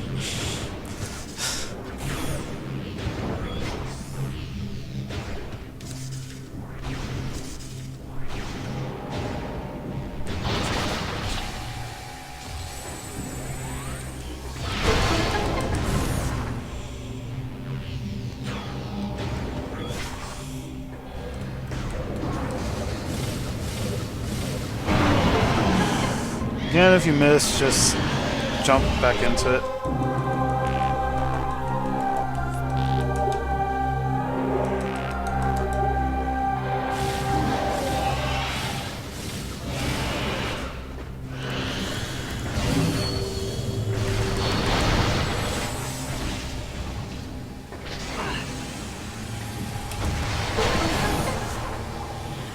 Gotta be really careful about that secret door because ion clone things are nearby.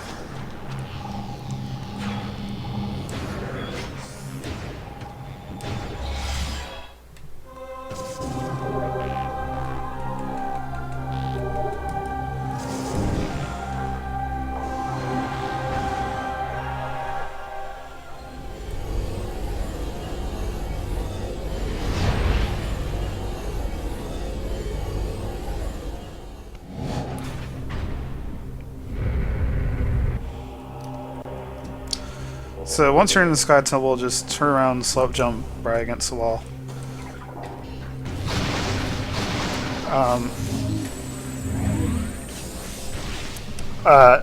In 80% conditions, when you're not full on missiles, these will always give you 10 missile drops.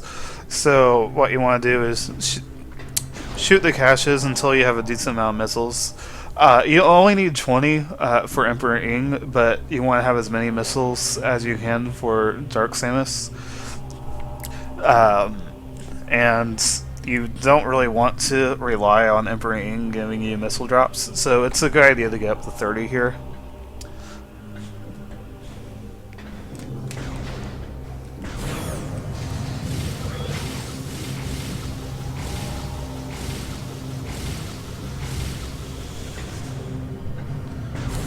Switch to Light Beam. You can get Instant Morph. Let me go here.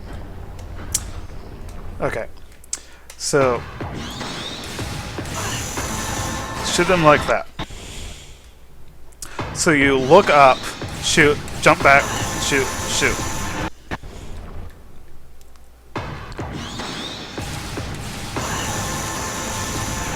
So it's really easy if you know how to do this.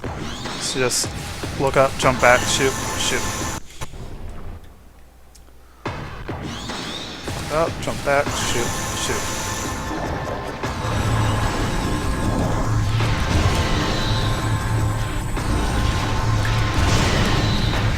So doing that scan visor cancel is really annoying here. And you'll see doing it actually cost me the fight, but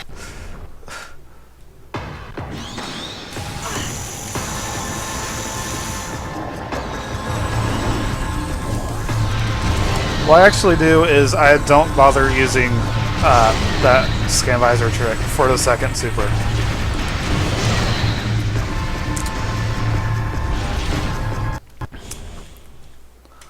So, look up, jump back.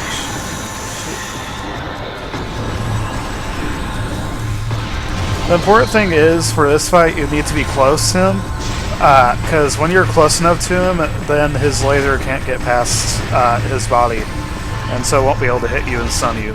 So, just want to stay close to him as much as you can.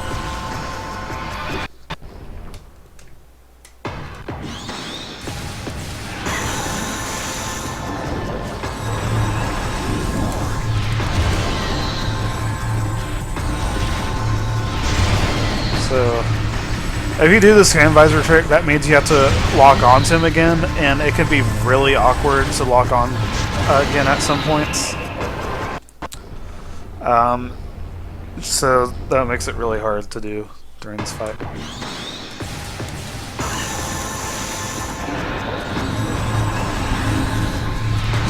It's pretty easy for the first one, not so much the rest.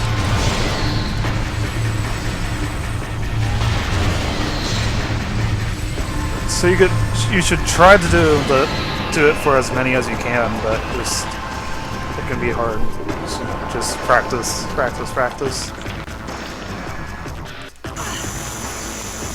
Okay, what you want to do here is roll up, lay the PB there, and that right there is why Cannonball is useful in this fight, because I immediately got knocked down.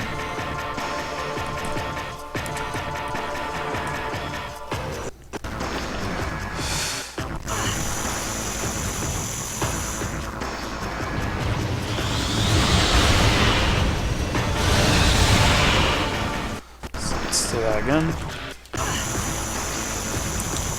Roll straight up, play the PB there, and then just wiggle around until they're here.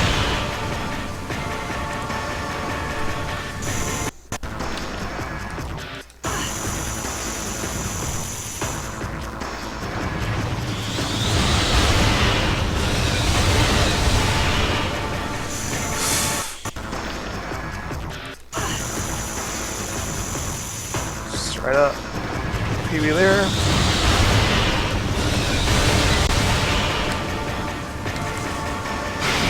Suck. So wiggle until you get them to appear, then lay the PB over there.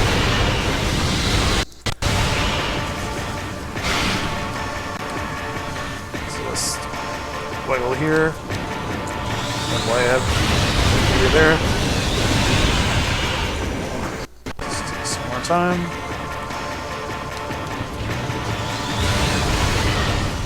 Okay, I did not get this one to appear, so I have to go back and get it now with bombs.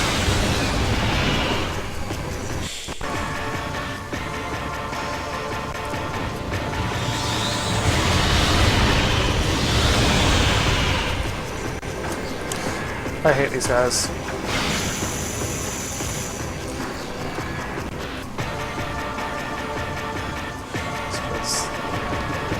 We'll get that one to appear, just stay here and they'll appear. Alright. Okay.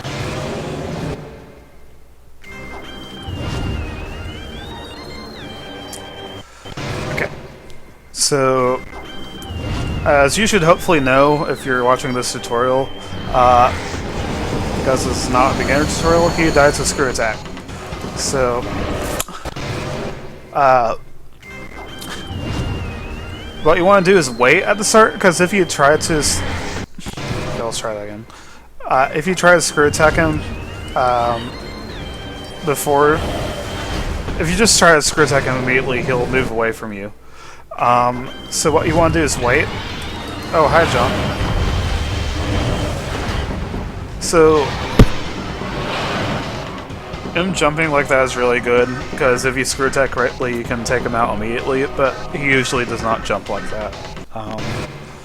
Let's try again. So, I dash here. As soon as he starts the laser attack. Just like that. Wrong stick. So I lock on, dash, right there.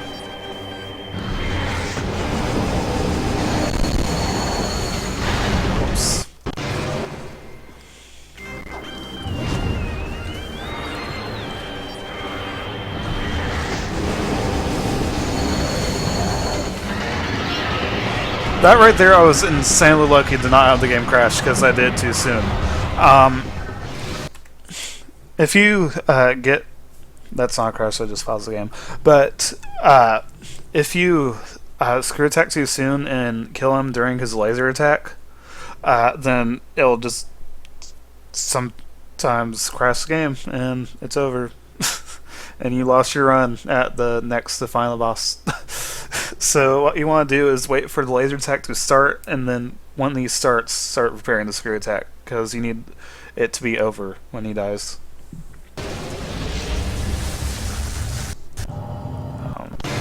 Yeah, okay. Say about there. That was bad.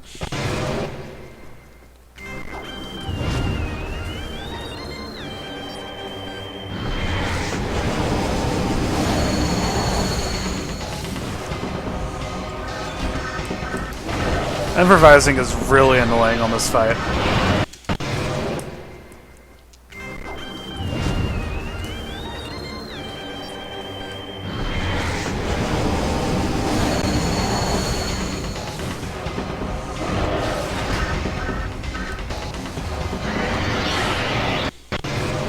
It's just... practice the hell out of this so you can get him in one screw attack.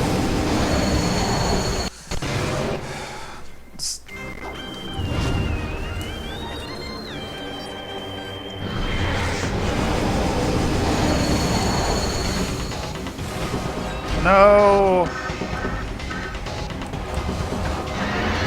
So what you generally want to do is stay away from him until he starts an attack.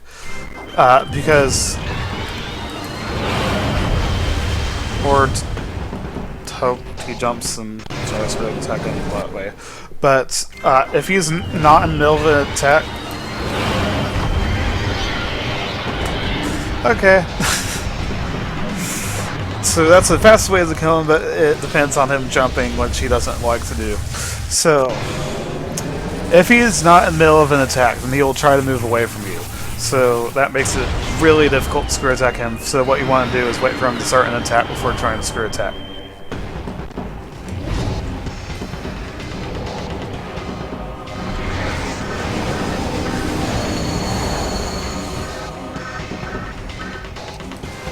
Or wait for him to close his mouth.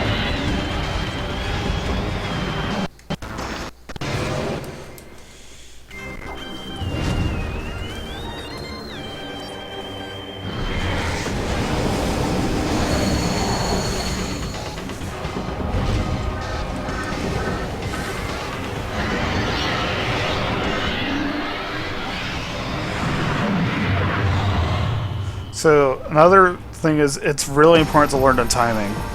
So you just jump, then right before you hit the ground you do your double jump.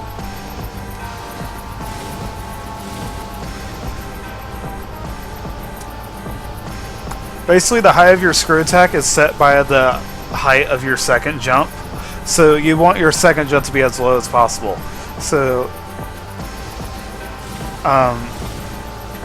it doesn't matter how close you are to the ground when you start the screw attack. It's basically as soon as you space jump, that sets the height of your screw attack. So just do your space jump as close to the ground as possible.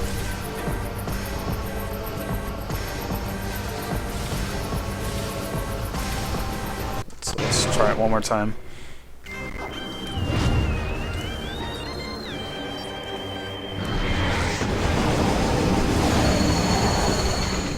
Let's try it one more time.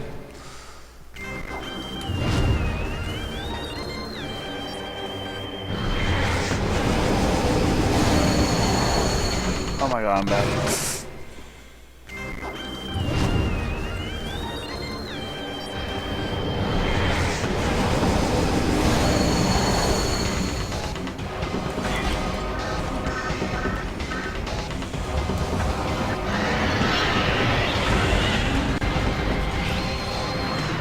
If you're wondering about when screw attack does damage, it's active all the time.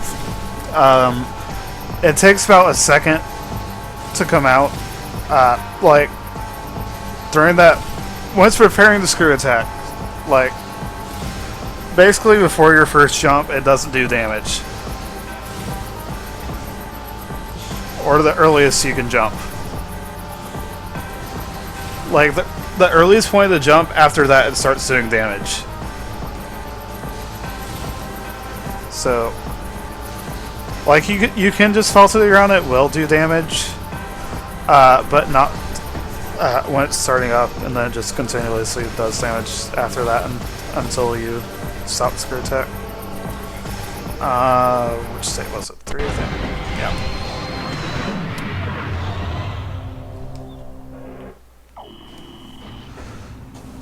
Okay, so either you can jump from the next lowest ledge, which is actually easier than you'd think to mess up,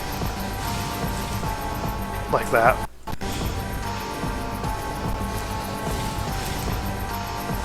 Or if you're paranoid, just go all the way to the top. You can get instant morph through a door, like that.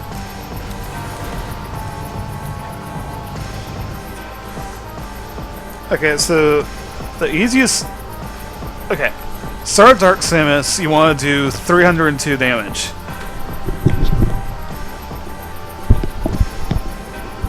Hold on.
So you can get another instant morph there, just forward.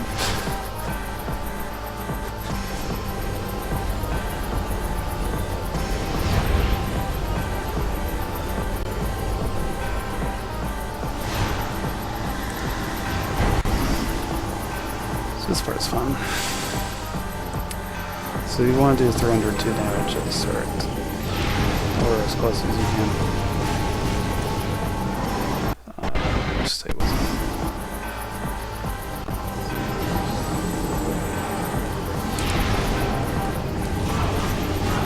So the easiest way to do that with the current items is just a uncharged shot, then a super, then 4 dark uncharged shots. So hold A immediately, try to lock on, and you should hit her with the uncharged shot. And just 4 dark shots.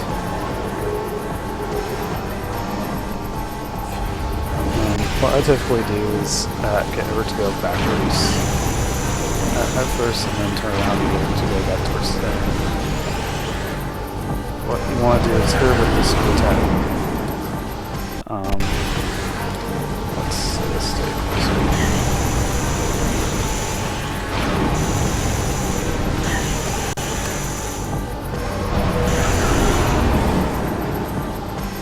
And then as soon as you land, start spamming missiles. What you want to do is run into the shield as soon as she puts it up.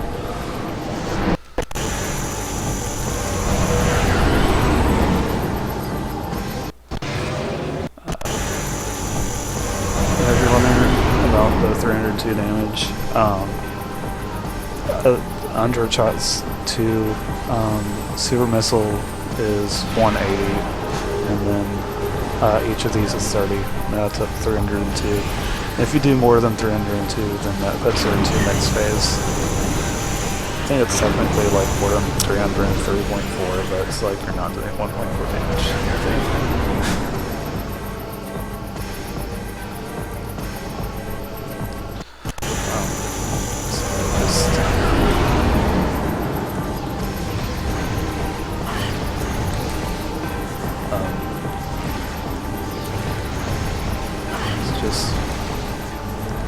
So you want to run into the shield as soon as she puts it up.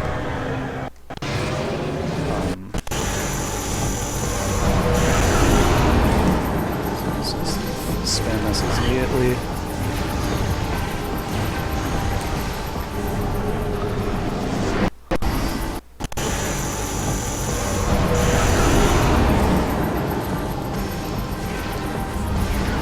Sometimes she'll do that. Sometimes she'll just go straight to the center, and there's absolutely nothing whatsoever you can do about it.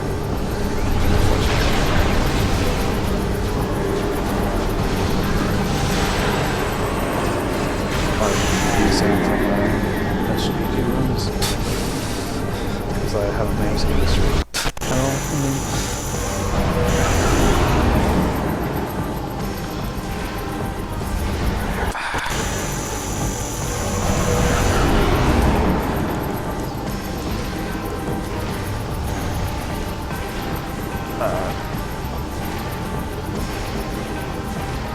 What was that?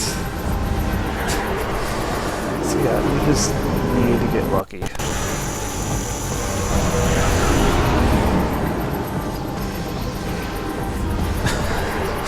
I'm not getting lucky.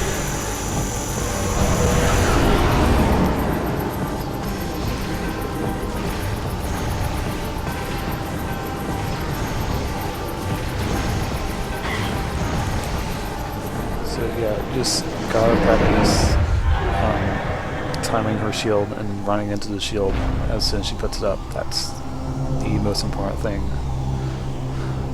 Alternatively, you can try to use charged dark shots, but that just doesn't work nearly as well.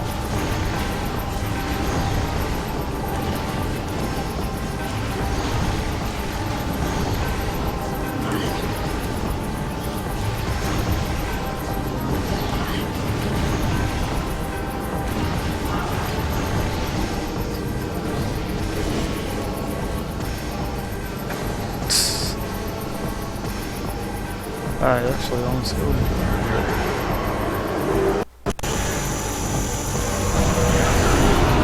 So yeah, if you have a decent amount of dark ammo and you're not good enough at the screw attack strat, then you can try using dark aim instead.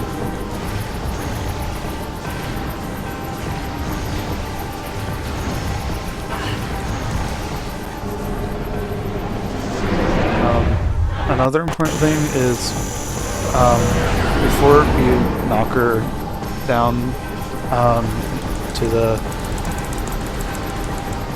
Basically, before you do more than 302 damage, then you can't see anything in Dark Visor. So if you completely miss your screw attack, then you won't be able to see her. But like you can still make her out when you spam missiles.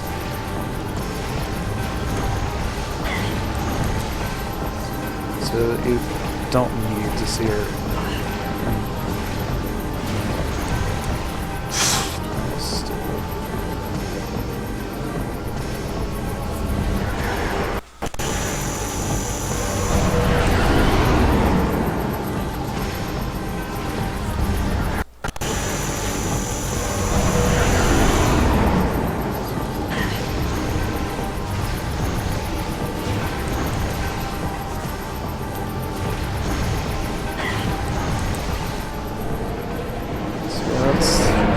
That's Echoes.